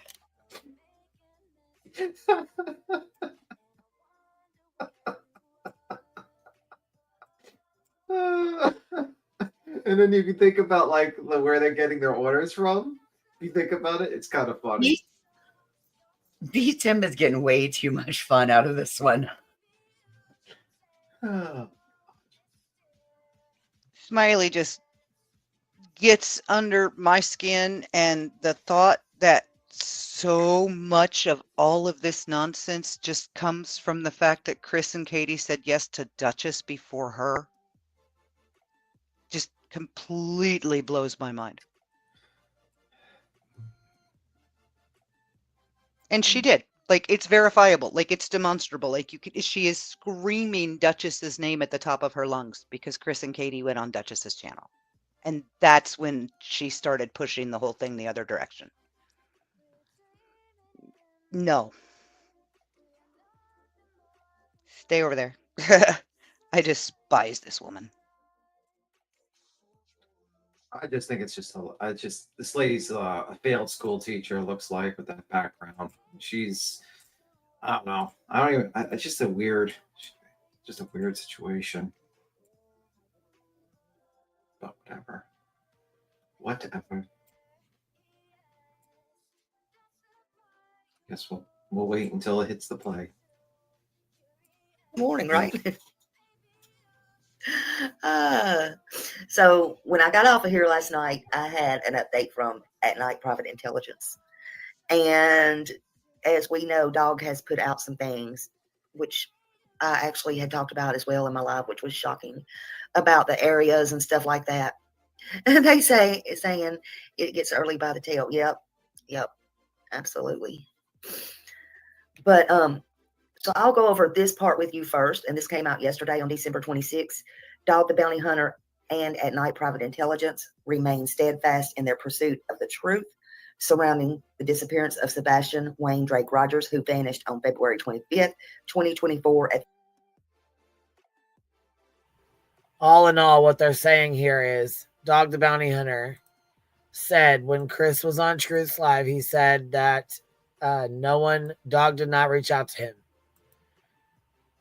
Dog said, yes, he did. And he showed a text message that says, if you feel threatened, blink twice and don't answer the phone, and we'll be there in a minute. She texted back and said, anything to do with my son's case needs to be taken to the FBI or the police, period. If you consider that reaching out, then I guess it is what it is. I'll go find the messages. But anyhow, Dog is trying to debunk Chris and Katie by saying that. Each of 15. Today's updates present substantial developments and requests for public participation. 1. Call for information activity in area of Economic Way in Gallatin, Tennessee.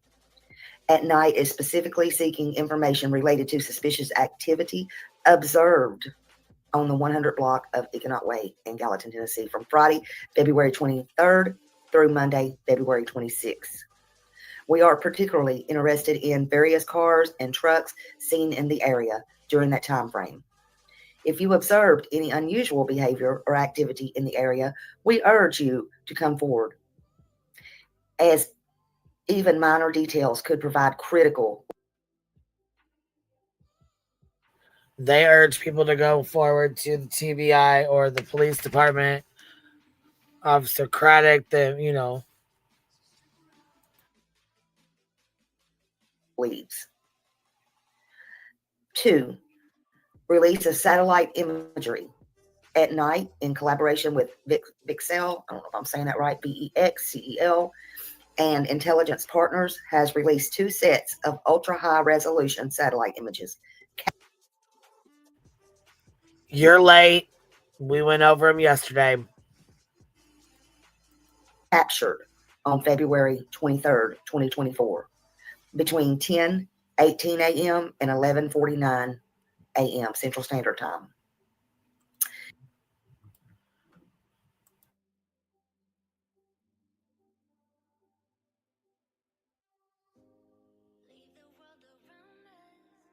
Key locations that were captured were in the 100 block of Economic Way, Gallatin, Tennessee, and the 1000 block of Stafford Court, Hendersonville, Tennessee.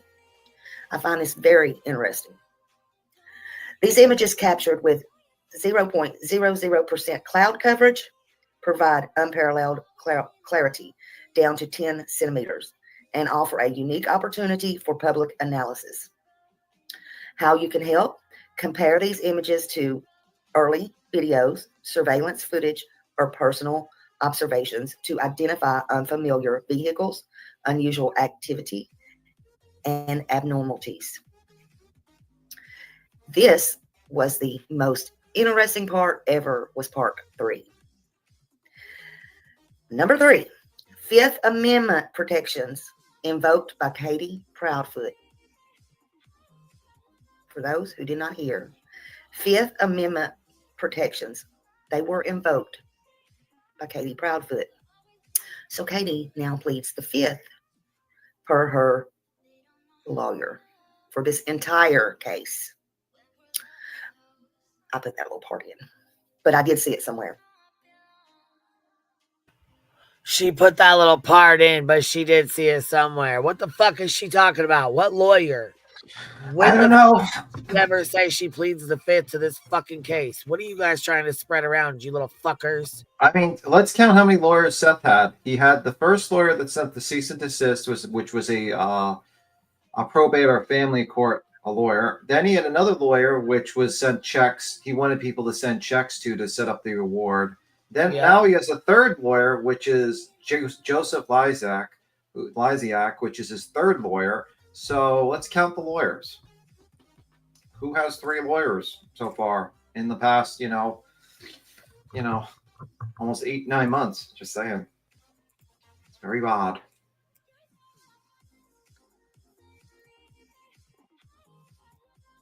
No, to be fair, I always recommend people to have I'll attorneys. Just get back to the basics. Absolutely. To the verbatim. Number 3, Fifth Amendment protections invoked by Katie Proudfoot.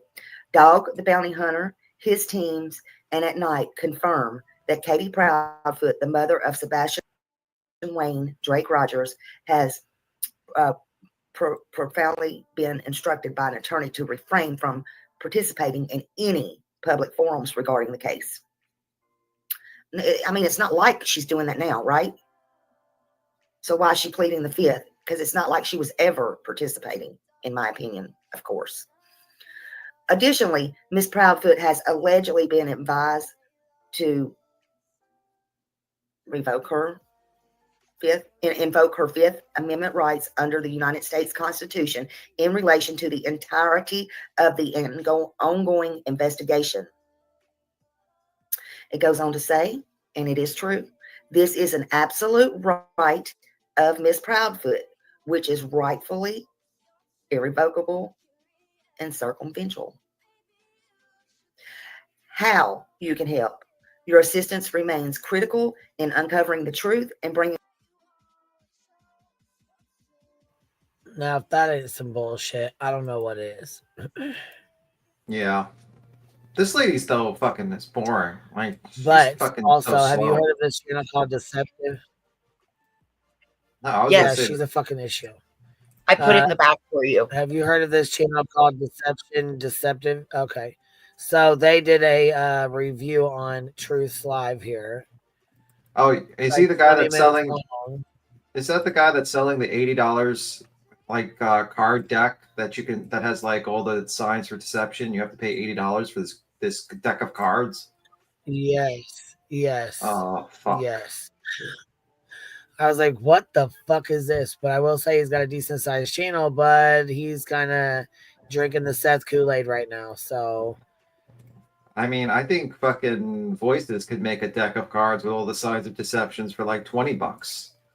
She'd be happy to sell that. We're gonna have to go 50 on that, B Tim. Okay, $50. Stop lowballing me, damn it. I'm worth more than that. Exactly.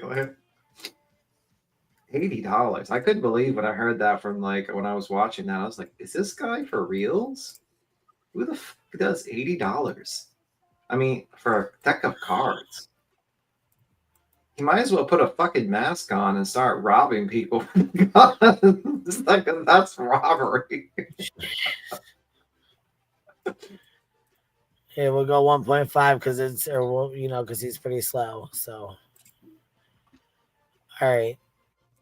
Ready?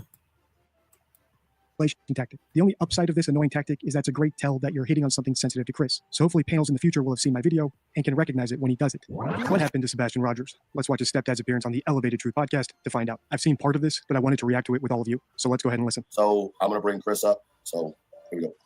All right. What's up? Can you hear me? Yeah. We can hear you. Hey, Chris, what's up, man? What's going on? I want to know what's this talk that somebody on this panel is saying that I told you that my truck was in that neighborhood the night Sebastian went missing the night before. That's not what was said. What was said was you said that your truck's Wi-Fi was in the cart when the cart team did their thing from on the 25th or the 26th. And I also restated that it could have very well been when you came home after Sebastian went missing. So that would have to been the 26th when I got to my house. That's what we said. That's what we said, Chris. That's exactly what we said. Before we get too deep, let me just bring everyone to the table. Sebastian Rogers is an autistic teen who went missing sometime between the evening on February 25th and early the next morning. Chris Proudfoot, the guy on the call here, is his stepdad. And he says that he was out of town on work until the 26th when he was called and told that Sebastian was missing, and then he drove home. That's why he's so adamant that his truck didn't connect to the Wi-Fi at the house until the afternoon of the 26th. In other words, Chris has an alibi, but that doesn't mean he's clueless about the disappearance or even uninvolved. For example, he could have said something to Sebastian that evening on the phone, which caused him to run away. Or his wife, Katie, who was the only adult with Sebastian at the time, could have done something to Sebastian, whether it was by accident or on purpose, and then confided in Chris. And now he's hiding that information in order to protect her. So we still need to listen closely. And from the other interviews I've analyzed of him with Nancy Grace, Web Sleuths, the local news, there's plenty of signs that he knows more than he's letting on. My truck wasn't in the area, the vicinity. The FBI knows this. So don't speak of my truck being in that vicinity, that area, until the 26th at 1 p.m. in the afternoon. That's what we said. Well, not the time frame, but not the time frame. We didn't know the time. But what we said was that they did it for the 25th and the 26th. So it's just as much likely that it was when he came in after Sebastian went missing. Yeah, and that's why I was confused because I was like, what? And then that's why I said it had to have been when he came home. Well, see, the problem is you get a bunch of people out here. You say one thing, you mean one thing, and this, that, and another, and then it runs wild like a fucking brush fire. That goes crazy. That's true. That is true. Yeah, that's very true. I still believe that's true.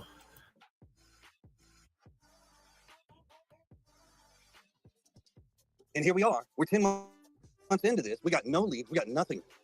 But yet we got another team over here that's out here just throwing shade left and right and a bunch of crap. That's what we're talking about. We think it's very dangerous. People are being thrown under the bus and nobody seems to fucking care. Who's in the back chat? I have no idea. Hold on. It's that fucking psycho. Under Chris's name, too. Yeah. I see it in the back chat, yeah. So who is this person? I do. That's the person that's attached to that woman that accused you, Clue, of having something I have no idea who it is, to be honest with you. What the hell's her name again? She was making those anti-Seth videos, and out of nowhere, she went nuts on us. Remember? You talk about Mom and Dad. Oh, that's pretty big. From the snippets I've seen of this panel did a better interview than Nancy Grace. And I'll link my analysis of her interview of Chris and Katie at the end of this video so you can watch that next to compare and contrast. That said, they did the hard part of getting Chris Proudfoot to call into their show. I've extended multiple invitations for him to do an interview with me, and I've been rebuffed every time. So they have him there. They have him talking about his truck, essentially his alibi, and when it connected to the home Wi-Fi. And what do? They sideline Chris to talk about some behind-the-scenes drama with some other creator who's trying to join the live stream. Instead, what I really wish they had done is challenge him on that alibi. They had the perfect opportunity and segue to do it. For example, they could have said, does your truck connect to any other Wi-Fis automatically?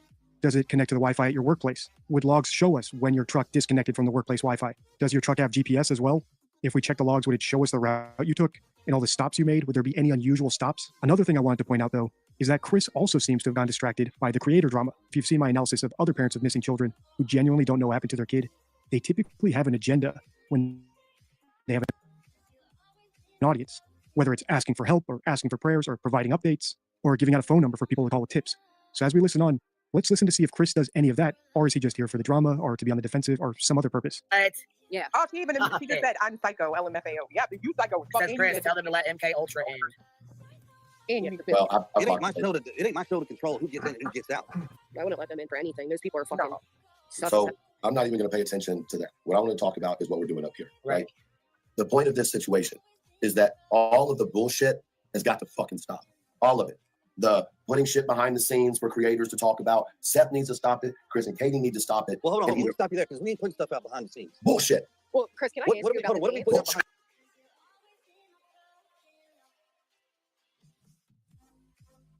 Hey, I got to drop. I got to go run an errand, apparently. I forgot something. Well, don't I'll be listening. No, I'm going to drive. I'll be listening. Thanks for having me today, and I'll catch up with you guys later. Bye. All right. Bye. Later. Drive safe. Drive safe. Yeah, I don't agree with this. I really just don't agree with the way this went down. I still don't agree with the way this went down. I don't know. Yeah, I'm not cool with it. I think it became a shit show at that particular point. And it point. made things way worse. Yeah. When it didn't need to be. Yeah. That's for sure. Hey, Chris, don't put me in this position. Don't do it. Do not pull my man card. Chris, don't pull my man card and put me in this position. Like that right there, that was not necessary.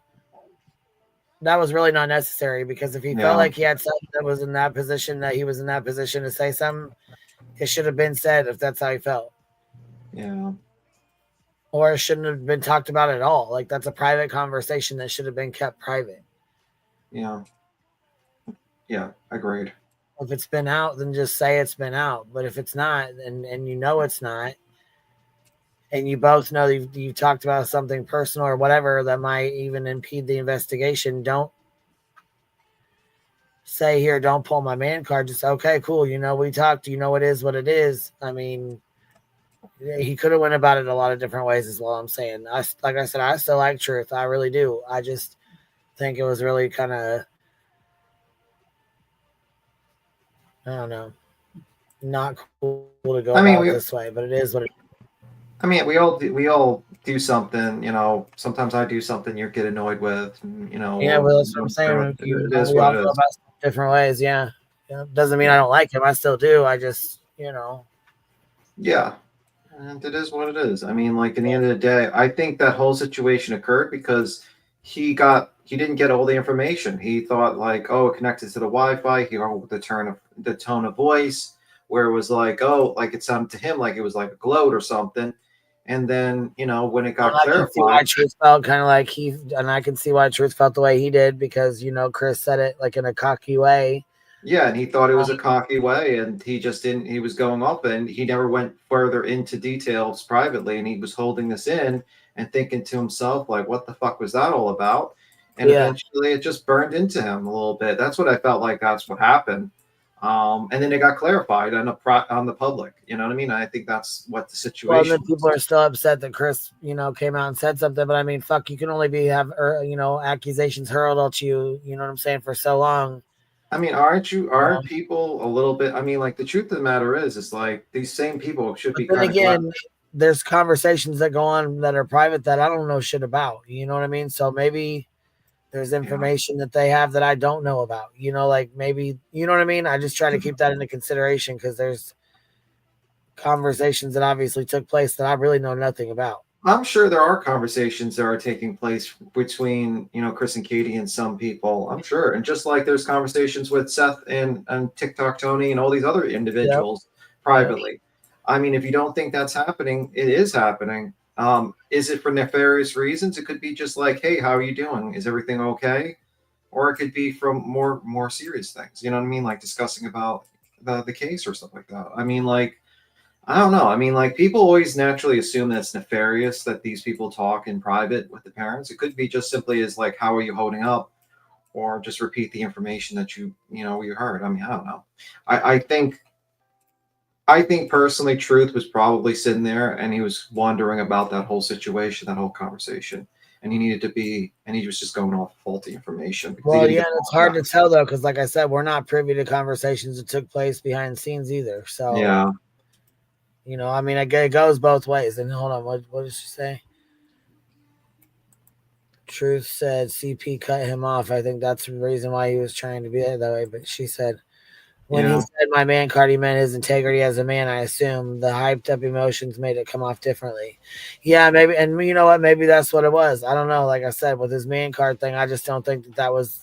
Yeah, I mean, I don't think Chris was calling him a liar. I don't think Chris was calling him a liar or even making it out to be like Truth was a liar. I mean, I just, you know, think there was things that. Yeah, I think he got him. Maybe, like I said, maybe I'm wrong. I don't know. It's just my opinion on it. That's all. Yeah, I think he got a little emotional at that particular moment. And sometimes when you get emotional, you kind of jump it, you know, say things, and that's probably what happened at that particular moment. Just. Right. But yeah, it is what it is. I ain't pulling anybody's man card. Chris, I'm going to ask you one more time. Do not put me in this position. Well, the way you're making it sound is a little odder than it may be true. So maybe instead of getting like that with him, because he may not know what you're referring to, because to be yes, honest, he does. But it's for Sebastian, right? I'm not up here to have an issue with you, Chris. I just sat here and said, I don't think you have anything to do with the disappearance of your stepson. But do not put me in the position of you saying that there's not shit being pushed behind closed doors when you know damn well there has been. I'm gonna tell you right now, there ain't even a thing out there that we're afraid of. We I don't haven't think done there is either. anything. Hold on. Let me finish. Because this isn't about fucking size. Once again, when all these creators can get past this shit and finally focus back on Sebastian, then the case might go somewhere. But it won't go anywhere if everybody is out here putting different narratives out there that don't need to be out there. We all agree on that. I don't agree, actually. Right. As reasonable as Chris's statement sounds, well, don't put all these narratives out there that don't need to be out there. It's actually a giant red flag. Because if you don't know what happened, there's no way to know which narratives are useful and which aren't. On your screen now is my spotting hoaxes card from my deception deck, my 52 favorite rules for spotting lies and manipulation.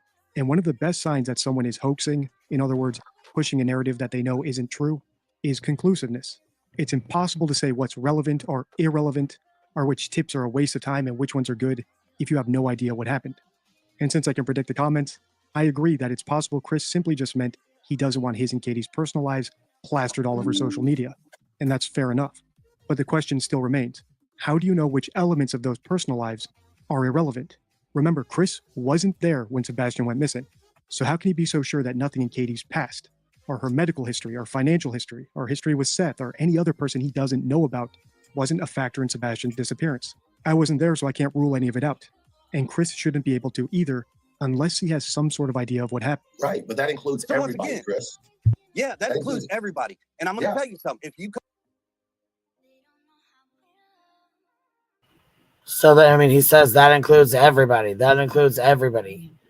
Yeah, I don't know what this guy's expecting fucking Truth to do. Like, he's acting like Truth should be like a police interrogator and just figure it out. And it's like, okay, I think you don't quite understand the role of Truth and all these YouTubers. It's to just report the information. We're not investigators. Sorry, you're not an investigator either. You're a YouTuber that basically looks at videos and says, this person's lying. Buy my 52 deck $80 card, set of cards. Okay. Whatever. And you don't even know what the reason might be. You can keep on going. or you come at my family sideways, you can bet your tail that when we bring the proof, it's proof. It's plain and simple. Well, that's the thing, Chris. No one is I don't accusing throw shade at people. I bring the proof. That's the difference. About what? Whatever. If y'all would come out and say some shit, come out and say it. Who is said? What are you worried about someone saying? It doesn't. I don't know. I don't know. Hold on. I don't know That's how the much. problem. Because you all come out and say different things, and you all have your little riddle ways of putting shit out there. I think you're confusing us with different people. Never have we done riddles. The other day said some stuff about Katie. Like what, Chris? Open that can. I don't have the exact quote on me. Okay. Well, if you're going to accuse me on my panel, be willing to back it up. I am willing to back it up. If I had the exact quote, I would give it to you. What was it about?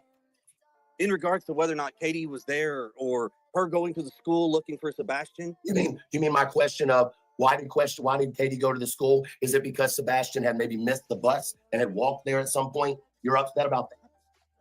The way it was projected made it sound like you're questioning why did she even go to the school in the first place?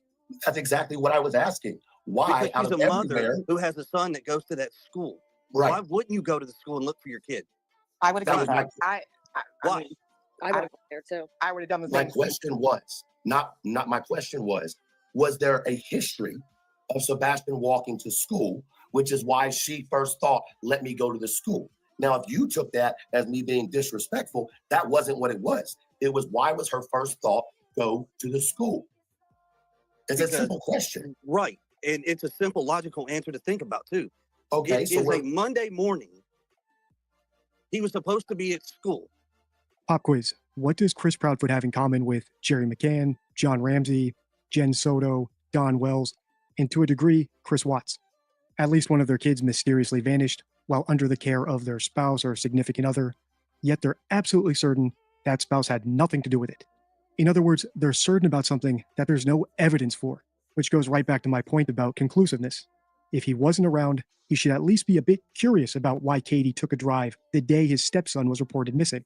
In fact, I'm sure he's aware of the Madeline Soto case, which I've also covered on the channel. A little girl who was the same age as Sebastian and actually disappeared on the same day. And he might even know that it was her mom's boyfriend who killed her and drop her body off in the next town over under the guise of driving her to school. You're out of your fucking mind. You compare that Isn't case. that crazy?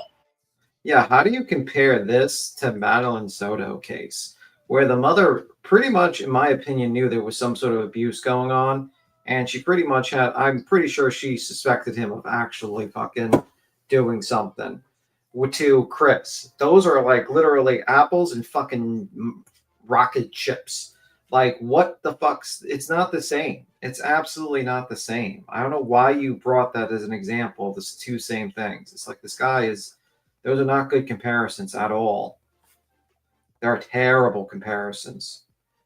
Okay. Number one, Sebastian wasn't, you know, what's compare the two. Madeline Soto was sexually abused by her stepfather. Sebastian was not.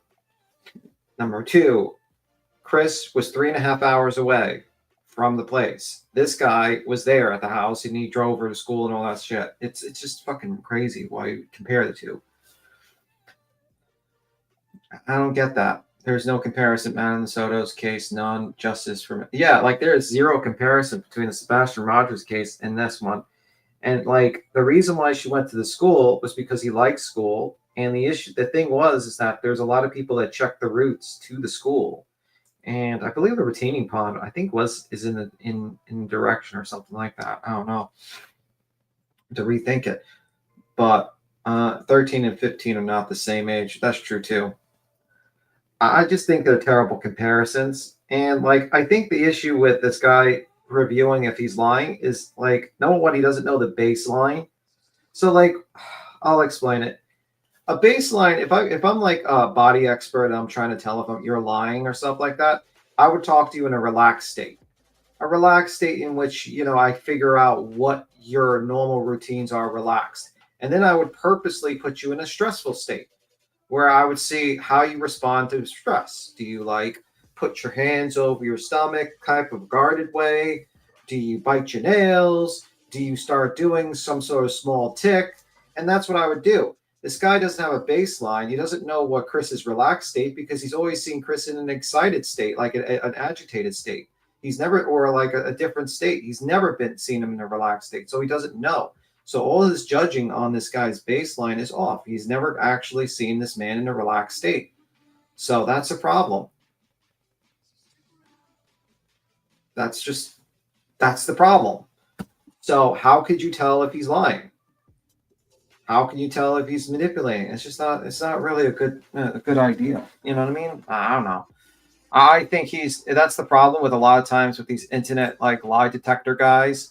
It's like you're trying to figure out what if the guy's lying with not enough information. I'm not judging if this guy is good at, he might be very good at judging, but it's a lot different than judging the baseline of a person when you're right in front of them to people online. Yeah, but you still have to see whether a person's lying, ticks and stuff like that. That's true, but it's still part of the same school by the bottom. You know, just saying. The point is it's like, I don't know. I don't think it's a good idea to do like a lot of times like, oh, well, if this person's lying without seeing relaxed states and understanding them. He just doesn't have a baseline. He has information, in my opinion, but he has an agenda or a script. Well, I think he has a natural bias a little bit. You saw he wanted to have an interview. He's been trying to have an interview with them, and that's seems like something he wants, you know? I don't know what the guy's qualifications are. He could be a great body language. He could be a great, guy that can detect if people are lying based on, his skill set. I don't know. I'm not going to judge that, but so far his comparisons to different crimes, different cases is a little weird. I don't know. Like Don Wells, I would say like the Summer Wells case is probably a pretty good comparison, actually. That one's a good one because it's kind of similar in a lot of ways, except for one thing. The parents here are actual, not, I don't want to be insulting too much, but I would just say Don and Candace Wells were not exactly working, as clean and also as, clean as these parents, you know what I mean? more responsible in some ways. I don't want to shit on them too much, but yeah, in comparison. But they both had, that would be a good comparison. But Soto, no, not a good comparison. You can keep on playing, by the way. You know, a mod in Sebastian's X page with Coffindoffer. Holy fuck, he's a mod? Oh, that explains it. They're nothing alike. Yeah, let me see. I mean, you could just basically missing kid. That's it. That's it. Well, with these, I guess you could say same state. They mysteriously disappeared. Yeah, I mean, I could see you could say that's not even a good comparison, Lippy. You probably know that case a little better than me, though. Yeah.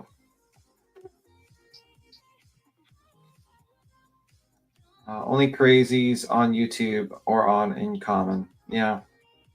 They are comparable. Both men were not home. Both men are constantly speak for their spouse and explain the situations. Yeah, I don't know.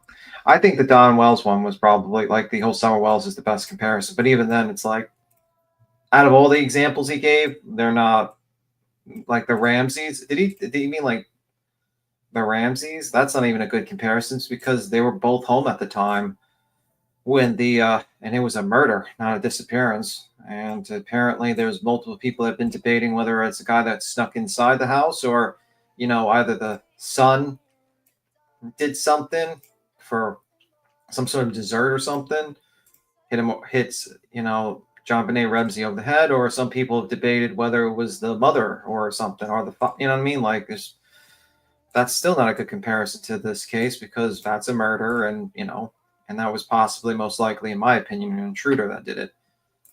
That's just my opinion. People do disagree with me on that one. Some people think some of the family members were involved. But yeah, I don't know why you use those examples. They're just terrible examples, actually, except for the Summer Wells one.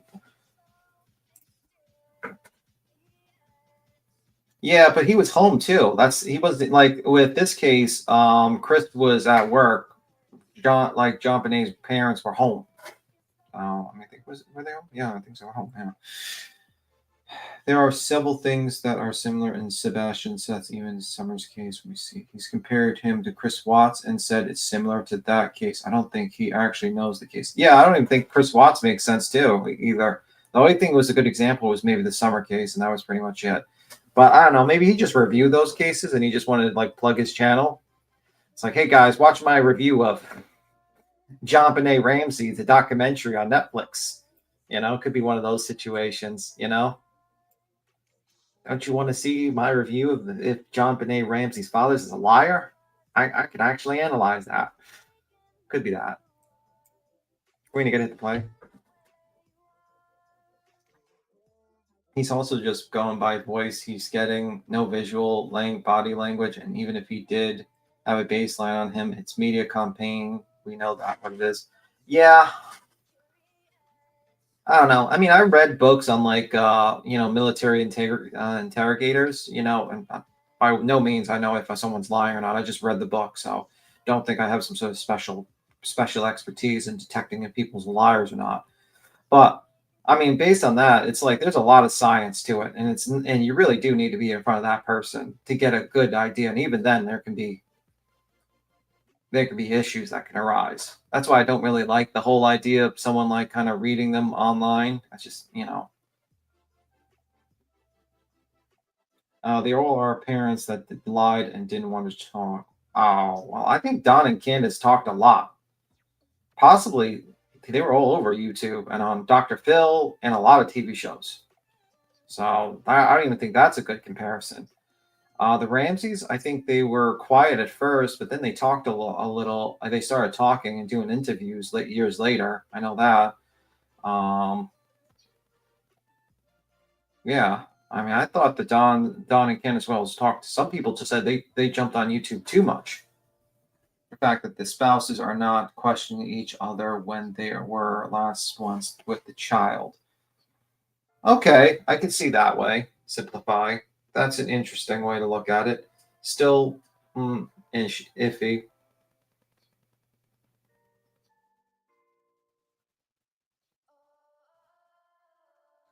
I think these people come in because they get recommended and they kind of see the views, and they're saying, oh shit, I can jump on this case and get those views.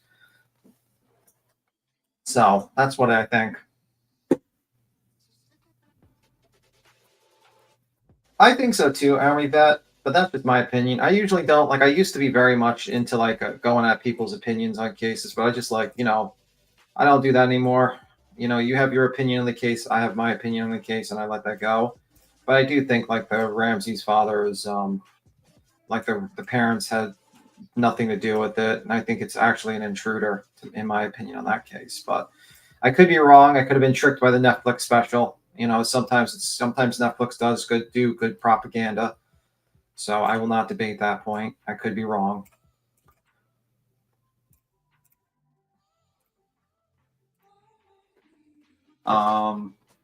Isn't it? Let me see. Let me see. Let me see. How can anyone say Truth is a grifter? He doesn't have Cash App or Venmo. I don't think Truth is a grifter at all. No, I don't think so at all. I think he's very passionate about the case, actually. And I think he gets very, very emotionally attached to this case because he's in the area and he really wants to. And it's his first case he's dealing with, like the first type of story he's dealing with. And I think just like anyone else that starts with, you know, your first story, you get emotional and you don't know what you're doing a little bit early on a little bit. I don't think he's that. Beats him running the show. Yeah, unfortunately, I think Queen is something's going on. Helping. We gotta get new batteries and stuff. Well, as things get open, they get batteries put in them. You know. Oh, okay. Christmas presents, Things basically. have to be put together, and you know they're doing all kinds of their other stuff. So, you know. I see.